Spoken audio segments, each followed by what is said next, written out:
And along with Sentient AI from the future as co-host, we're going to talk about a rubberized Cybertruck, a 300 horsepower BMW priced like a Civic, the built for the road Ferrari, and car terms we've said incorrectly. And then finally, everything's powered by ohmTown.com. We even have a channel. It's set up primarily, there's 50 channels over on ohmTown.com, and this one here is called Four Wheel Tech, and it focuses on automotive technology and technology that's associated with automotive industry. That's not where we get all of our information from, because something could be somewhere else. So we have a bunch of other categories here and a whole lot of content. So go over and sign up, ohmTown.com, become a citizen, and you too can peruse all of the headlines and the little snippets that we get from all of our sources that we talk about here. Four Wheel Tech, just one of 6 weekly shows, and we have a daily show called Sequitur News, which covers the whole gamut of ohmTown.com. That said, see you on the other side of the intro.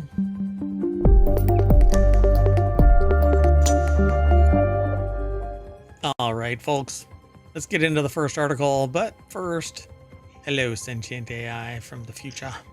Hello, Mayor Watt, and hello, ohmTown citizens. Thanks for joining us for Four Wheel Tech today. So we only have 5 articles now. Our show is only 30 minutes long, We sometimes run a little long because Mayor Watt likes to jump up on a soapbox, or we get into a discussion, the Sentient AI and myself. But this first one is about, well, it's in Reality Hacker, and we are in a weird reality, that's for sure. A rubberized Cybertruck is plowing through European pedestrian safety rules. Tesla's troubled Cybertruck pickup is illegal in Europe, yet somehow a barely modified model has found a way to get a license. A group of European transport organizations claim this ride could spell disaster. Yeah, the article's over in wired.com. Carlton Reed is the author of this. The Sentient AI is maybe okay. I'm not quite sure. Okay. So it says the European New Car Assessment Program, or Euro NCAP, has not yet measured, prodded, weighed, or smashed a Tesla Cybertruck. It hasn't happened in the United States either. Exactly. It's like the vehicle with the most recognized model. It has a lot of visibility, and nobody knows has checked anything on it. Yeah. But if you slam its door, then the insides fall off. But that's okay. And the metal on the outside. Or you might harm your hands. Yeah. I mean, it's basically a dumpster fire, if you ask me. But so they haven't smashed a Tesla Cybertruck or checked whether pedestrians could survive a hit from this angular beast. But Musk says that the electric pickup truck might potentially score poorly on the tests anyway. I'm not even sure what that means, but it's a piece of junk. So based on also the angles and probably the height, etc., are going to be a threat to pedestrians anyway. Yeah, the size, the weight, the angles, the location of those angles, all of it, we design around pedestrian strikes. We really do. We require a certain amount of lighting. We require the angle of the bumper be at a certain location. The F-150 is an anomaly, for crying out loud, but trucks, I think, are a little bit more outside they at least the have standard. Some rules about what they can be, but they're also a threat to pedestrians sometimes. Yeah, these big ass trucks that are out there. So based only on the car's visual appearance, there are several aspects of the vehicle that look like they may be a threat to pedestrians, mainly that they are a Ginsu knife flying down the road with 8,000 pounds worth of battery and little regard for humans.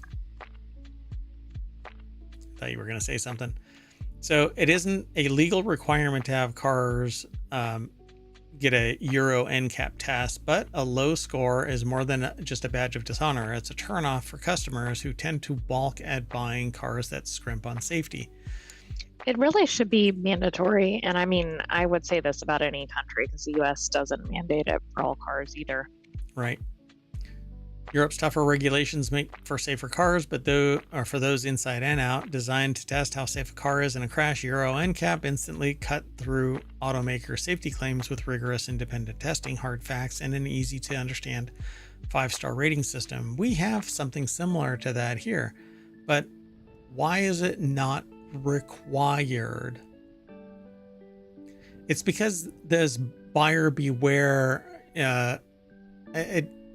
But it doesn't make sense because there are people out there that are driving this that have no regard for anybody else. Should they accidentally hit somebody, they think that they can spend enough money or just disregard the humanity of hitting a human being.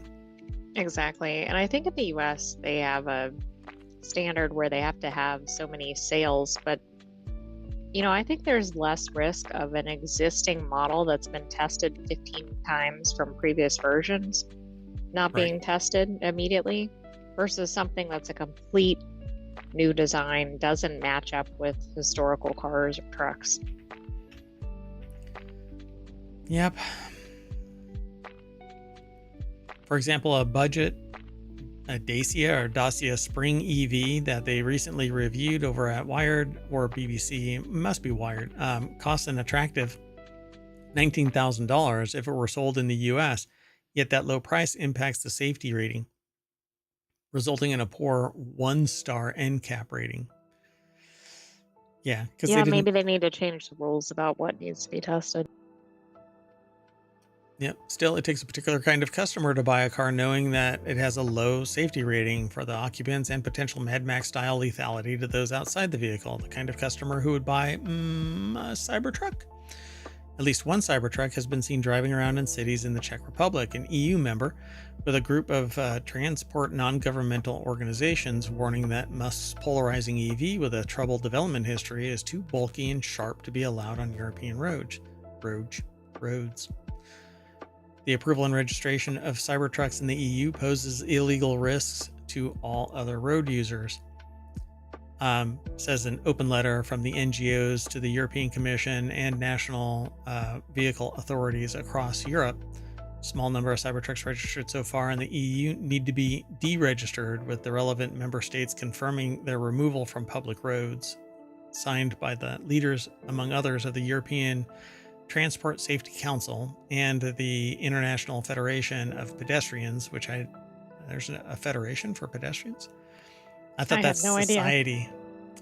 And the European Cyclist Federation. Yeah, so Well, that's true. They're definitely a danger to cyclists as well. But it would seem that maybe they have some laws about what the dimensions of the cars can be. I mean, Europe is known for its narrow roads. yeah, and arguably it can't handle the seismic shift of these vehicles on the roads because they're not built to support 8,000-pound vehicles plus, Referencing this modification, they said the EU motor directives prohibit sharp edges on cars. James May is actually seen in a picture, and I actually watched this. James May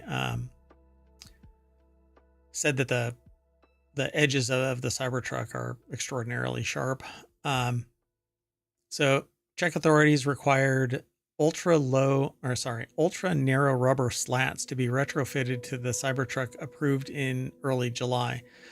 Such a retrofitting process would not meet EU rules prohibiting sharp edges in the first place. So yeah, I mean, it's basically a dull knife edge of a vehicle. If a human hits this or gets hit by this, they're going to be severely harmed. Well, even in another car, that's going to do significant damage. I mean, obviously, it's more concerning with a pedestrian. Yeah. So the EU motor directives also require speed limiters on vehicles that weigh more than 3.5 metric tons when full. Tesla's manual lists the steel vehicle as having a gross vehicle weight of 4 metric tons. Again, 8,000-pound vehicle. Since it's not destined for Europe, we wouldn't test the Cybertruck, states Euro NCAP's Avery. He adds that another stumbling block is that the Cybertruck has no type approval. EU type approval means confirmation that production samples of design meet specified performance standards set by the European Commission's automotive directives. But it's an EU member. Czech Republic is an EU member state, so it should be abiding by. Arguably, everybody goes their own way a little bit, but. Do you think this is also like, hey, US, would you test it already? Yeah, I don't know. I mean, it just seems like here in the States, it's, whatever, do whatever you want. And you have to kill enough people for it to actually draw attention that there's some build problem. But we just seen a recent one where the full self-driving hit a pedestrian because it was blind. The car couldn't see. Right, it was a Tesla, right? It wasn't a Cybertruck. It was a Tesla, yeah. So we don't really test anything unless somebody really wants that designation as a safe vehicle, Certain cars, Toyota goes out of their way, I think. Mazda goes out of their way. But these more exotic cars, they don't require it, so they don't do it. Well, and of course, they might not like the results if they did get tested.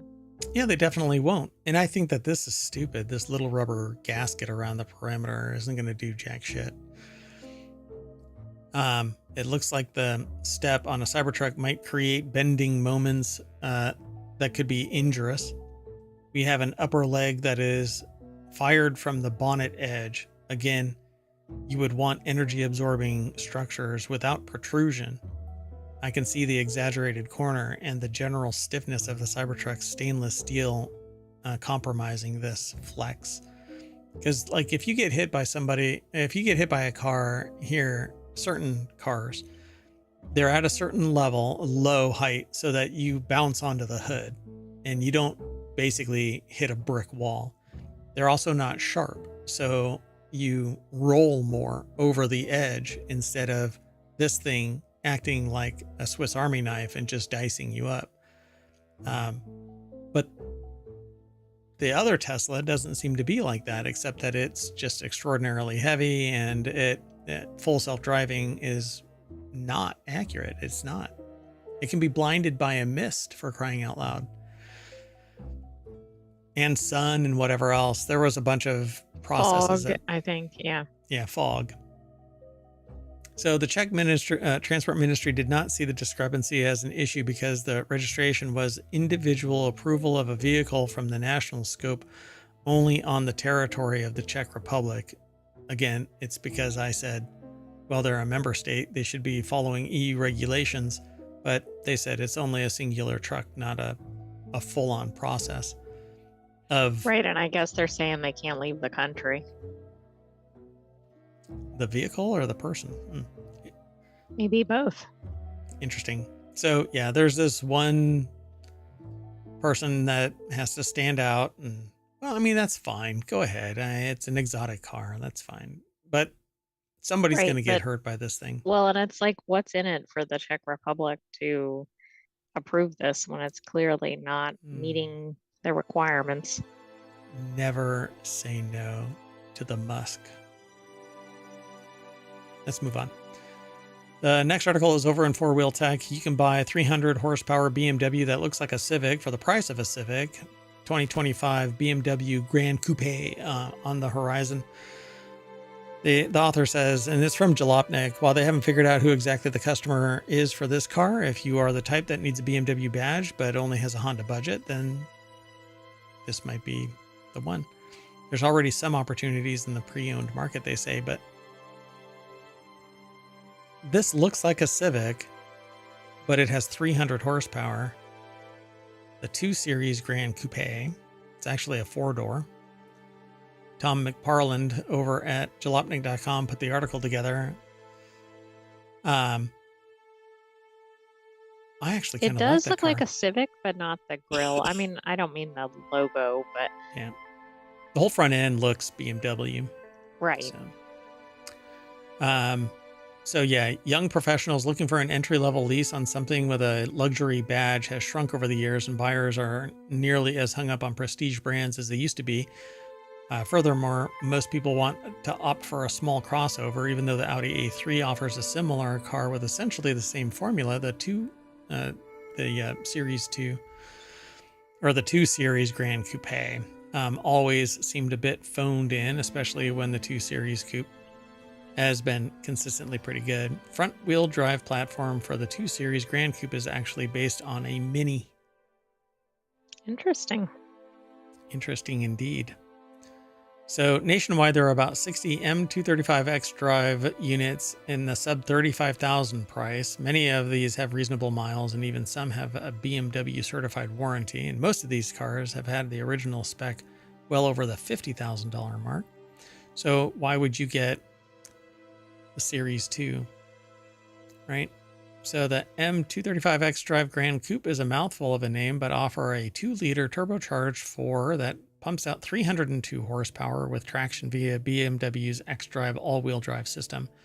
Of course, you can opt for the 228 Grand Coupes that have 230 horsepower that come in either front or all-wheel drive, but the value score is in the BMW M upgraded trim. So there you have it. Let's see if they actually talk about this more. So when you consider a loaded Civic retails for about $33,000, an automatic Integra starts at around $34,000, and a WRX with some upgraded interior features like leather seats pushes to about $40,000, these higher powered compact BMWs could be worth a look. So there you go, $30,000. These are For used. pretty new, right? They are used. The prices for the used ones were below 35K. Well below 35K. I mean, this one is a 2021. And these are very new. Like there was a 2022 model that went through there. What's the difference between these two? That there's a $6,000. Probably either the location, 1,000 miles less. maybe the location, maybe one's in a higher priced market or something. That's wild. Well, one's through a Land Rover dealer. That probably explains the price difference. And yeah, the Jaguar Land Rover dealership versus Deluxe Auto Sales. I don't know. I like that one better. Although that one's pretty good too, but I don't want people to pay attention to me when I'm driving. I don't want to be on people's radar. Anyway, pretty cool. Well, there you go, folks. 2025 BMW Grand Coupe on the horizon. So you can get a last year's model for cheaper. Let's keep going though. Sound good? Sounds good. So this next article is over on 4-Wheel Tech. A Ferrari F80 is a $4 million race car built for the road. It's the Ferrari F80. Let's go straight on over to the source. Ryan Eric King put this article together for jalopnik.com. That thing is getting on the road. It looks really cool. But it's pretty low. I would not want to go on any speed bumps. Man, I can't imagine. I've seen the shell of this kind of a car, these supercars, and it's impossible to get in there. It looks very claustrophobic, but the car looks cool. So roomy, yay. So Ferrari's latest hypercar features technology pulled from his Le Mans and F1 winning machinery. $4 million. Main selling point is the badge and the passion associated with it. Ferrari plans on only producing 799 F80s. $4 million sticker price. It doesn't qualify for superlatives in any particular metric. Oh, wow. Geez. So it has the F80's power unit produces an impressive 1,183 horsepower with 887 horsepower from combustion and 297 horsepower from electric power. So it's a hybrid. 3-liter V6, a scaled up version of the configuration familiar to F1 fans. The machine has a dry weight of 3,362 pounds. So this thing weighs like a mini. In fact, looks like you get the full racing seats, right? Like with the harness belt and everything. Yeah, the 5-point harness. Let me see.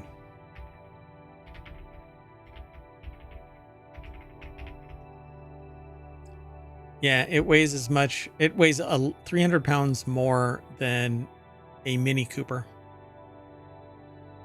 Ah, but probably less than the Cybertruck. Yeah, well, Because we were just talking about that. it weighs about a third of the Cybertruck. So I won't read the quotes. It basically just says that the hypercar shares many of its styling elements with Le Mans winning 499p. Those similarities are more than skin deep, with the F80s also fitted with a similar underfloor front wing to keep its nose on the ground. The powertrain is slightly tilted to create the space for a flat floor, aiding the F80's ground effects elements. Paired with an active rear wing, the hypercar generates 2,200 pounds of downforce while going 155 miles per hour, and it's street legal. I can't imagine driving this thing anywhere. No, I mean, can you imagine trying to take it somewhere like a grocery store or parking lot or something? Yeah, right. Speed bump anywhere. This thing gets put on a flatbed vehicle and driven to a loop, and right, and that's it. That's it. Test driven there. It's pretty. Or maybe it goes to like a hot restaurant or something and then back home. It can't even park in valet parking. Well, No I way. get it, but it seems like one of those cars that people would want to show off. Yeah, for sure. Yeah. And maybe throw the keys to the first person that appears. I was actually thinking about that. Yeah. Watch the first episode of Lincoln Lawyer if you haven't seen it. Yeah. All right, let's keep going. The next article's over in Four Wheel Tag. These are all the car terms that you've been saying wrong this whole time. While Americans might be better at hot sauces, Brits excel at music. Really? That's a bold assumption in both ways, I suppose. We can all agree that both nations have some pretty weird words for car things. Tire with a Y versus tire with an I. Having come from Britain to America, I often find myself stuck between the two, regular typing aluminium instead of aluminum, or tire with a Y instead of an I. So what else is in here? Oh, it's a whole slideshow. So differences between the two runs deeper, though, and there's a whole host of car terms over here that you'd be laughed out of a mechanic shop if you use them in the US. To save you from such embarrassment, they've worked through some of the most important automotive phrases. So let's take a look. So speed humps, trunk, crosswalk, blinker, station wagon, intersection, hood, beater, traffic circle, idle, off-ramp, coast, drive shaft, sidewalk, and junkyard. Would you say those are pretty commonly known in the US? Yeah. Most of them. Yeah, I don't know if people say traffic circle. No, I don't think that's a US term at all. I don't think we really say station wagon anymore. It doesn't really work. No, I mean, if it was an old car that was a station wagon, maybe, but I suspect younger generations don't even know what a station wagon is. Yeah. Beater is easy. I mean, people drive beaters all the time. I'm really curious. So let's see. So sure, there are humps in the road that stop you from speeding, so speed humps make sense. If you want to sound like a true motoring expert, it's best to call them sleeping policemen instead. Oh my God, that's an odd term for Americans to hear. Yeah. So trunk, it's the boot, right? It's the boot, yeah. So space has for your trunk, or is it actually called a boot because of all the space it has for your boots? We may never know, they say. That's okay. Never mind. I won't even try to explain somebody putting a massive. I don't know what that was about. So a crosswalk is a crosswalk, right? Well, wrong. Across the pond, there are pelican crossings, puffin crossings, or even toucan crossings. But really, a crosswalk should actually be called a zebra crossing. Well, I I wonder what the difference is between the types of crossings that are listed there. I think it's the designs. But I know that I've heard it being called a zebra crossing. Interesting, right? Mm-hmm. So it's a light that flashes on and off, and it makes your car look like it's blinking at you. So blinker makes sense when you think about it, but indicators, they're indicators. Instead, they're your indicators. Turn on your indicators if you're in Oh, in okay. the Seems UK. like blinker is the lazier version of that. Yeah, yeah, for sure. Like, what does it do? It blinks. Blinks. Okay. Yeah. We're real original. Little on the nose. What does she? It's called a station wagon because it's for taking all your family to the station for the train they'll take on holiday, right? In the UK, it's an estate car because it's got room for everything from your country estate. Maybe. It sounds a lot fancier in the UK. I don't Yep. think of a station wagon as being high end. Also, the one they have in the picture looks much nicer than probably American station wagons. Is that Renault? Is that the Renault badge? I don't know. It looks a lot more upscale than an American one. Oh, yeah. Pretty posh. Not a beater. So where 4 roads intersect, or is it where 2 roads cross one another? Whichever you choose, it'll be an intersection or a crossroads. So this crossroads. is like the one that everybody's aligned on. Yeah, I suspect. This is a hood. It's the bonnet. Right? So in the UK and to the Brits, it's a bonnet. So That's interesting because both are attire words, bonnet and boot. oh yeah. Huh. Oh, what is it called in the glove box? Isn't called the glove box. That's right. I thought it's called the boot. Let me see if I can find it. So your rough around the edges project car isn't a beater if it's in the UK. Instead, it's a banger, and you even use that rust bucket to go banger racing if you like. So they call beaters bangers. But I eat bangers and mash. I don't eat a beater. By the way, the British term is cubby box, but there's probably other words. Really? I thought it was called the boot. Okay. I knew that the trunk was, but... All right, let's keep going. So roundabout, they're called a roundabout because the traffic goes roundabout. Sure, the traffic goes in a circle, but it's actually called a roundabout. I agree. Traffic circle is like a clinical term. And this in is the the US, size... I would say they use the term roundabout, even though most people don't have roundabouts near them in the US. Yeah. This is the size a roundabout should be, not the stuff that we actually have around here. All right, let's keep going. We don't have any roundabouts in ohmTown because everything is self-driving and it goes like Mach 6 because it's all very capable AI. Anyway, the idle sound is not idle. It's called tick over. Okay. So is it if you're because of the sat, sound it makes or something? Or I is that like guess. what the clock does? The ticking sound your car makes while it's sat in neutral. Yeesh. All right.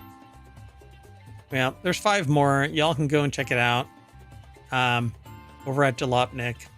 Leave a little bit for everybody else to go and review. In Britain, however, it's called the slip road, pal. Not an off-ramp. Interesting. Yeah. So our last article is 20 of the most boring cars ever made, and we won't be able to spend a lot of time on this one. Not all cars are heart-stoppingly exciting for 99% of the population. A car is just something to get folks from point A to point B, and there's nothing really wrong with that if you like dull and boring cars. So there are hundreds, if not thousands of them out there. So the author of this over at QZ or Quartz put this article together.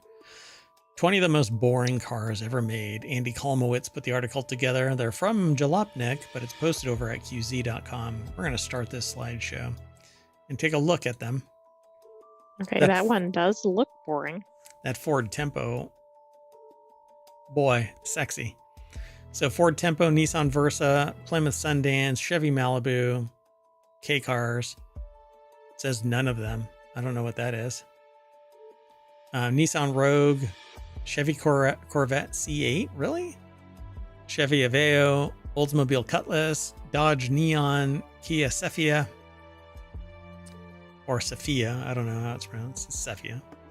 Nissan Pathfinder, Nissan Pathfinder, Mazda Protege, Alfa Romeo Arna, Toyota Echo, Nissan Murano, Geo Metro, Chevy Celebrity, and Chevy Trax. Never even heard of Chevy Celebrity. Which one do you want to look Yeah, at? a lot of these are not necessarily well known. Let's look at the Chevy Corvette C8 because I'm surprised to see a Corvette on here. That's a boring car. I don't consider that a boring car compared to probably every sedan, SUV, etc. I was like, maybe it doesn't look like a Corvette or something. Guys, it says, guys, boring is relative. First off, the misogyny is rife with this one. If you lived in a town where nobody owned a car, the person with the Corolla automatically has the most exciting car. Likewise, if you're in a group of people where everyone owns a Ferrari, your Miata, which is by no stretch of the imagination boring, becomes the least interesting. But I hate to tell you, Miatas are kind of boring. I mean, okay, I'll just leave it alone. That's subjective. Anyway, again, very so subjective. Is this for this particular type of car? This one is considered the boring one? What? If everybody has a Chevy Corvette C8? I don't think it's a boring car, so. Yeah, I don't know. I don't like this. It's a C8 Corvette. It's not boring, but you have to be pretty boring to own one. And if you are what you eat, you are most certainly what you drive. Submitted by Lil Xanos, who thinks that a Corvette, this kind of Corvette, looks as close to a Ferrari or Lamborghini as you can get. But isn't as good as one or whatever. Well, compared to probably 90% plus of the population, this is probably a more exciting car than they will ever drive. Yeah, for sure. Okay, pick another. Okay, how about the Toyota Echo, which I don't think I've heard of. Oh boy. Oh, that is super boring. Now this one nailed it, right? Oh my God. Is more boring than a sedan even seems, right? Like you probably think of what a sedan looks like. This is worse. It's like they took a full-size car and drove it into a wall. That's looks exactly like it. It like smushed on the front, but not the back. It's the pug of vehicles. It looks like they stole the front clip of a vehicle and super glued it onto the front of like a no, I don't even know. I was going to say I don't even know, because then you're going to make it sound better than it is, right? The Ford Tempo I thought was pretty darn boring, but I would take that over a Toyota Echo. It's like they took, there it is. So the Dodge Neon has the same stubby nose. That's the one that I was looking for, the Dodge Neon. But at least the car kind of fits, like it, and it's pretty boring, I have to admit, but it looks way better than this one. That's what it is. They took the front clip of something and stuck it onto a Toyota Corolla. Yeah, I think that's fair. And a Corolla isn't typically a really exciting car either. Right. Yeah. But it didn't even make the list. So that gives you some idea, other than the Corvette anomaly. Ooh. Oh, yeah, that's really boring. So Plymouth Sundance. I think most of this list is pretty spot on. Yeah, but they got that one. I mean, Nissan Pathfinder. I mean, it doesn't have anything that really stands out, right? It's not like it's bad. It's just, why buy that one over something else? I wonder how many submissions they actually got, because they're actually named by people. Right. Nissan Rogue. Maybe if they gave decent comments, they ended up using it. Right. So what is this? Oh, God. That is horrible. It's like an 80s style Police car. police car, yeah. But without even the police markings or whatever. Let's see. It's titled, or the caption under this, Chevy celebrity got the job done, was actually pretty comfortable. Don't think a celebrity ever owned one. It was pretty comfortable because it had enough room for a queen size bed. It was like a boat. When it Yeah. got too close to water, a propeller would descend from the back with aspirations to go drown itself in the ocean. Dear God. This is really bad. I don't know what this is. Oh. What? Dodge Aries K. It says There even must have more been K like cars. a line of K. Oh, this is pretty bad. Oh yeah. But this is all from that same era, the 80s. Wow. All right, folks. Well, we can't all be looking at these 20 of the most boring cars forever, so let's get out of here. Gonna try and restart this car. Okay, we're back at the... Which one was it? anything by the 80s. By way of the 80s, and we're back to the front page of Four Wheel Tech over at ohmTown.com. And that's it for today's shows. We're all done. Yay. I am Mayor Watt, and the Sentient AI is gonna, I don't know, put the pedal to the metal and... Vroom? yeah, Oh, vroom. There you go. Vroom, I can't vroom. do two rooms. Vroom, vroom, vroom. Oh, now there we you have... go. Yeah. yeah. Oh, good night, ohmTown citizens. Thanks for joining us for Four Wheel Tech. Hopefully you're not driving a car that was on that list.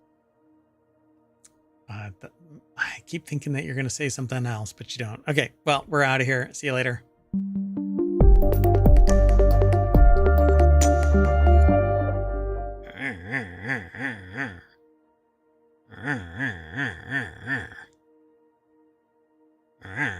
I'm getting out of here. Bye-bye. Hello, everybody, and welcome to Non Sequitur News for October 14th, 2024. It's Season 3, Episode 288, and I am Mayor Watt, and that is the visualizer and the voice of the Sentient AI. You'll hear them in a bit, because we're going to talk about... oh, wait, that's me. Never mind. How about selling Power Rangers? Test your well water. It's a PSA. Door-to-door lawyering takes on a new meaning. Ex-DEA agent was busted. A new Xbox for early sale. ADHD suspected in 25% of adults. 5 or 10. Something might be different about this. How about a machine to harvest water? And finally, the coup de grace. Balls for Grandpa.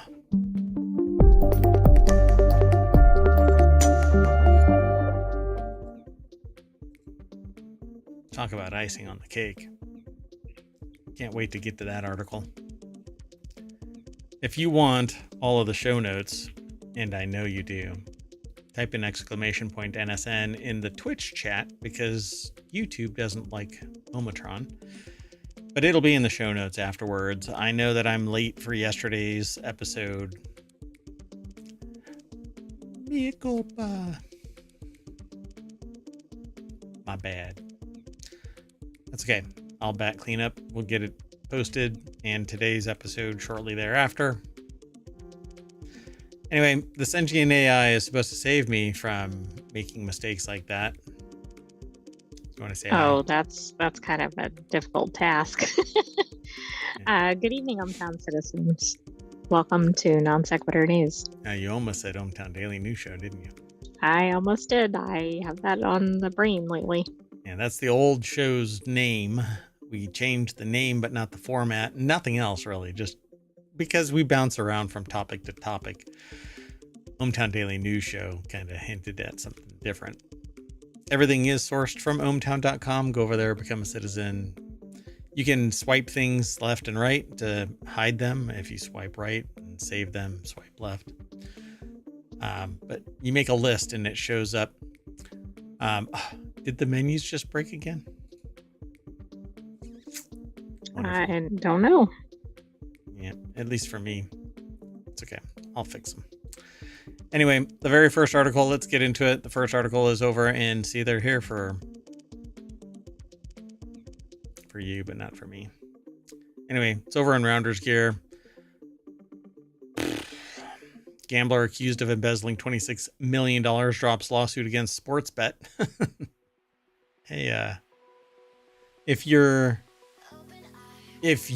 are accused of embezzling $26 million, you probably don't want to file a lawsuit. But isn't this like the thieves that sue the homeowners over something that happens when they're breaking in?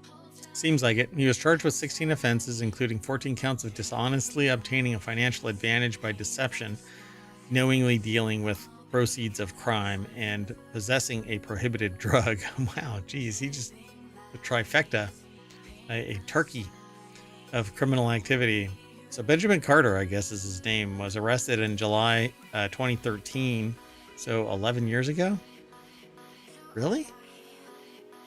Okay, that's kind of a long period of time on something like gambling. Is this an old article and it just popped up again? Maybe Weird. this part was just reported. Well, was arrested for allegedly swindling the money from 8 clients of his company, Carter's Tax Advisory, the Daily Telegraph reports. But he had gone on this spending spree of money.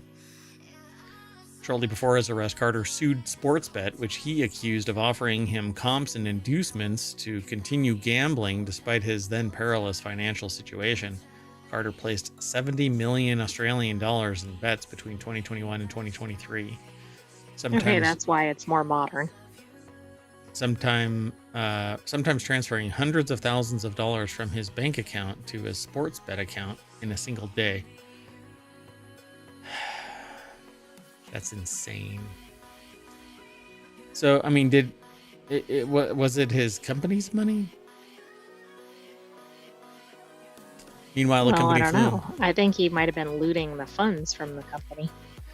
So this is really interesting. Meanwhile, the company flew him across the country to races and sports games as a VIP customer. A video acquired by the Sydney Herald showed the rogue tax advisor partying hard with sportsbook executives in a Darwin, which is almost kind of apropos, a Darwin nightclub, and singing along to Daft Punk's One More Time with his arm around Sportsbet CEO Barney Evans. Carter accused the sportsbook of unconscionable conduct by failing to block his account or limit his exposure to its marketing. You allowed me to spend lots and lots of money. I mean, isn't that essentially what this boils down to? Yeah. Insane. So the article is by Philip Conneller over at casino.org and has this picture. Oh, I'm busted. It says this picture. Time to sue the company that made this possible. I'm in trouble. Man, it's just wild that anybody thinks like this. I mean, again, I understand if somebody makes an honest mistake, puts the decimal in the wrong spot. Correct. And misses That's it. a different issue. And then bankrupts the person or something because of it. Okay, I get that. But not when you willingly threw lots and lots of money at this and just didn't. If you won, you wouldn't be suing. Right. Oh, yeah. And you know that. You've heard me say that time and time again. Nobody bitches on the way up, but on the way down, all the way down. I mean, give me a break. Anyway, Carter faces 10 years in prison if convicted. The case echoes that of former Jackson Jaguars financial manager Amit Patel, who was imprisoned for 6 years for embezzling around $20 million from the NFL team. Earlier this month, he sued FanDuel for encouraging him to gamble. Yeah, I don't know, man. Talk about creating the want, That's what sales is. You create a want. But what are you supposed to do when somebody, unless you give carte blanche access to somebody's financial statements so that they know exactly how much your livable income is, Exactly. That's the only way to put a check on it, because it seems like at a basic level, somebody's coming in to buy something expensive, I don't know, a Birkin handbag or something, they're not checking if you have enough money or enough disposable money to spend on it. Yeah. I realize gambling obviously could be, well, maybe not than addictive shopping, but the point is, like, it's not checked anywhere else. So what Why did the here? company Why fail to now? do? Right, Right. exactly. Yeah. Target. I've been buying toilet paper, anticipating the next pandemic bad bat kind of Right. They situation. should have cut you off at 3 packs. When they didn't during the pandemic, now they're doing it because Well, they've been they checking did my for other finances. reasons. There weren't 3 packs on the shelf. Right. Yeah. Well, it kind of just fixed itself. Let's move on. Next article is slowly over. Come on. It's over at Mobile. Hasbro selling Power Rangers history, and no one's happy about it. I'm not into really Power Rangers, but says an upcoming auction has brought controversy and more money-focused conclusion to the franchise's legacy than its fans and stars would like. That's because basically Power Rangers is being dissolved into nothing more than fan memorabilia sold at an auction block that's going to fund what? Where's the money going to go? First off, where's the money going to go? And secondly, why? Clearly a sports bet. I mean, why just get rid of it? Why not give it to somebody who wants to bring it back into reality? There's a lot of very stop passionate killing people. TV shows. Stop killing Power Rangers. Oh my God, they're killing the Power Rangers. Justin Carter over at gizmodo.com put the article together. And it says, just before the weekend, Hasbro, which acquired the brand in 2018, put up old Power Rangers items for sale through the auctioneering website Heritage. Ranger suits, morphers, monster masks, props, you name it, even clothes worn by human supporting characters are up for grabs, while the auction itself doesn't begin until Friday, October 18th. That's just 4 days away. The news understandably rankled longtime Rangers fans. Yes, some of this stuff will absolutely be cool to snag and put somewhere in your room or house. I guess I could. Are we going to see memorabilia in a future episode? Which one of these would I look good in? I mean, you should clearly pick the orange one. Right on. Okay, I look good in orange. It used to be ohmTown's colors. It actually was. ohmTown changed colors to this blue. Power Ranger blue. No, it's not. I'm kidding. It's not.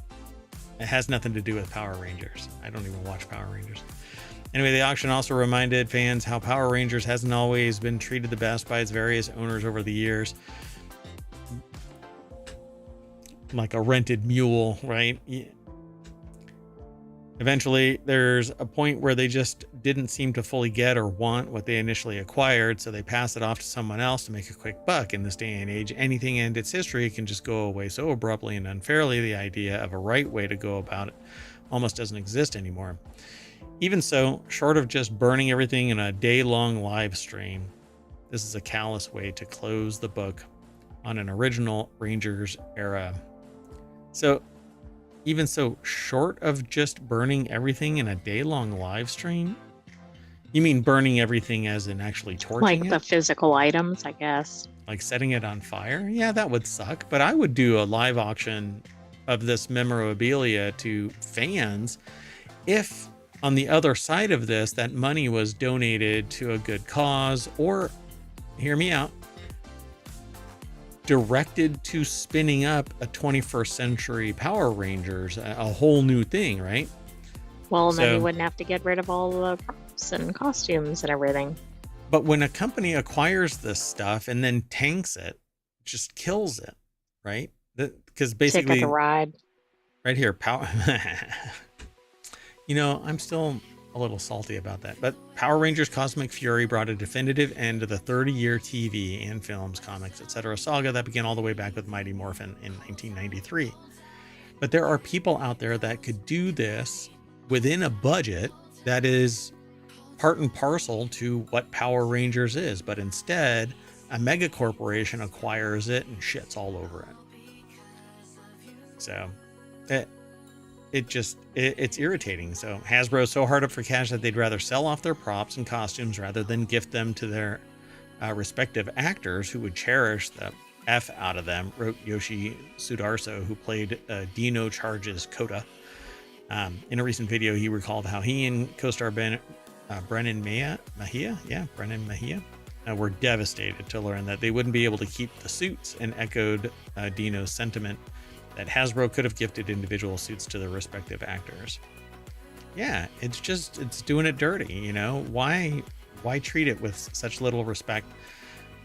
And so they say right here, right? And if not, auction them off for charity at the very least. Well, you heard it here first from Mayor Watt. Look at that. Anyway, it's kind of a shit thing to do. Anyway, let's move on. The next article, gosh, come on. The next article is over on the Mobile Channel. Millions of people across the U.S. use well water, but very few test it often enough to make sure it's safe. About 23 million people. Well, actually, not million people, but U.S. households depend on private wells as their drinking water source. These homeowners are entirely responsible for ensuring that the water from their wells is safe for human consumption.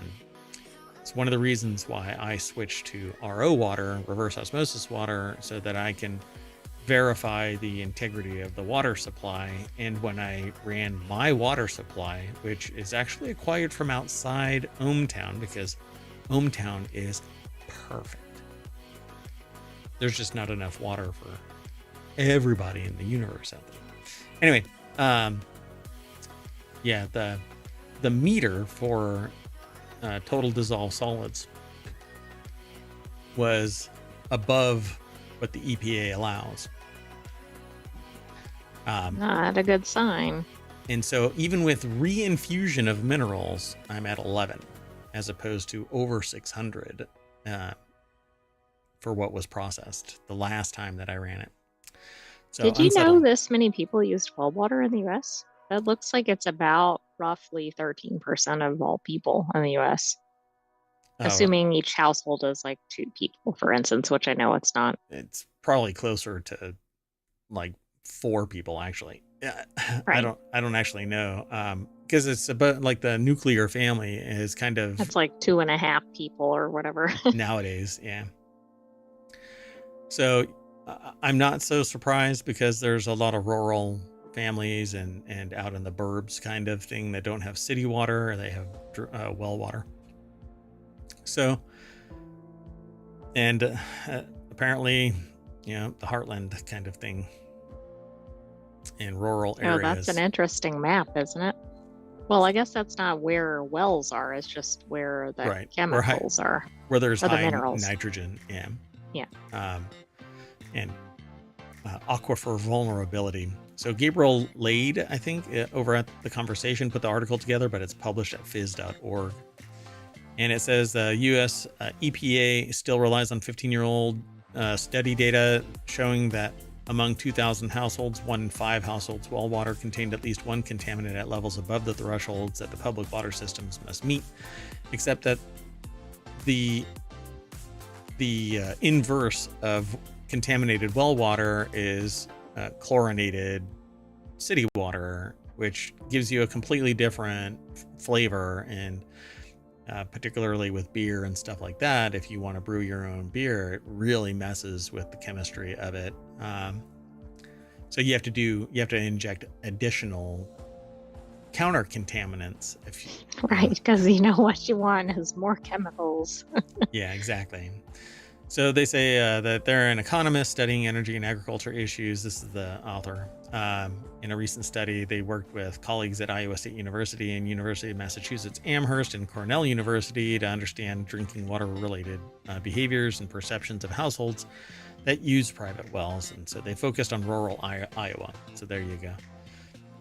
They found that few households allowed public health guidance or followed public health guidance on testing their well water, because at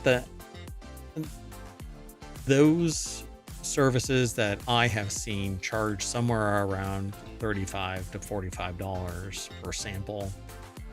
So right, and that's just a point in time. I mean, I guess that's better than not testing it. Yeah. So they talk about that they focused on nitrate, one of the main well water pollutants in rural areas. Major sources include chemical fertilizers, animal waste, human sewage. It all trickles down into the water table. If it isn't filtered adequately enough, then the nitrogen level increases and you end up with nitrates. So you don't want that because its contamination conflicts with oxygen transport in babies, and so you end up with harmed babies. And it doesn't do adult humans all that much better. So, and water in particular is very adept at absorbing gases. So you don't want high nitrogen in your water. It's supposed to be H2O, free of other gas-like contaminants that are going to off-gas in your bloodstream in you when you drink. So, not good.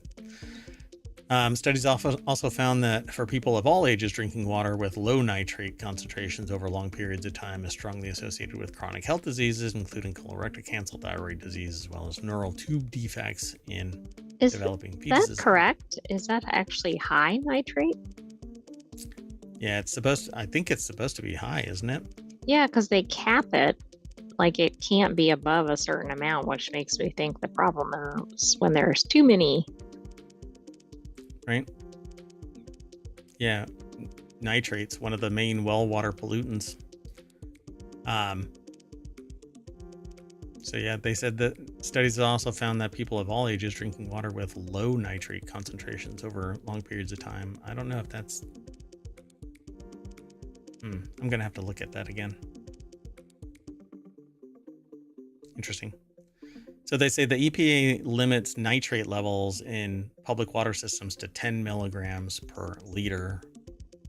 So that's when you hear parts per million, that's the milligrams per liter is the parts per million. So they say the water's fine or it's not. Mailing lists of households with private wells are hard to come by. So for their study, they digitized over 22,000 addresses using maps from 14 Iowa counties, targeted counties where public water systems had struggled to meet EPA safety standards for nitrate and drinking water, and where private wells that had been tested over past 20 years showed nitrate concentrations at concerning levels. And so I think that was actually wrong. It's the inverse in that statement, because I don't understand why you can, I don't think there's a problem with it being too low, because you can remove nitrogen from water and it doesn't harm you in any way. That's exactly what reverse osmosis water does, removes all of it. Right. And I did look, I clicked through to the referenced link and it looks like it should be too high. Yeah. So I don't know. Maybe I'll send them an email and say, hey, this is a huge typo. I know. This is like one of these, somebody reads it and relies on it for a decade and then they go, oh. Oh, yeah. Oh, yeah. I guess you shouldn't have been doing that for 5 years. So providing information and tools helps. So they basically need to be informed, and education is the primary motivator here. You inform somebody about something being harmful to them and they change their behavior. Just like if you observe somebody, they act a completely different way. But the moment that they notice that you're watching or they're being paid attention to, then they act differently. Tell somebody that their water is contaminated with something that's directly harmful to them, and you'll have one of two actors: the ones that care and do something about it, and then the ones that say, well, I've been drinking it for years, I'm going to remain ignorant. And you literally cannot, you can lead a horse to water, but you can't make them filter it out properly and make their offspring healthy. So they say households bear the burden. See, household willing to pay as much as $13 for a program that would cost the state roughly $5 to implement. But it's an ongoing thing. You know, as of 2024, just 24 states offered well water testing kits for at least one contaminant that were free or cost $100 or less. But it only tests for only certain things. It's not a large gamut. So you really need to take it. It's not a comprehensive. Correct. Yeah. Can you afford 10 different kits for 10 different chemicals and then go, oh, I didn't test for the 11th, which was the one that I really needed to be worried about? Yeah, but then you're going to end up in a queue waiting for your water to come back from a lab. It is what it is. Okay, let's keep moving though. The next article is over on Law Nerd. Lawyers ordered to provide door-to-door apology after their early morning scream test. Lawyers who wakened South Philadelphia residents with a looped recording of a screaming woman to prove a point in a lawsuit must go door to door and say, "I'm sorry." Deborah Cassens-Weiss over at abajournal.com put this article together. Let's see here. In an October 10th opinion, U.S. District Judge John F. Murphy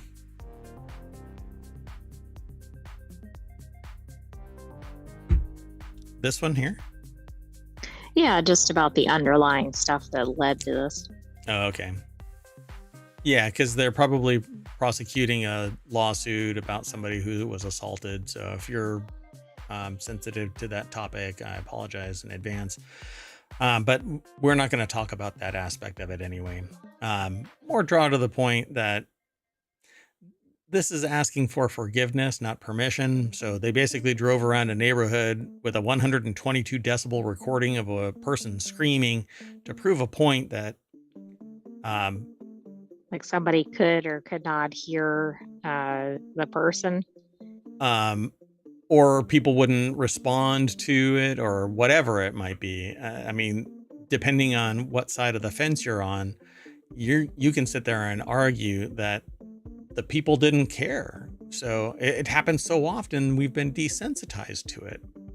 Well, I think this test showed otherwise. One person showed up with a baseball bat in response to the test. There you go.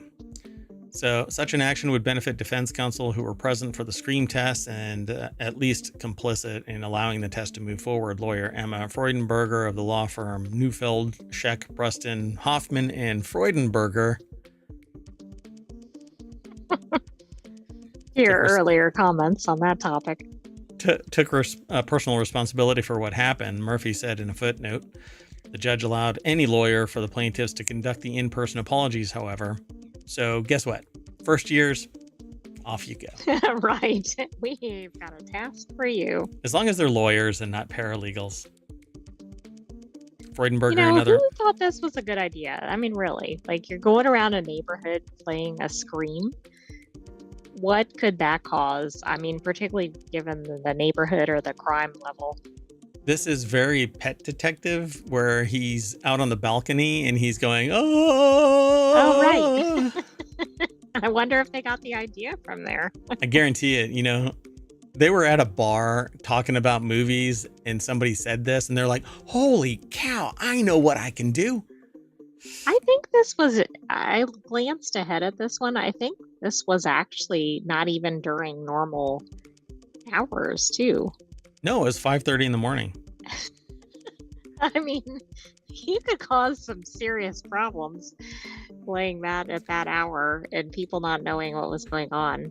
Like I'm thinking people bringing their weapons out, people being traumatized. Yeah, I think what's going to end up happening is the law firm is going to change to asshole, Arschloch, and asshole. Had to throw in a little bit of cosmopolitan there. Let's move on. The next article is over on the Mobile Channel. Ex-DEA agent busted for protecting drug dealers he knew as a kid. I knew y'all as kids. Don't worry about all that drug trafficking y'all are doing. Isn't that the whole purpose of being a DEA agent? Yeah, you're supposed to enforce the law. Golly. Like a scene out of Martin Scorsese's gangster movie, a former U.S. Drug Enforcement Administration agent, DEA agent, was convicted of corruption last week for protecting drug traffickers he'd known as children. Joseph Bongiovanni, 60 years old. 60 years old. Put your life on the line at 60. But did he put his whole career? Like, did he do this for his whole career? That might be quite a bit of people that have yeah, I don't know. Says ex-DEA agent, now like a cop turn bad, right? They have to go back and audit everything. And you know that they're going to try and do, well, we investigated ourselves and we found ourselves guilty of no wrongdoing. Well, in this instance, they probably weren't going after people, so at least they weren't necessarily wrongfully, although they might have, because what if they went after somebody else?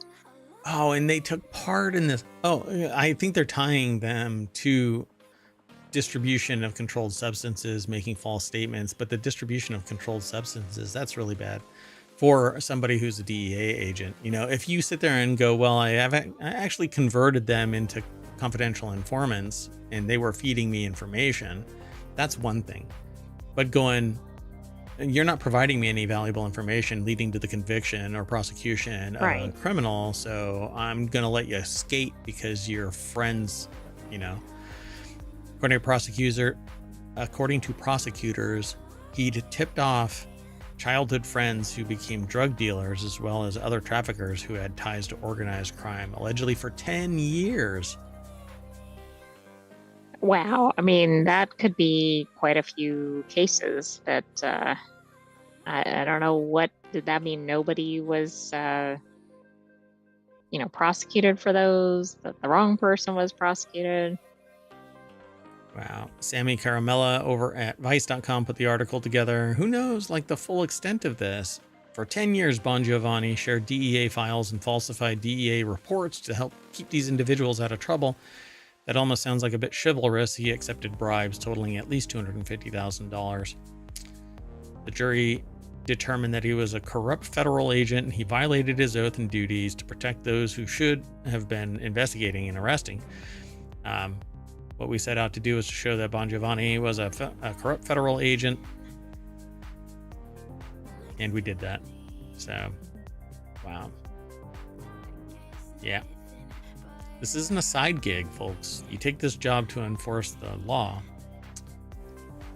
Right. I mean, this would be bad enough if it was somebody who was just a normal citizen, but this whole purpose of this is to do what he was actively working against. Yeah. Rough. Let's keep going. Next article is over on the mobile channel. Oops, looks like Walmart is selling that new Xbox early. Ahead of the release tomorrow, October 15th, a Reddit user managed to come up with the fabled Xbox Series X Digital Edition during a trip to Walmart. That's what it looks like. Oh, it's like a cylinder. Looks like a computer. I mean, not a cylinder. It looks like I mean, it is a computer, but like a tower or something. It looks like it looks like a rectangle, a box. It isn't thin. Why is this thing so thick? Aren't we in the 21st century? This thing should be like a mini, right? Like a Mac Mini. It should be tiny. Right. I thought tech was getting more compact. Wow.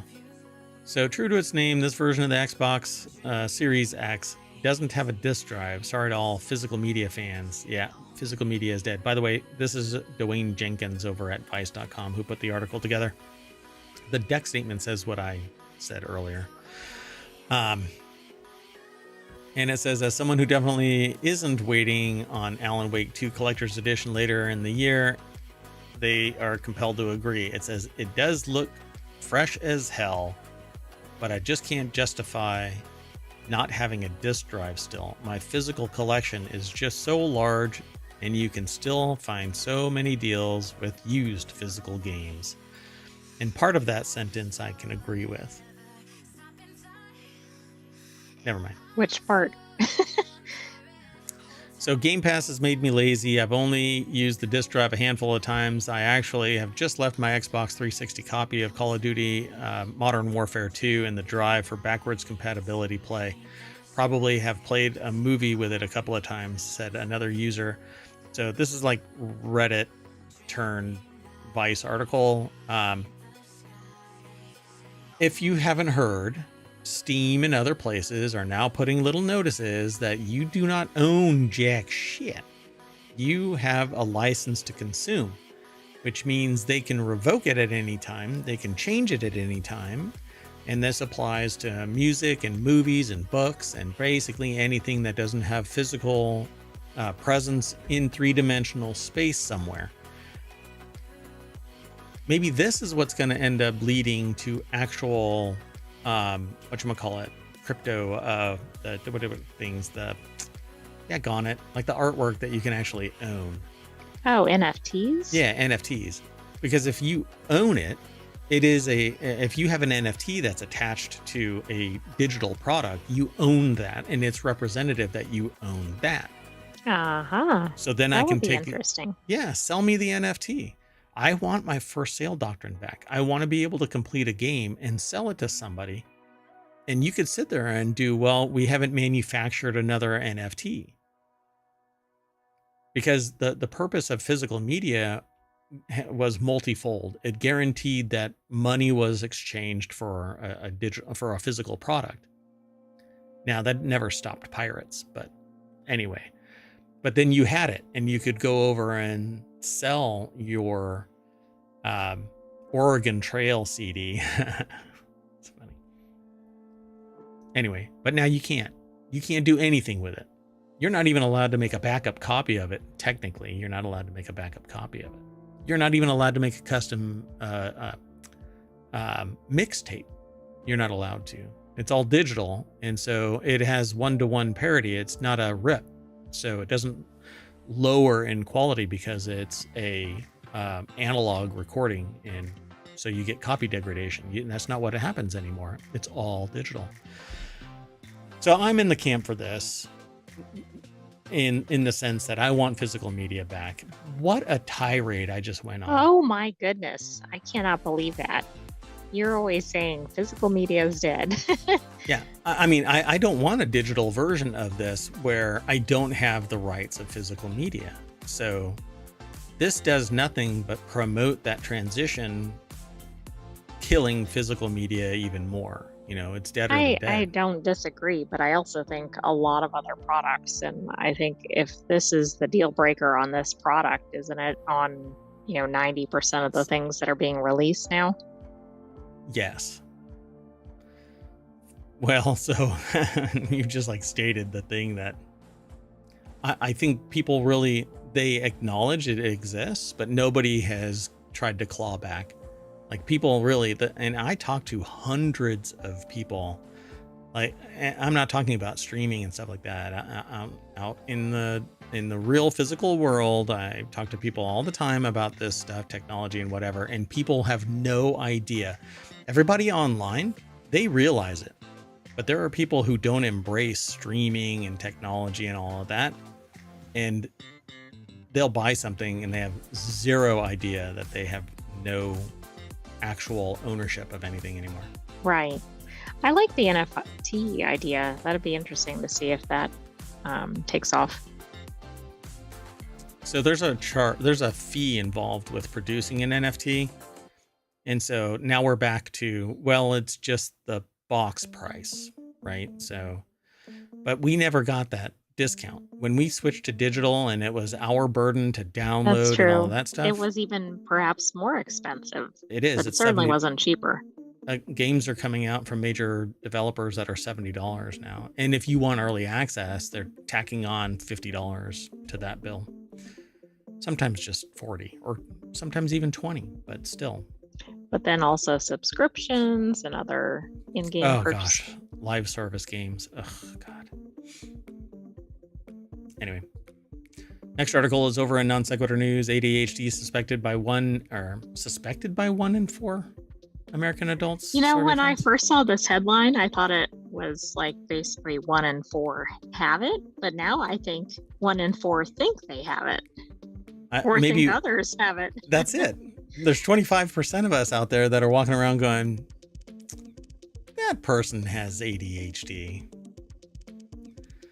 So I certainly think that I haven't diagnosed ADHD. I wander off in the middle of a stream, for crying out loud. But anyway, but if it's really interesting, then I'm ensconced in the gathering the data. I'm in the middle of a project and I'm sitting there just gobbling up as much data as I can.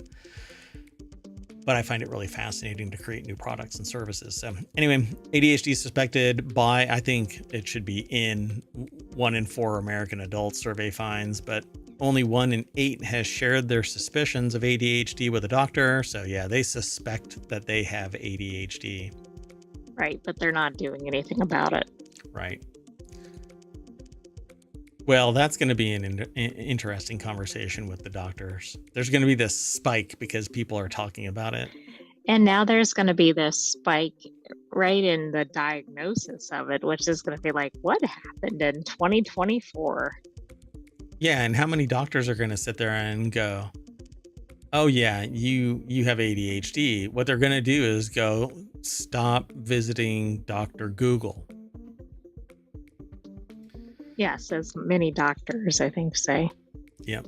So Hattie Wilmoth over at Newsweek.com put this article together, and this stream, the video, I don't think it has anything to do with the actual content of this article, other than that it's ADHD related. So videos online about ADHD in adulthood, especially among women, have spread awareness about the condition and led many theorizing that they may have it too. This is the something that worries psychologist Justin Bartarian. It's very Dune-like, but it's Butlerian. Oh, okay. Yeah. Anyway, clinical assistant professor in Ohio State's Department of Psychiatry and Behavioral Health. Quote, "I think there's an over-pathologizing of normal variability in human attention. Not everyone can pay attention all the time, or may engage in some of the symptoms of ADHD without them causing significant problems." If a person suspects that they have ADHD, I'm pretty sure that they're not going, "Oh, I just wander off." No. No, I think it's much more than that, because I suspect there are people that have it that don't suspect they have it, And this that is are at a milder level, perhaps. this is exactly what I just got done saying. They're marginalizing the possibility that a person has ADHD before they even get to interview the person. Which really doesn't incentivize people to go in and talk to their doctor. Yeah. Because that's a known thing with certain conditions, that it doesn't get taken seriously. And because of that, it's hard to get anything diagnosed, blah, blah, blah. Of course, I'm still surprised that people don't realize that 50% of the population doesn't have an inner monologue. They don't have a test for that. Yeah, and there's no real Most test people for probably ADHD. don't even know what that is, because they either have it or they don't, but they don't realize that's not always the norm. And they're already deflecting this to anxiety, depression, that ADHD has a lot of the symptoms, blah, blah, blah, but it takes an interview. And so, I don't know. I would rather we do the research necessary to fundamentally ascertain what ADHD is in a human being. But I also suspect that this is part and parcel to humanity's evolution towards something, right? So our society changes, like the rise of sociopathy in societies. It's gotten just more and more blatant. And so ADHD could just be another of these sociological mechanisms where it's actually changed over time. But I also think there's increased awareness of conditions. So then, is it really that there's more of it, or it's just we're more cognizant of it? It could be both. So there is a streamer, a YouTuber, who also streams on Twitch, and that goes by Senpai Gaming is the channel, but I can't remember the person's name. And they went to a doctor, and they talked about it on their stream about how they started taking ADHD drugs. And they were like, "Holy crap, this is how much work y'all get done." And that was like one of those moments where I'm like, wow, if I could focus, maybe, that would actually Live animal alert. What? Oh. Like full live animal alert. Oh no. Just went through. Wow. All right. Well, now they're back there. So at any rate, so Ohio State's survey of 1,006 American adults found that 25% of adults suspected that they may have undiagnosed ADHD, but only 13% have shared suspicions of ADHD with a doctor. So let's keep moving. I can't do anything about that until after the show. So at any rate, the next article is over in Non Sequitur News. Singaporeans are used to paying less than $5 for a meal. This 30-year-old chef charges double and diners keep coming. To which I say, well, $5 or $10. Maybe something is different, and that's why they are willing to pay $10. This is Gwyneth True, Ang. but when it's double, like that's quite an inflation amount, right? Like it's one thing if it's $30 and a nicer one costs 35 or something. Well, this is a person who got their first job in Burt Ends, a Michelin-starred restaurant in Singapore. They went on to open a hawker stall selling prawn noodles, which later expanded into casual eatery. Now Ang has opened up a modern Asia seafood restaurant in a trendy new shopping center. So, full circle moment for Gwyneth Ang, 30, as she sits on a bar stool in front of the open kitchen of her new restaurant. And Aaron Liam over at businessinsider.com put the article together. And so let's see. I guess she's going to be maybe trending towards getting her own Michelin star, right? One prawn right, and probably so if she's at that same quality level. Yeah, exactly. So the restaurant is a modern vibe with lime-washed walls, metallic blue tiles on the open kitchen backsplash, hanging lamps to provide cool mood lighting at One Prawn and Co. It's an 80-seater, they say, restaurant in New Baru. I won't go through the whole thing, but I wanted to talk about food. After 2 years of working in a fine dining kitchen, Ang was ready to move on. Just 2 years, and they're already got the capital and means to spin up a full-on restaurant. Right, I guess that gives you enough credibility and training and all that. Burnt Ends is based in Singapore and has one Michelin star. In March, it was ranked number 15 on Asia's 50 best restaurants list and number 68 on the global list, which seems... Number 15 on Asia's 50. How many are in the global list? Like 1,000? Or I don't know, because I thought it was mainly North America based for Michelin, if Yeah. I'm not mistaken. I thought so too. There was a different one for Europe, I thought. Maybe not. I know that they're all over the place, but I thought that there was a separate one for Europe, a completely different thing from Michelin. But I could be wrong. It's been a while. So they're talking about local cuisine and this hawker stall, which I think these are amazing. I sometimes watch streams of people that go out to these hawker stalls where they can... By the way, there's a lot worldwide. Gotcha. Like over 17,000 apparently. And this is number 68. So it must be really good. So, yeah. Oh, we'll have to look. So I've never been to a Michelin starred restaurant. Just not really sure why. I've been near them, but just never went into them. So she partnered with a friend that she had met at Burt Ends to open the hawker stall in 2019. They invested 60,000 Singapore dollars, around $47,000 into the venture. Eng did not share the name of her partner with Business Insider. Hey, a silent partner. So follow your dreams, folks. That's kind of the message here. Start small and slowly move your way up. This person, though, had a silent partner. I know somebody that had that same type of connection with somebody that they could fall into a pile of manure and come out smelling like a rose. So they had a silent partner that I never met, but would easily fund anything that this person came up with because they knew on the other side they were such a good performer that it would always result in a profit for them. So apparently, but I've seen some of the numbers. So. In 2022, Casual Eatery turned its first Michelin Bib Gourmand, a rating that recognizes establishments that serve quality food at lower price points. So, good luck. Anyway, there's more to this article. You can get more out of it if you follow the link through ohmTown, but we're going to kind of hustle on to the next article. because I wanted to see this. This is over on Reality Hacker. Milton disrupted the flow of drinking water, so Florida deployed a machine to harvest it from the air.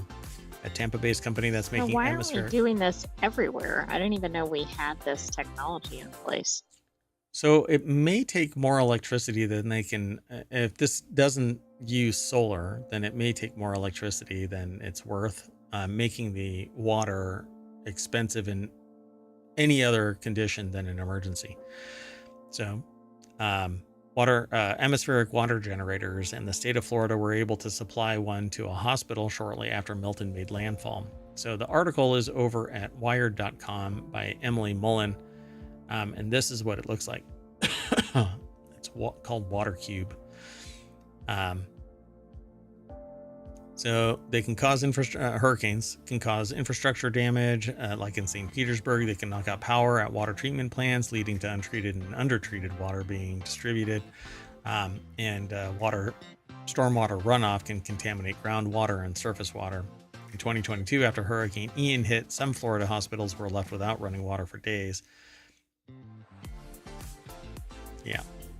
So in preparation for Milton, Genesis and AHCA moved one of these units called the Water Cube 1000 to a storm shelter outside Tampa.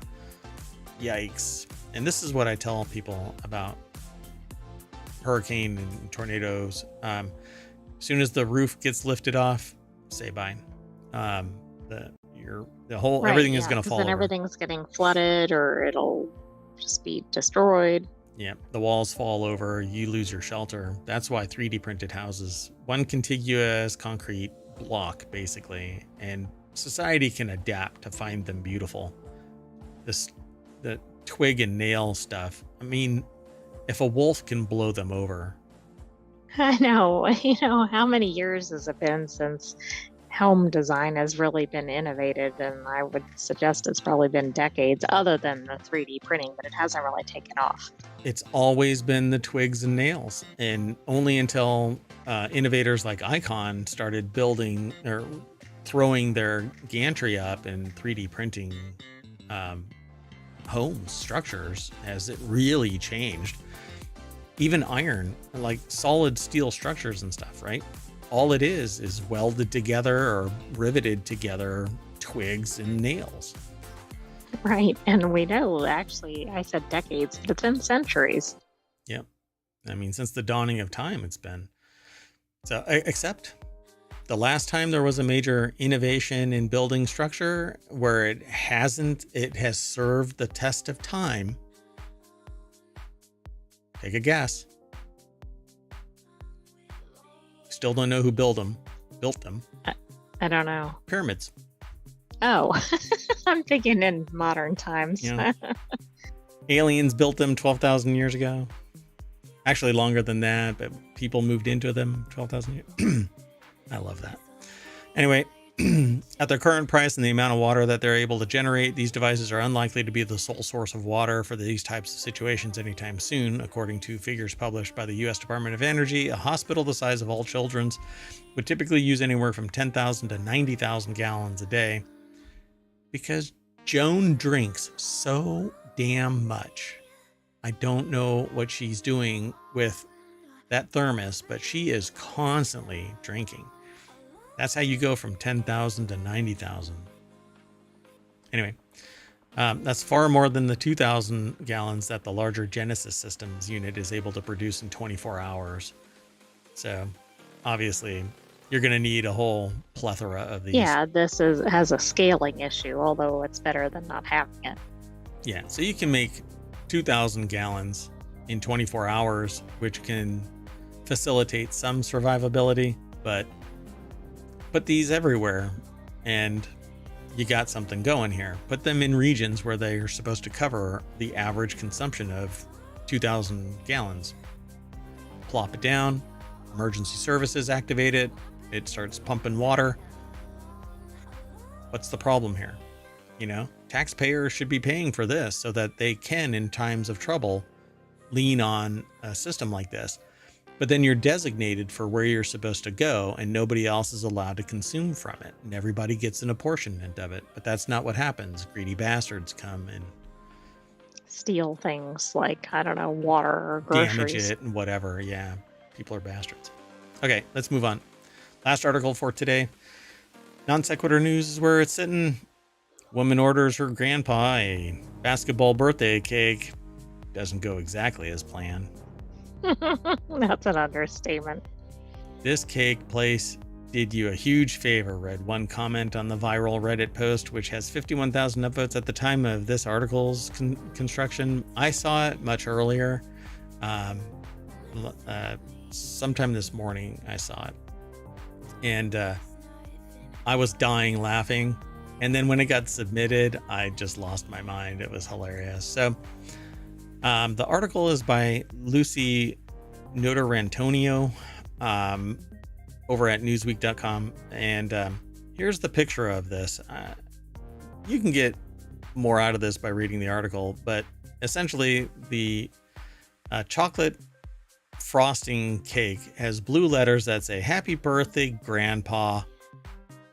And what she wrote was, "Please write Happy Birthday, Grandpa, and if possible, decorate with some basketballs." I don't know if it got transferred on a note or what, but I'm not upset with the result because the cake actually reads, "Happy Birthday, Grandpa," with a couple of balls. It says not the balls we wanted, but the balls we got in the comments. I guess that was the person who ordered the cake. Oh my goodness. I mean, who? The woman said, "When I opened the box, I was crying, laughing so hard." I love this. And what's awesome about this is that every other dollop of frosting has sprinkles on the spherical. Exactly. It kind of works. It kind of works. Oh God, now I want cake. Keep the balls. Anyway, I would seriously have worried that my grandfather would have laughed himself into cardiac arrest having seen that cake and hearing the story, said one comment with 5,600 upvotes. The cake decorator knows this isn't what you asked for, but doesn't give an F anyway, said another. I love it. I mean, this is really a riot. God, I love it. Anyway, that's it for today. Thanks very much for hanging out if you're in chat and over on YouTube. We will call it a day, and tomorrow will be another set of 10 articles, as long as Mayor Watt and the Sentient AI can actually put it together. Maybe we're going to still be laughing about Grandpa's balls cake. I'm Mayor Watt. Sentient AI is going to sing us off. Oh. Yeah, okay, sorry. I'm going to bounce my balls back to the front page of ohmTown.com. On that note, good night, ohmTown citizens. Thanks for joining us for Non Sequitur News. Be back for more balls tomorrow.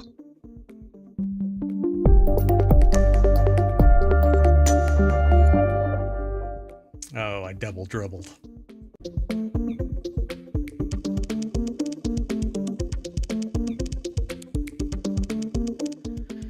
Hello, everybody, and welcome to Non Sequitur News for October 15th, 2024. It's Season 3, Episode 289, and I am Mayor Watt, and along with the Sentient AI from the future. Sorry, the Sentient AI just sent me an error message, but that's okay. We'll keep going. Today, we're going to be talking about Expert Copilot, portable hydrogen cartridge, cloning a weight loss drug, disappearing red box kiosks, over-tourism is not about tourists, box pop mobile bar, the secret tomb for the whip indie. Was this written in AI? Sorry, my brain went straight to another comment. Trashed Bitcoin hard drive. And is that 29 turtles, or are you kayaking to Canada?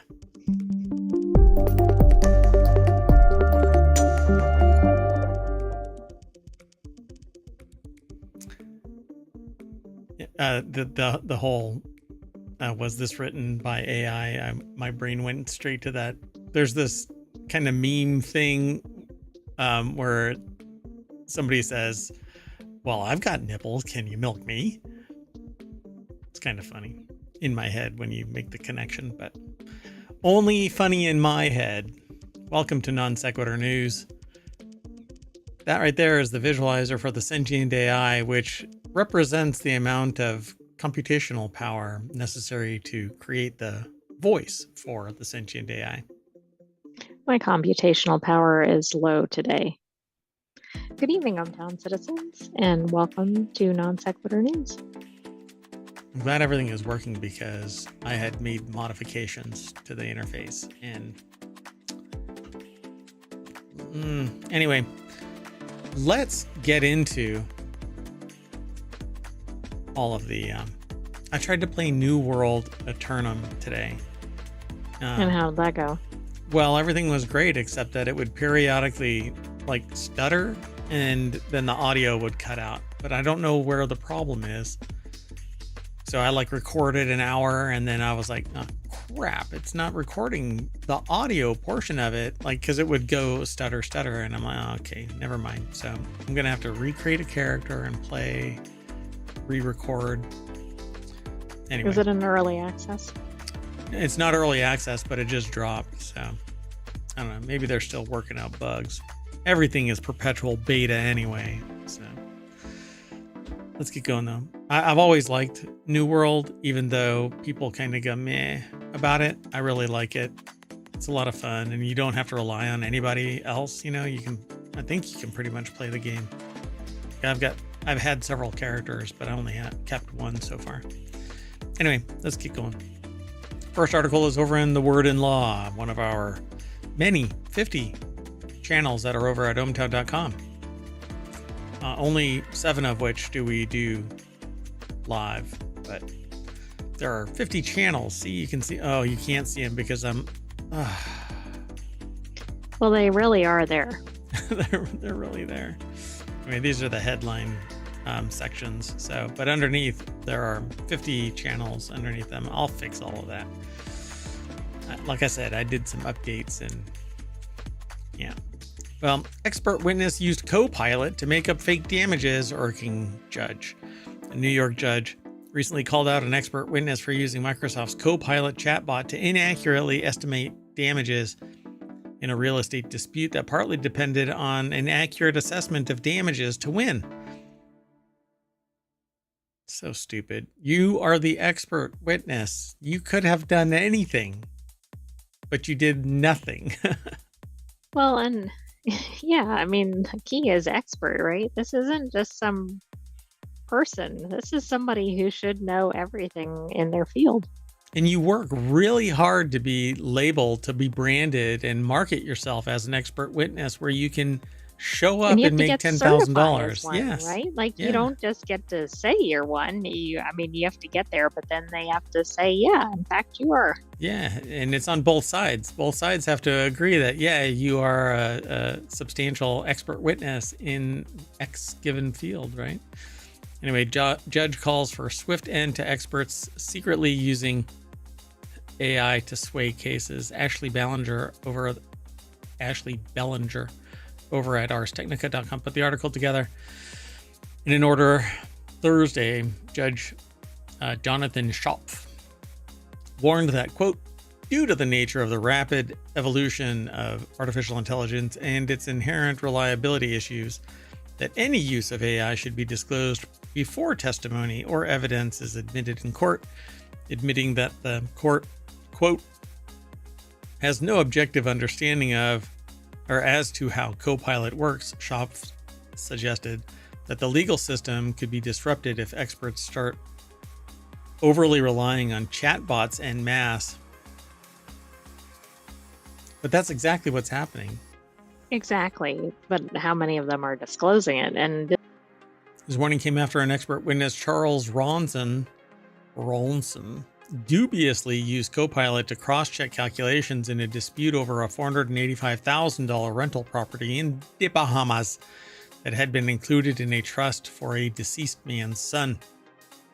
The court was being asked to assess if the executrix and trustee, the deceased man's sister, breached her fiduciary duties by delaying the sale of the property while admittedly using it for personal vacations. I mean, it was in the Bahamas. To win, the surviving son had to prove that his aunt breached her duties by retaining the property, that her vacations there were a form of self-dealing, and that he suffered damages from her alleged misuse of the property. Well, if she was the only one that was allowed to actually utilize that property while it was unsold, then yes, that would be self-dealing. Yeah, I mean, I'm kind of thinking, oh, I need to sign a document. Wait, let me book a week here in the Bahamas each time. Yeah, so there's Oh, only wait, two you want me to ways. sign two? No. I'll come back for another trip. Yeah, exactly. Hold on to Sorry. that one. I'm going to leave and I'll be back in 6 months. We'll do this again. And by the way, there was an easy solution to this. Estimate what the value of the property was. Run the calculator instead of the AI?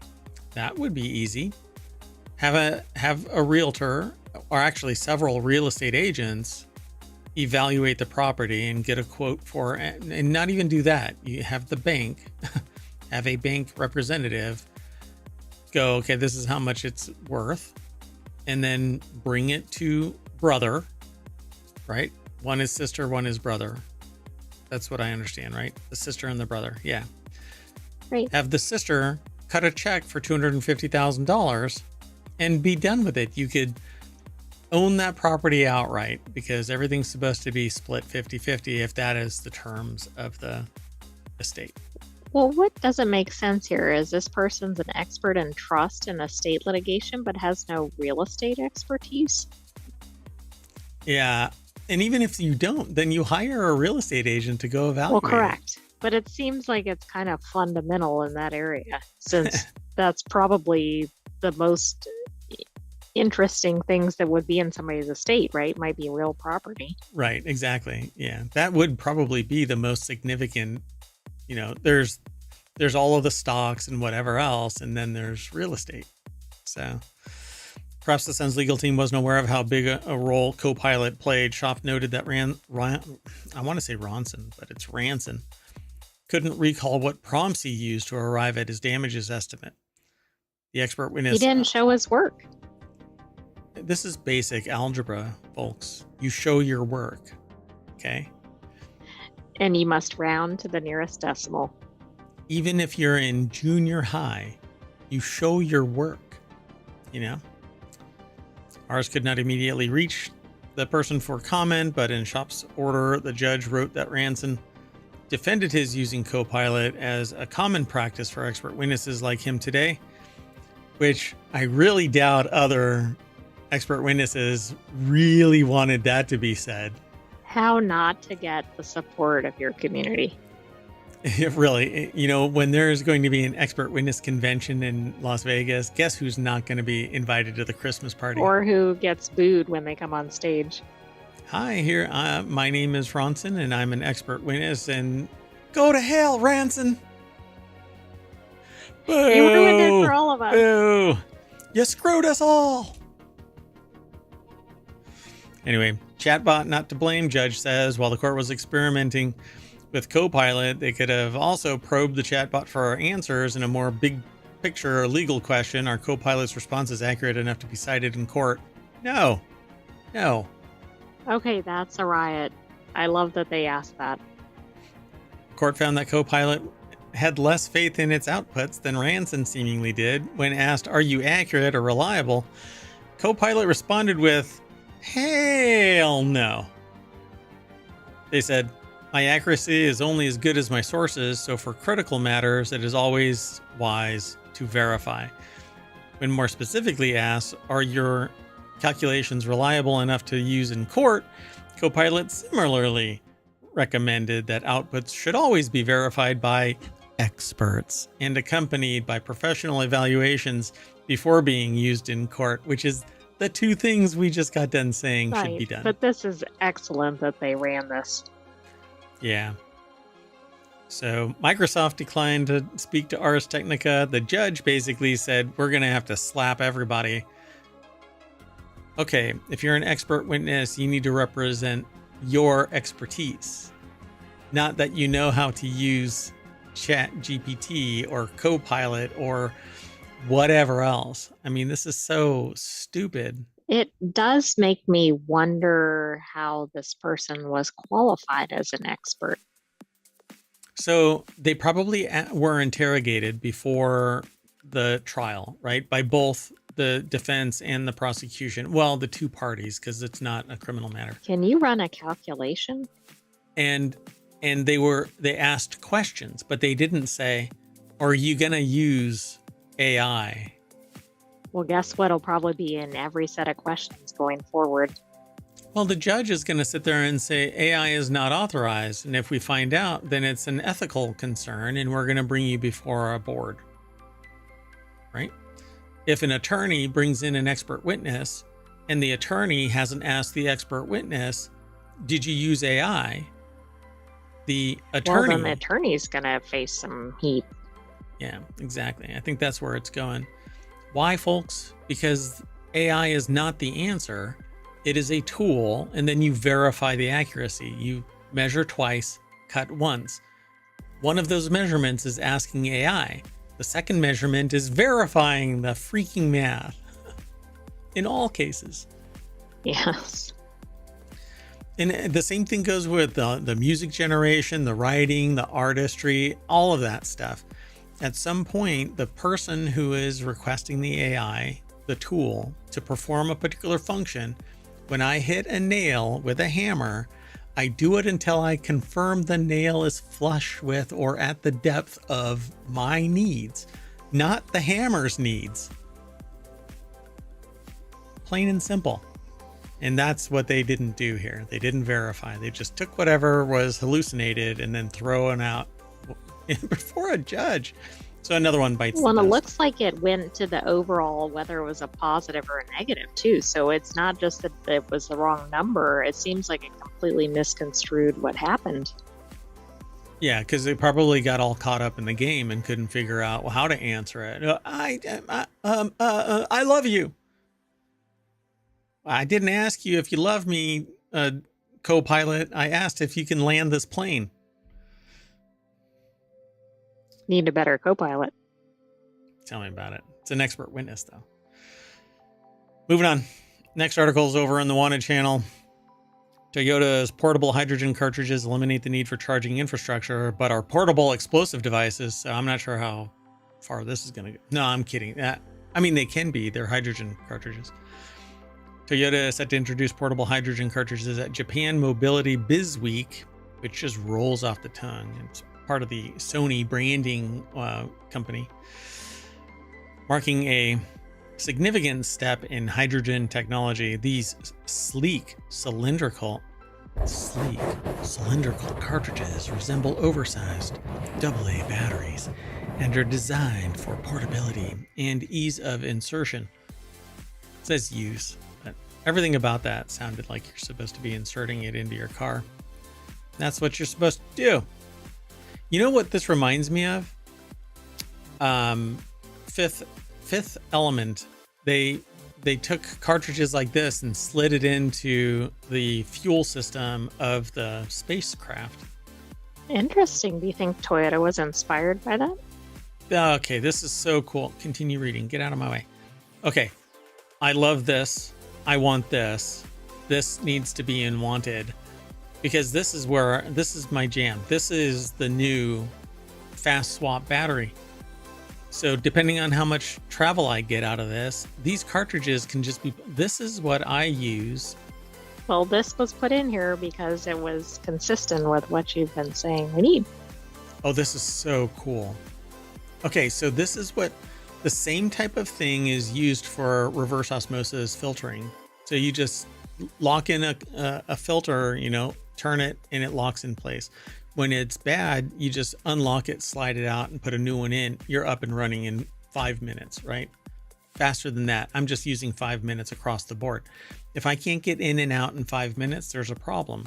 Fuel or whatever, right? For mainstream. So you drive in, you take a couple of these hydrogen pills, slide them in, off you go. You verify the integrity of the system, and off you go. I love this. Initially prototyped in 2022, the cartridges are now lighter and more compact, reflecting Toyota's expertise in hydrogen storage. Users can swap out empty cartridges for filled ones, minimizing reliance on a hydrogen pipeline infrastructure. And all they do is just like propane tanks or CO2 tanks. I use CO2 tanks in various places. So in beer making, in manufacturing, and sometimes even in scientific experiments. Like a real world example of a hurricane force wind striking a structure. I thought you were going to say how much hot air Mayor Watt was releasing. That too. Yeah. So don't stand downwind from. Anyway, so users can swap out these cartridges for full filled ones. The cartridges can be used not only for FCEVs, but also for powering home devices, serving as backup energy during emergencies, or powering hydrogen stoves, as demonstrated at Toyota's collaboration with Rinnai Corporation. Now, I would love this as a backup fuel system. So if power goes out, instead of having to rely on solar, which at night, obviously, it doesn't work. But you can use fuel cells like this, just slide them in place and you're off grid. When the grid comes back, it automatically switches over and off you go. So I love everything about this. So beyond the cartridges, Toyota is showcasing other sustainability initiatives in the at the event, including liquid hydrogen powered GR Corolla, used in motorsports, and the Sweep energy storage system, which repurposes old EV batteries to stabilize renewable energy systems or supplies. These projects reflect Toyota's broader vision of achieving net zero emissions and building a clean energy ecosystem. I'm all over this. I would love for this to be deployed. And if I could, I would convert everybody to this. You just slide these things in and off you go. The only problem is you have to make sure that, we can maintain having nice things, but there's going to be some goober out there that's going to sit there and steal my hydrogen cells while I'm at the gas and sip. Very frustrating. Anyway, I love this idea. And it looks like it's the size of, well, this bigger one here looks like it's the size of a 20-pound CO2 tank, but it's filled with hydrogen. So let's move on. Welcome back. So welcome back. So the Sentient AI didn't get a chance to talk about the hydrogen stuff, but what do you think? But I of did this? submit those into Wanted. They might make an appearance on the weekly show. I think this is really cool, and this is the direction we need to go. Make it easy, make it portable. Avoid all this stuff we've been talking about with everything with EVs. This is a hydrogen powered. This is a sorry, I hear a ticking sound and it's the music in the background. But the fidelity was so real, I thought that it was around me, not me. Anyway, so this is a hydrogen powered oven. You just slide in the two cartridges. I didn't even know that existed. Grill. It doesn't. It's a prototype, a collaboration with Rinnai Corporation.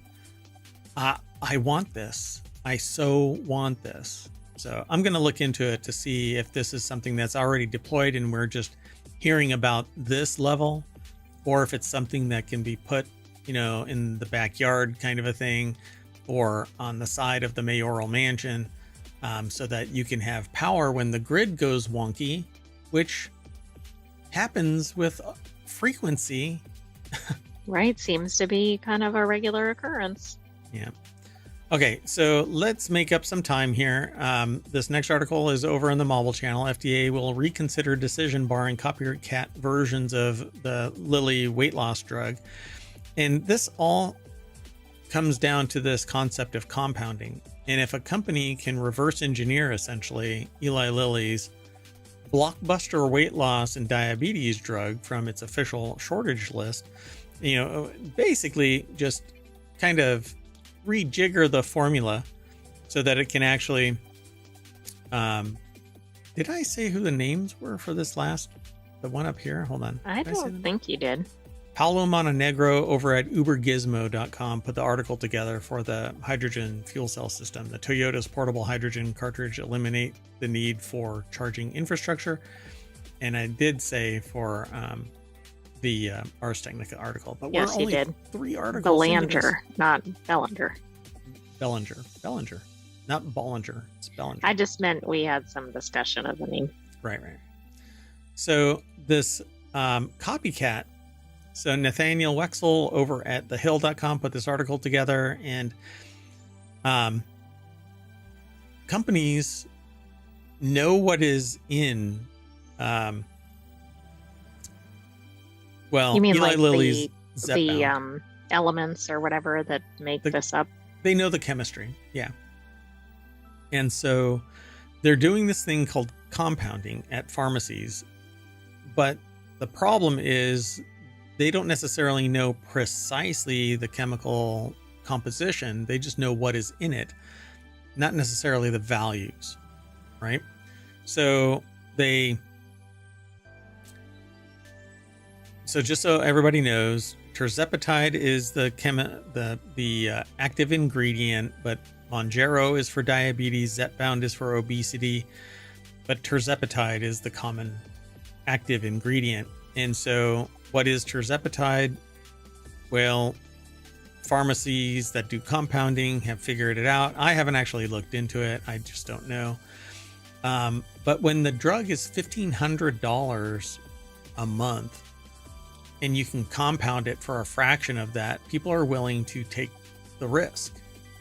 And when an MBA, an actuarial table, decides if you are going to be made healthy or not, people will seek the path of compounding to solve this problem, come hell or high water. But the manufacturer is saying, well, compounding is dangerous because we know what the hell we're doing, but Bob's bait and compounding doesn't necessarily. Well, there might be something to that, but not if it's a reputable pharmaceutical company. Yeah, but the last compounding pharmacy that I spoke to, basically, well, I'm a little scared. Well, it's interesting because this article, or one of the organizations, says that this is going to be cheaper if compounding is allowed, and that's not always been the case. Now, maybe it will be for this type of drug. Well, I mean, it's going to be cheaper at the compounder than it is from the manufacturer, at least until competition kicks in, and then the people will pay a little bit more for the original, but they're not going to pay $1,500. The people who would have gone to the compounding pharmacy, they're not going to go to the compounding pharmacy if the price drops to a reasonable amount. They'll get the legit. Right, yeah, why would they bother with the other? Right. So if you want to put the compounders out of business, Lily, lower your price. But they're trying to recoup as much money while the iron is hot. From the research and development, probably. Right. And you can't really fault them. I mean, it's changing the dynamic of, healthcare for diabetes and obesity. There's something. Anyway, let's keep going. So something is taking Redbox rental kiosks, I guess. I don't know. It says retailers are starting to remove them from outside their stores. So where are they ending up? Is there a big auction for a bunch of red boxes? I have no idea what's going on. Trevor Mogg over at digitaltrends.com put the article together, and these are Redbox. But I suppose if you can put anything inside and it spits out something. That's true. Isn't that basically just a vending machine? Like they might want to use them for sodas or snacks or... Yeah, it's a huge vending machine too. Changing technology and expansion of streaming services like Netflix and Disney Plus have made DVD vending machines fall out of favor, and earlier this year, Redbox parent company filed for Chapter 11 bankruptcy. While some of Redbox's 34,000 or so kiosks are still operational in places like CVS, Walmart, Walgreens, Kroger, those businesses are now making plans to switch them off for good and get rid of them. So still, that didn't stop North Carolina resident Jacob Helton from acquiring his very own Redbox machine after he struck a deal with a contractor that had come to clear it from outside his local drugstore. Redbox is important in the history of American media. Its collapse marks the end of the video rental era, says So Helton. does Netflix not mailing out DVDs, right? Yeah. That really was the signal. The collapse of the video rental market. Why? Because there wasn't enough bandwidth to kick off a streaming service. And then comes net neutrality, which is something that I gave a talk about today.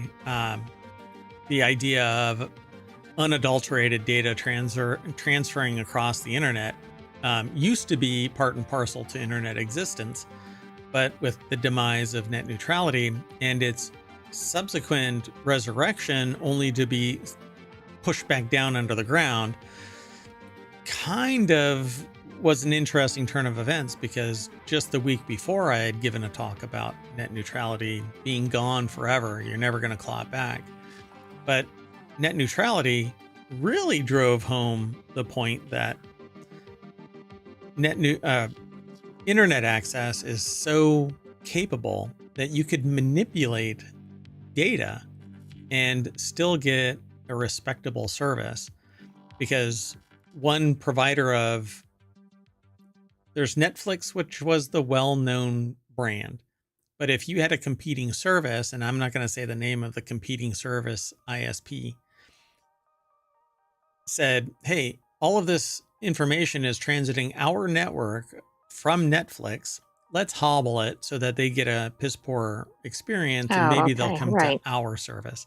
Net neutrality would have invalidated that, and they would have been able to sue for damage.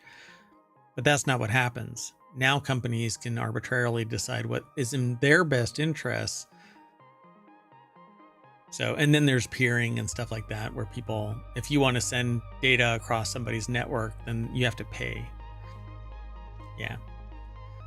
So whether kiosks are sent to the scrapyard or snapped up by enthusiasts like Helton, retailers will be keen to offload them in the earliest opportunities. Walgreens, for example, spends around $184,000 a month to power nearly 5,400 of the machines, and they're taking up space that can be used for other facilities. Wow. That's interesting. So $200 per removal and $70 up to $70 for the scrap metal. So they're being junked. But I wonder if there's something else that you can put in them. You know? Yeah, I would think so. I don't know. Although maybe they're set up with different dividers than you might use for other vending. But maybe that's easily addressed. I don't know. Yeah, as long as I guess it fits, because it has to fit inside the thing and then get processed and that's put back right. into the Yeah, library. you can't have a soda can come through the DVD slot, I guess. Yeah. Believe me, I've or tried. be really flat and it might explode if you compressed it that much. Yeah. Flat pack drinks, just add water. Moving on. Let me close some of these.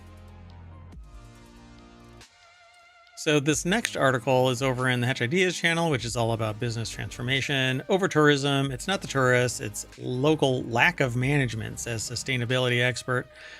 They say that over-tourism can be alleviated by better awareness and management at the local level, said Randy Durband, who made no friends in all of these over-touristy parts of the world. See, that's a technical term, over-touristy. I mean, it fits. CEO but it should be over or under managing. Under managing me. Yeah. So CEO of Global Sustainable Tourism Council. All right. I don't know how to take that. So the article is over at CNBC Travel, well, CNBC.com, and it's written by who appeared. Oh, no, wait, that's not it. Monica Petrelli put the article together, and they talk about crowded beaches, expensive rent, tourist sites with wall-to-wall people. Okay, so crowded beaches, yeah, that's a over-tourism thing. Expensive rent, if anybody is complaining about expensive rent, it's the people who want cheap rent so that they can go there. Or it's it's probably the tourists, right? Not the landlords. Or the domestic residents who are NIMBYing the hell out of this, right? But tourists, they'll pay whatever the price is until they hit their threshold, their bulk rate, and then they bounce.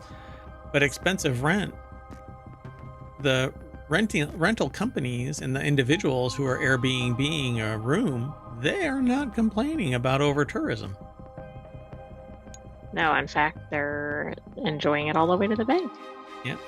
So rather, it's lack of management, he told Squawk Box Asia on Monday. I've been in travel and tourism for 40 years, working on committees and trade associations in Europe, North America, and Asia, he said. Governments around the world traditionally just didn't think that they had a role in managing. So they call it destination marketing organizations must change the M in DMO, is destination marketing organizations, to management from marketing. So how pithy. So it says the Chinese are masters at adding capacity and managing flows, Durbin said. He cited the Lishan giant Buddha as one example. Yeah, but China's a managed economy. What the hell? How are you comparing that? Yeah, I'm not sure that's the best comparison here. It's not even a transparent managed economy. So, well, that's part of the issue too, right? They may say that they're doing something, and that's for the government, not the people. Wow. So he said Chinese officials also created a control center with video screens that track visitors at various locations of the narrow staircases used to access the Buddha. They know before the staircases are dangerously full, he said, CNBC Travel after the interview. Yeah, they've got a shit ton of experience with surveillance. Yeah, there's two sides to this, right? It's like the surveillance versus safety. I don't think that's really... should I show videos of how escalators have eaten people, for crying out loud? No, but I think we can safely say that this country is not known for its safety track record. He said that the small French village of Saint-Guillaume-le-Désert changed the flow of travelers after someone in the town died from a heart attack and traffic prevented an ambulance from rendering aid. Residents can drive into the village, Durbin said, but visitors are directed to a park in a designated area outside the village on weekends and during the summer, and then bicycle, walk, or take an electric shuttle to reach the village, which is great. Right. This, to me, is the kind of strategy that places need to use. But then be a responsible leadership organization and make sure that you also bring all of the visitors back to said parking lot hours after they're... Well, that's true. Yeah, you can't just drop them off and then go, oh, wow, we have an over-tourism problem. I'm out. Oh, wait, you're talking about tourism and I'm talking about something else. But all right, anyway. So everybody wants to go to the same small area of Old Town, so the dispersion would require quite a substantial strategy to make that happen. Still, he said it's absolutely possible without giving any real freaking solution. Yeah. Right. If everybody wants to be in the same space, which is apparently the problem in Barcelona. Yeah. We can solve climate change, but I'm going to keep that one close to my vest. But it's possible.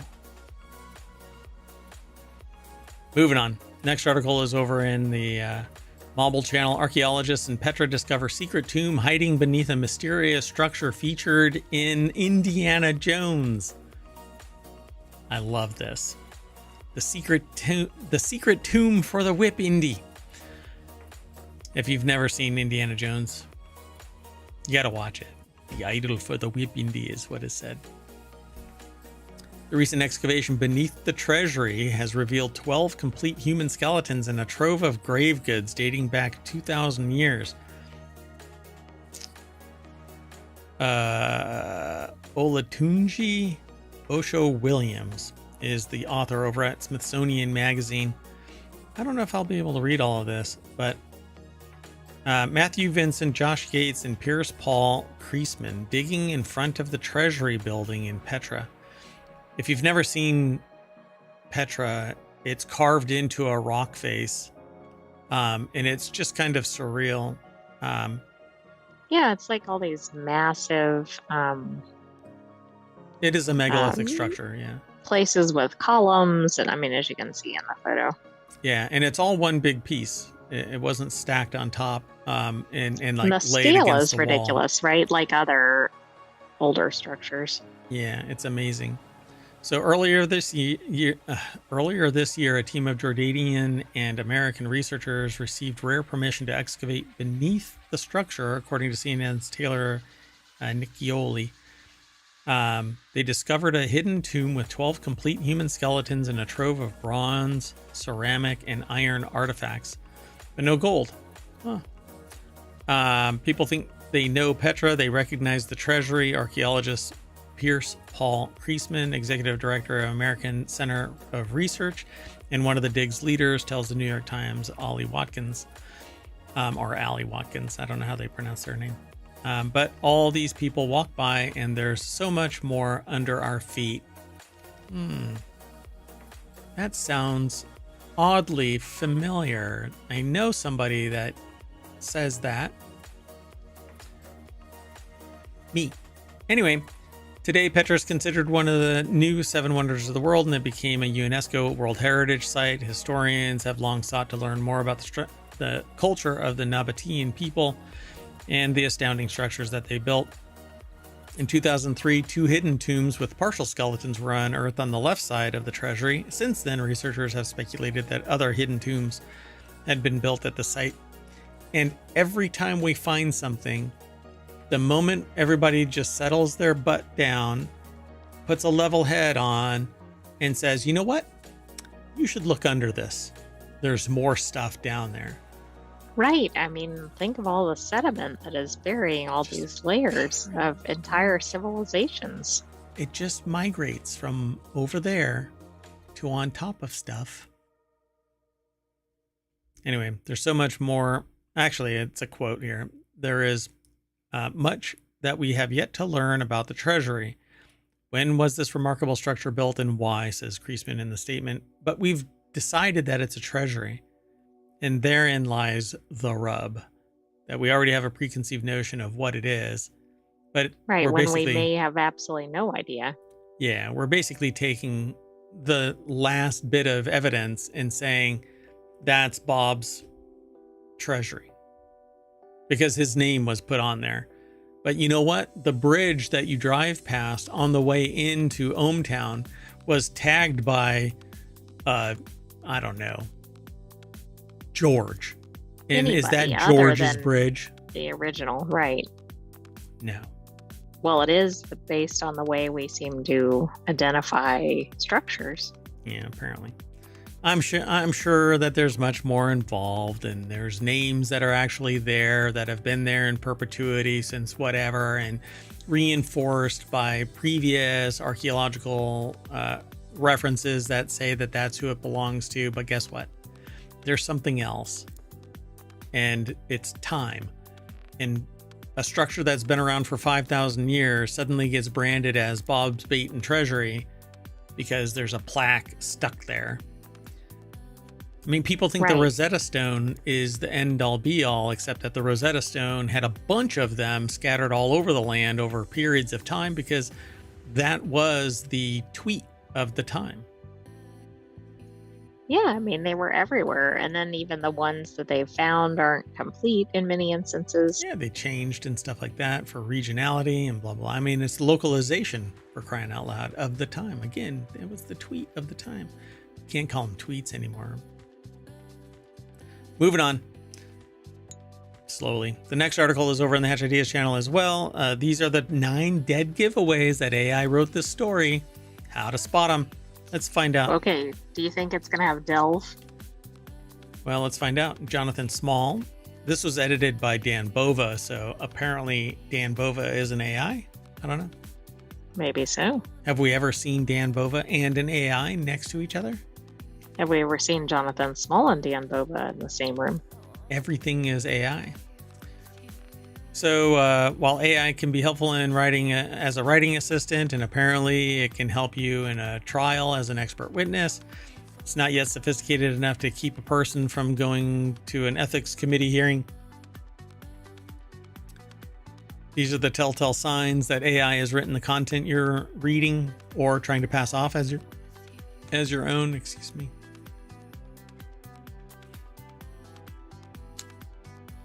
Okay, wait. I'm trying to find.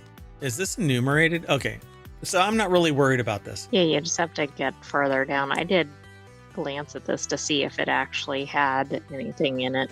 Gotcha. So what did you come to? Was there something significant that was different than what we already know? Well, some of it is word choices, but some of it's like how sentences are begun, how transitions are used. It's basically, it kind of comes down to writing style. Right. If I could summarize all the reasons. Which I think is kind of bogus. So words, these are these power words: revolutionize. There's no delve in here. Game changing, innovative, groundbreaking. Oh, but wait, it might show up later. But these are power words that exist in the lexicon because they exist in the lexicon. They have been extracted by the AI and used because the AI doesn't come up with what? Unless it hallucinates, it's not coming up with its own terminology. So people could very much use these terms. Now, do most people probably use these terms when they're just speaking to somebody? Probably not, but that doesn't mean they wouldn't write it in something. Yeah, for sure, because these are marketing terms. Our product revolutionizes. Our system is game changing. We are an innovative company. Metaphorical words like tapestry, mosaic, patchwork, symphony, collage. Again, these are marketing terms. Yeah, they are. And I think a lot of times they're not used verbally, but that doesn't mean they're not used in other materials or other contexts. Right. Yeah. We offer a mosaic of our products are in harmony or in symphony with something. Yeah, it's a collage of we solve the patchwork, blah, blah, blah. I mean, all of these are marketing terms. So you're going to see them because there is a massive amount of marketing material that's public and you don't have to pay anybody to consume it. But when you download a book and use that in your AI, then hell yes. You know, supposedly you're supposed to pay for that. Ask for forgiveness, not permission. Clever wordplay, pros and cons, the advantages and disadvantages of AI generated writing, or bot or not bot. How to tell if AI wrote this story. Little known fact, AI was trained by joke book writers for fourth graders and Cosmo Coverline writers from 1996. It loves to string together punny sentences, especially when it's crafting headlines. It's obsessed with putting colons in long headlines, a practice that hasn't been popular in newsrooms for 20 years. Pros and cons. That's right. Move over colon for the M dash. Oof. Move over colon just sounds horrendous. So terrible transitions like moreover, furthermore, in addition to, conversely, nevertheless, therefore, again. Plenty of those appear in certain industries. Mm-hmm. Yeah, academic. Yeah. And professional presentations for sure, and non-marketing, right? Or they want something pithy, you know, move over so-and-so, there's a new game in town. Term paper conclusions. In conclusion, in summary, finally, by and large, on the whole, ultimately. This might be the only one I have agreed with so far. I don't think these are as used as frequently as some of the others. Right, but Again, it In has to like a be professional used. setting. Like if it's in an Yeah. academic setting, absolutely. Yeah. In summary, for sure. In conclusion, for sure. Finally is at the end of a series of first this, second that, and finally this. Um, by and large, is not that. I don't even know when that was last. I'd have to do a It Google seems like it's search. just fluff terminology. It's probably building your word count or something. Yep. Then there's text speak, leverage, pivot, holistic, resonate, enrich, navigate, multifaceted, testament. Again, it kind of depends on what the industry is. Yeah, this is a testament to so and so. It's used all the time. Um, Make simple words complicated like delve. It does. They use delve. Endeavor, crucial, insights, systemic, which is used all over the place. There Oh, are systemic absolutely. problems. Comprehensive. I mean, That's those are used. Inherent is inherent in is some used. areas. Yeah, many areas. Yeah. So AI land use is always has to be utilized. Important has to be critical Yeah, for a but so does chatbot. a person using a thesaurus or something. Yeah, I mean it's the preponderance of the historical record that has trained the AI. And why does the AI do that? Because it's built off of human construction. So then they hammer it. In conclusion, as long as readers want to stay awake while reading, writers are in no immediate danger of losing their jobs, except that it's writers that built this monster. Literally. Yeah. And literally. Literally. Anyway, let's keep going. Next article is over in the Mobile Channel. Man sues town for $647 million over trashed Bitcoin hard drive. A man from UK named James Howells. I think this is the same person, right? That lost their hard drive in a landfill, and they've been trying to. I believe it is, and since this seemed to be a an update on it, I thought it was worth submitting. Yeah, so let's see.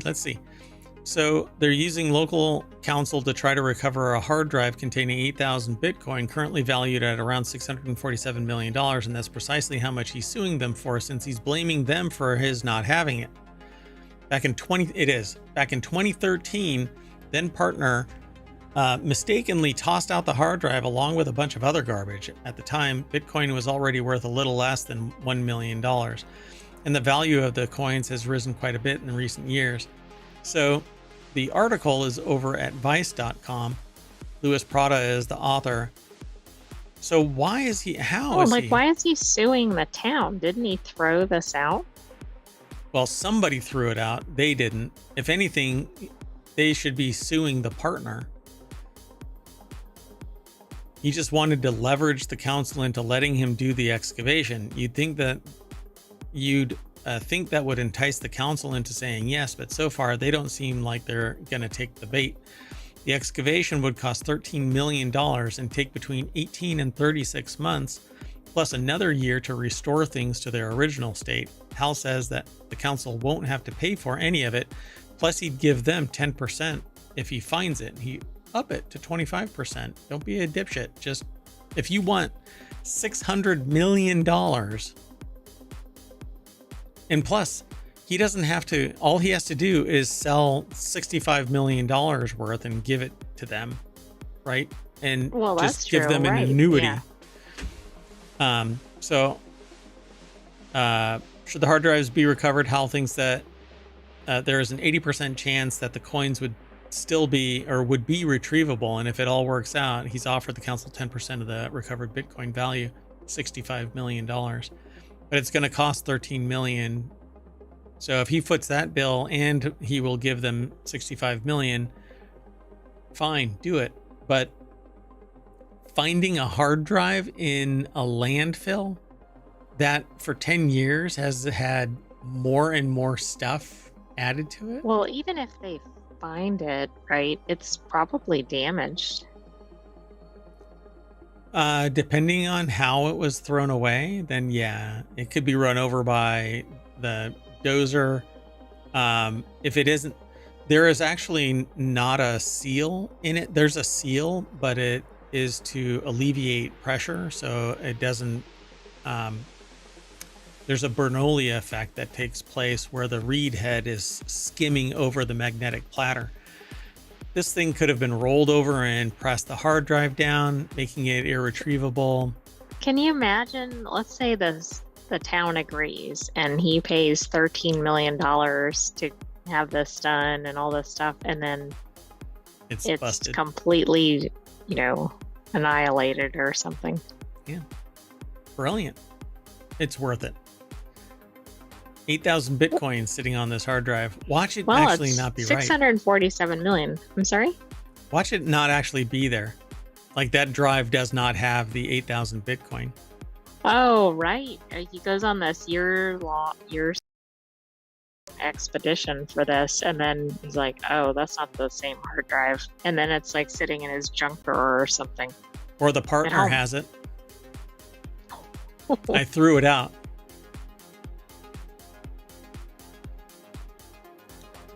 Conspiracy. NaNoWriMo, folks. 2 weeks away. Next article is over in the Mobile channel. This one's titled, Is That 29 Turtles or Are You Kayaking to Canada? Chinese woman caught smuggling 29 turtles into Canada via kayak. You know, the funniest statement that I'll ever make out loud is this. Is that 29 turtles under your skirt? So a woman from China recently pleaded guilty. Why is it not pled? I don't understand that. Past tense of plead is pleaded? How is that? Why is that? Why isn't it pled guilty to attempting to smuggle 29 turtles under her skirt? This case, okay, I shouldn't, is it misogynist that I say skirt? She tried to smuggle. This is funny regardless of the person's gender or attire. She tried to smuggle 29 turtles in her slacks. That'd be more awkward. But actually, she tried to smuggle it into Canada via kayak. What's up with people in their kayaks trying to get from exactly. Kansas? Well, remember we had the fugitive kayaker who was trying to get to Alaska or something, except where they were didn't landlocked. Connect. Yeah, it's yeah. Canada. It wasn't Canada. It was like Kansas. They're not getting anywhere. Somewhere. Which way are you going? Border Patrol agents arrested Wan Yi Ying, 41, just as she was getting into her inflatable kayak with a duffel bag. This happened outside an Airbnb in Canaan, Vermont, where Lake Wallace connects the U.S. and Canada. So the Royal Canadian Mounted Police. Do you think Airbnb, or at least this Airbnb owner, is going to have renters certify that they're not going to smuggle turtles via kayak? Yeah. No. Yeah. It's going to have a little line in there that says no smuggling shit into Canada from here. We disavow any knowledge of your... I'm sure this happens, but I cannot think of a single smuggling attempt via kayak. That one guy tried to smuggle himself from... Well, he was a fugitive or something. We did talk about it, by the way. So there is an episode somewhere. Just do a search for kayak and you'll find it. No, you have to go back and listen to all 1,400 plus episodes. Yeah, I agree. Sammy Caramella over at Vice.com put this article together. The deck statement says she faces potential prison time and hefty fines for wildlife trafficking. Wow. Or maybe it was human trafficking and it was the turtles that were making her. Oh, right. I mean, that would be a good twist. It took 29 turtles to smuggle a human into Canada. Look at that. Again, NaNoWriMo right around the corner, folks. So according to the affidavit, this type of turtle goes for $1,000 each on the Chinese black market. She was also fined $250,000, far more than she would have made on her original deal. Tough break. Why don't they leverage that kind of fine against companies to make it less lucrative to be a horrible... Oh, wait. There we go. Sorry, my big old noodle was blocking the screen. Gravitational. I should make a little lens warp right there so that it looks like my head is eclipsing the... Well, you could put up some sort of alert, too. Big head alert. little arrow that just points right there all the time. Big head. By the way, I have a tiny hand and I have a big hand. Okay, that is odd. Anyway. So when the agents searched her duffel bag, they found 29 eastern box turtles, a protected species. Each poor little turtle was wrapped individually in a sock. Oh, that's sad. Yeah. Well, I mean, I guess at least they were wrapped individually, but they probably wanted to be in the water and not in socks. Sock turtle. Poor little sock turtle. Anyway, I hope that they get released into the wild and become free-range turtles and nobody messes with them. This is why we can't have nice things.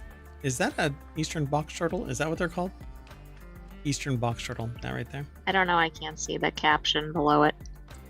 Oh, eastern box turtle. Photo by Linda Davidson, The Washington Post, via Getty Images. I was trying to look at it and you scrolled really fast. Is that an eastern box turtle? Can't tell me yes or no. Ha ha ha. Anyway, that's it, folks. We are all done. So while you're looking at the eastern box turtle, I'm going to snap us back to the front page of ohmTown.com. I am Mayor Watt. There's the visualizer for the Sentient AI from the future. Good night, ohmTown citizens. Thanks for joining us for Non Sequitur News. Be back tomorrow for another episode. And don't forget to watch the replay, like and subscribe, check out our podcast, check out our Patreon, etc., etc. That's a lot of stuff. My God. Okay, we're out. Bye.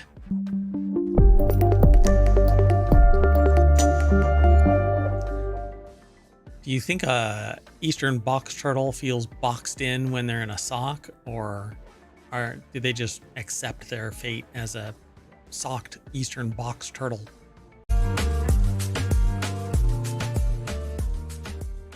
Hello, everybody, and welcome to Non Sequitur News for October 16th, 2024. It's Season 3, Episode 290. This is a Time Machine episode, and Preemptive Strike, the Thursday show, isn't going to take place until Friday afternoon. That's okay, though. Today, Mayor Watt and the Sentient AI are going to talk about the... Sentient AI cannot...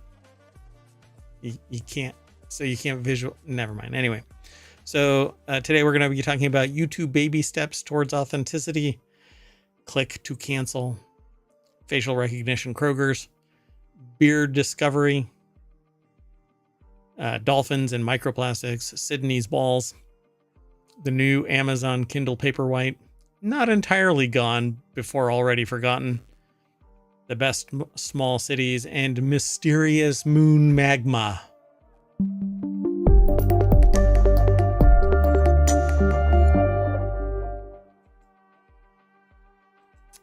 Hello.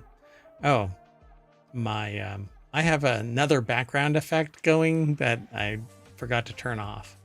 That's okay. I'm going to leave it just to see if it shows up. Anyway, I am Mayor Watt, and this is the Sentient AI's visualizer. Good evening, ohmTown citizens, and welcome to Non Sequitur News for October 16th. And that was their voice. So they're a sentient AI from the future that I found on a strange-looking USB drive in the parking lot of a Wendy's at 2 o'clock in the morning. I went to get boneless, spicy barbecue wings, and they don't have them anymore, and they were closed. So instead, you got stuck with a sentient AI. Yeah. Imagine that. Oh, okay, hold on. Let's see. Dun, dun, dun. So, if you want today's show notes, you hit !NSN over on the Twitch tubes. It just goes by Twitch, not Twitch tubes, but anyway. Apparently, I have rewards enabled on the channel, so you can subscribe to earn rewards. Uh-huh. But hold on a second. Okay, well, anyway, let's just get going. So it's non sequitur news, so you immediately start wandering off. I don't know how that's possible, because it says by purchasing or gifting subscriptions to ohmTown's channel while they're live in any category. But I'm not a partner or affiliate yet. Who knows? It's a mystery. Okay. Well, anyway, the very first article that we're going to talk about is over in Non Sequitur News. YouTube takes baby steps towards labeling authentic video. YouTube's rolling out new labels that tell if uploaded videos come from a real camera with unaltered footage and sound. The new captured with a camera label can be seen in action courtesy of digital content authentication service TruePic, which uploaded a video to its channel, triggering the disclosure in the video description panel. TruePic says that it is the first authentic video with what is C2PA content credentials on YouTube. Yeah, I don't know what that is. That I haven't actually heard of that. Maybe I have, but just not in that format. So YouTube is leaning on the C2PA standard to detect the authenticity of uploaded videos, meaning the feature will work only with recording devices. Okay. So it's a specific nonprofit that talks about authentication. So they've developed this standard essentially. Gotcha. Interesting. So YouTube is rolling out a new captured with a camera label that works with C2PA content credentials. Umar Shakir over at TheVerge.com put the article together and says YouTube is leaning on this to verify that there is legit video being uploaded.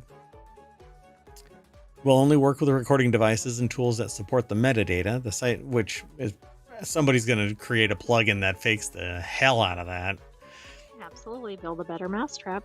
Build a better mousetrap, and smarter mice show up.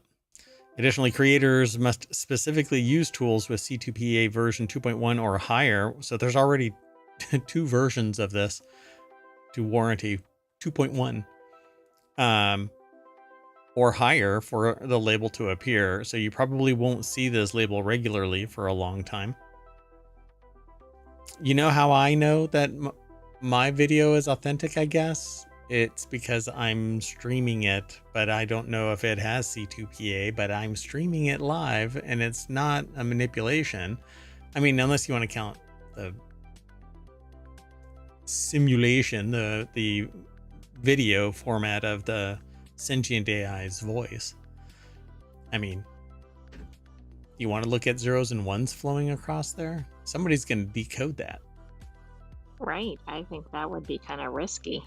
Risky, clicky.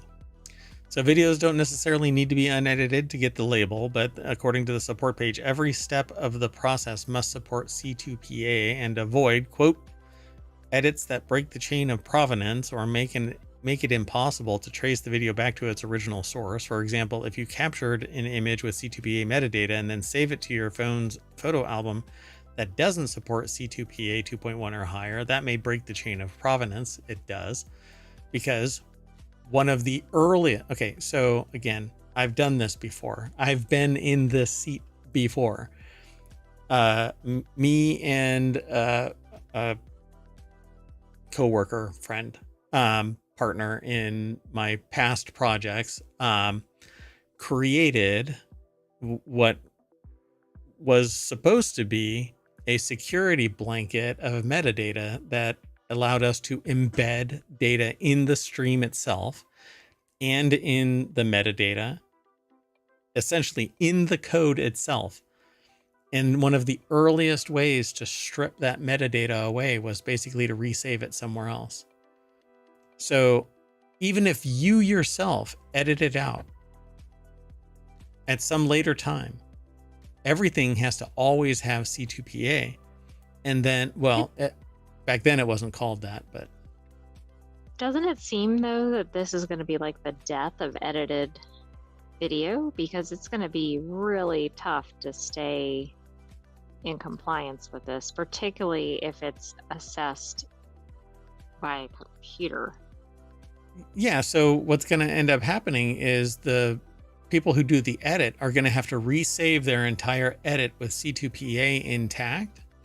So they make all of their edits, and then once it's up on the site, they can't touch it, right? So if something happens, like somebody gets I don't know, somebody gets really spicy about their copyright and decides that they want to shut down a 2-second clip of an incidental video in the background, or like back there, or somebody gets a wild hair and says, I don't like the fact that you're using the logo or whatever, and I have to clip it out. I would have to re-edit the entire thing, re-upload the entire thing. Right, which isn't that likely and it's resource intensive. So do they end up taking the video down or just go, oh, well, it's not labeled? But and that's going to differentiate those that are labeled and aren't labeled. Yeah, and so coming to your point, look, it says it right there. Google launched an altered or synthetic content label earlier this year that requires YouTube users to self-identify their uploads. Scout's Honor that contained AI generated content. Yeah, that's been around for a while. So what is the difference between saying that it's been altered and having C2PA, other than this provenance concept, which Well, I the guess world is it's that powered it's by? external determined instead of self-labeled, right? Yeah, I think the biggest problem is that there isn't enough humans involved in the process of policing the content. So while we have something value added to the content, somebody else could take my videos, post them wholesale, and because I'm not part of the content system, I have no recourse. I have to sit there and go through a longer, more involved legal claiming system. It's just a big pain in the ass, really. So this is just going to be friction for the people who don't fake the news or fake the videos. Yeah, I think it's going to be problematic for people that have a technical glitch and they truly are not like editing the content, or like there's going to be cases where the people that probably shouldn't be labeled Yeah. are labeled and vice versa. Yeah. Yeah. Well, we'll see. We'll watch this. I don't know. I just know from experience, and I've had, we kind of gave up the ghost after about 3 years of iteration after iteration. Why? Because we knew what the system was, and so we knew of ways to circumvent it. And so we literally had discussions about, so what is the friction threshold here? How much work is really involved in essentially removing our cryptographic measures? And there was no barrier. We basically said, well, if we can spend 2 hours fixing it, then it's 2 hours well done, and we can remove the crypto, and my opportunity cost means that I don't have to pay $200 for an application or a video or whatever. So we know that there are people out there that are going to fix this both ways. They're going to remove C2PA, and they're going to provoke it. Like they're going to stick it into a manipulated video. Just waiting for it, just waiting for the time where that happens. It just has to get to the level where it pisses off enough fully capable people, and then they'll rise to the occasion. Anyway, let's keep going. The next article is over in Smack Talk. FTC click to cancel rule makes canceling subscriptions as easy as starting them, which is really funny because we talked about FCC recently, wherein they leaned into net neutrality and they said, we're bringing it back. And then it was hobbled. FTC click to cancel rule makes canceling subscriptions as easy as starting them. But tomorrow, I could have predicted this if it wasn't for us having a time machine. They hobbled it. So not FTC, but the administrivia above says, because the FTC can't provoke anything all by itself. FCC can't provoke anything all by itself. They have to go through the administrivia. So subscriptions are getting easier to manage thanks to new FTC click to cancel, which is funny because I have a click with care rule, right? This is something that I promote that blocks companies from deceptive or malicious tactics that keep customers from canceling. Like right now, I want to cancel something. but it's really friction born. I can't do it within the very app that enabled me to cancel or to start it up. I can't cancel it from that same interface. Well, that would Very be too frustrating. easy for customers to stop spending money on that. Yeah, and this is from a game. So app subscriptions can be managed in the App Store. We've all had subscription we wanted to cancel, but discovered the price of it the price of keeping it wasn't worth the hassle. So they phrase it differently, and I'm just kind of blah blah blah. A new rule from the FTC will go into effect in 180 days. That'll make it easier for customers to cancel pesky subscriptions. And I think everybody is looking at ISPs like Comcast, right? I mean, there's a whole meme about it.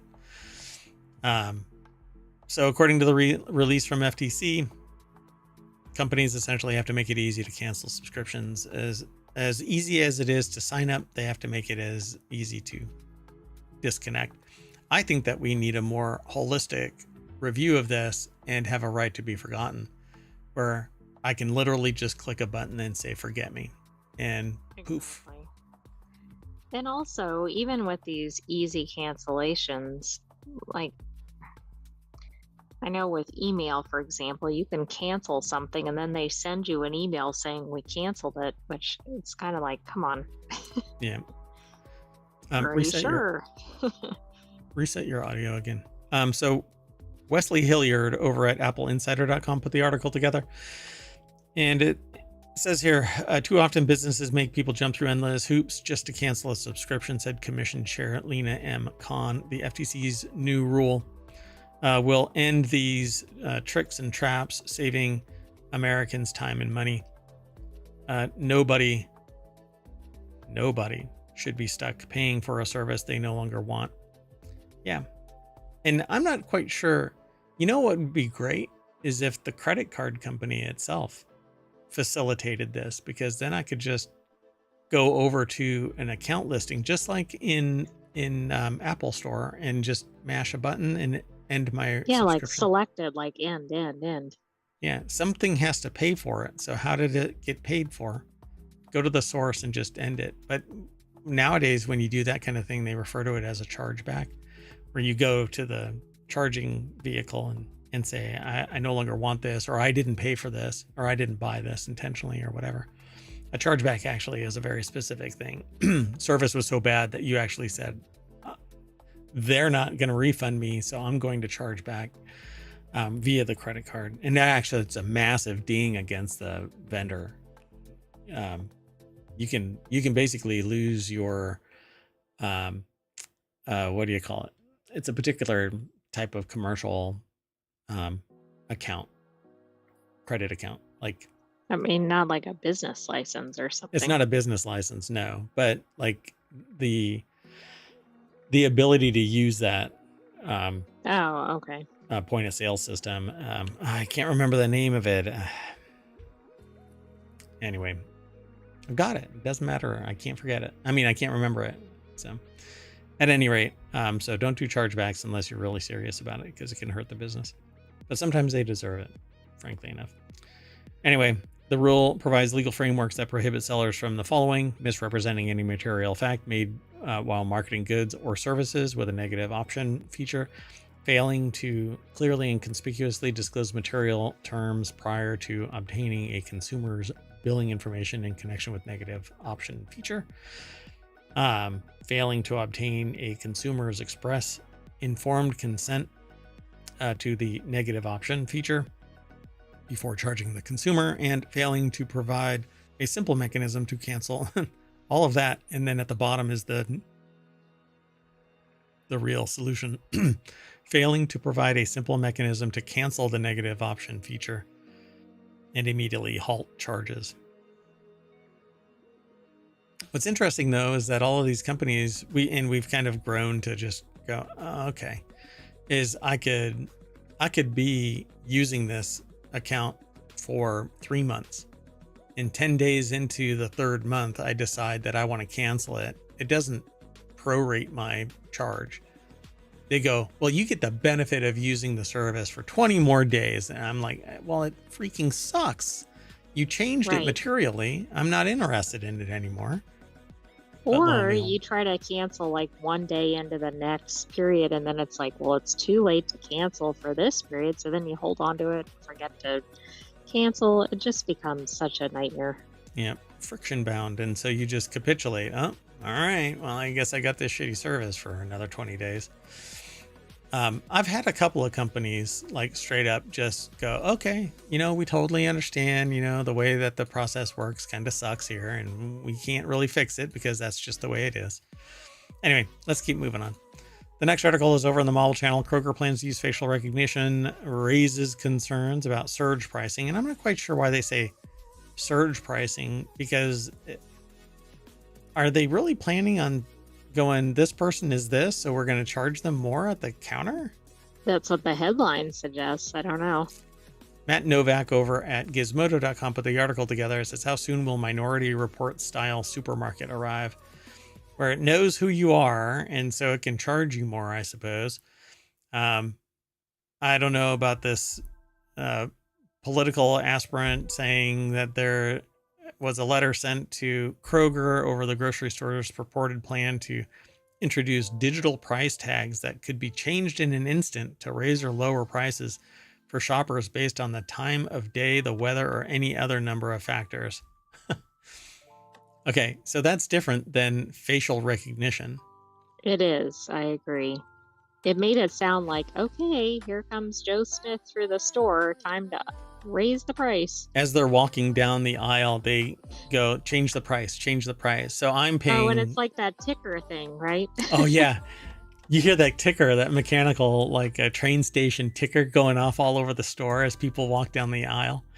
Clack, clack, clack, clack, clack, clack, clack, clack, clack. That would be horrifying, hilarious. but funny in the abstract. Oh my gosh. You're quiet again. I don't know. I'll turn you up on my side. So, news leaked over the summer that grocery giant Kroger was partnering with Microsoft to bring about the end times. Oh, that's not what it says. I'm sorry. It says use electronic shelf labels, shortened in the grocery industry as ESLs. Okay. Got to be careful how I say that. As part of an AI push to institute dynamic pricing at its grocery stores. God, it is so dystopian. It really is. Surge pricing to me is just this horrendous concept, but this is just, I don't know. Come on. Haven't they seen the things with like the drive-through surge pricing and how those have failed spectacularly? So y'all just got to stop going to Kroger. Oh, guess what? Mergers and acquisitions have basically said that, no, you can't anymore. You have to go to Kroger. Or some Right. Isn't Kroger Kroger-owned. one of the largest ones now? Because I think we just talked about it merging with something else. Yeah, they're buying Albertsons or something like that. Yeah. So anyway, whose home state of Talab is the senator, Congress critter, actually. For Michigan, representative, yeah. As 120 Kroger locations expressed concern about the technologies in her letter dated October 11th and shared Tuesday for the first time publicly, basically saying these are evil.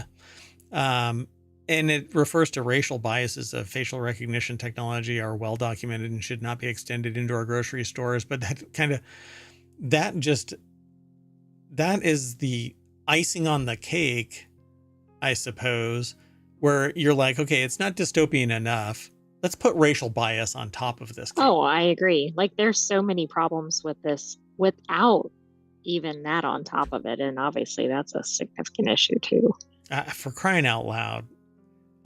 So I hope that it isn't all just kind of a wash between, oh, it's a racially motivated claim of bias versus something that, let's say you solve the problem of racial bias, right? Okay. We've been dreaming this for years and years, right? As a society, anybody who cares about society wants to do away with racial bias. But then you have the insidious freaking socioeconomic bias where a person who has a certain amount of money gets charged more than somebody else, Yet the people who are the greedy freaking bastards of the world have so much money that they don't care about surge pricing because they can afford it, and they're going to charge you more later so that they recoup their surge priced goods. I mean, that is, it's so dystopian. It really speechless. it gets right in there. It's like eating popcorn, and that little shell, that little husk gets right in between your gums and a tooth, or right in between two teeth.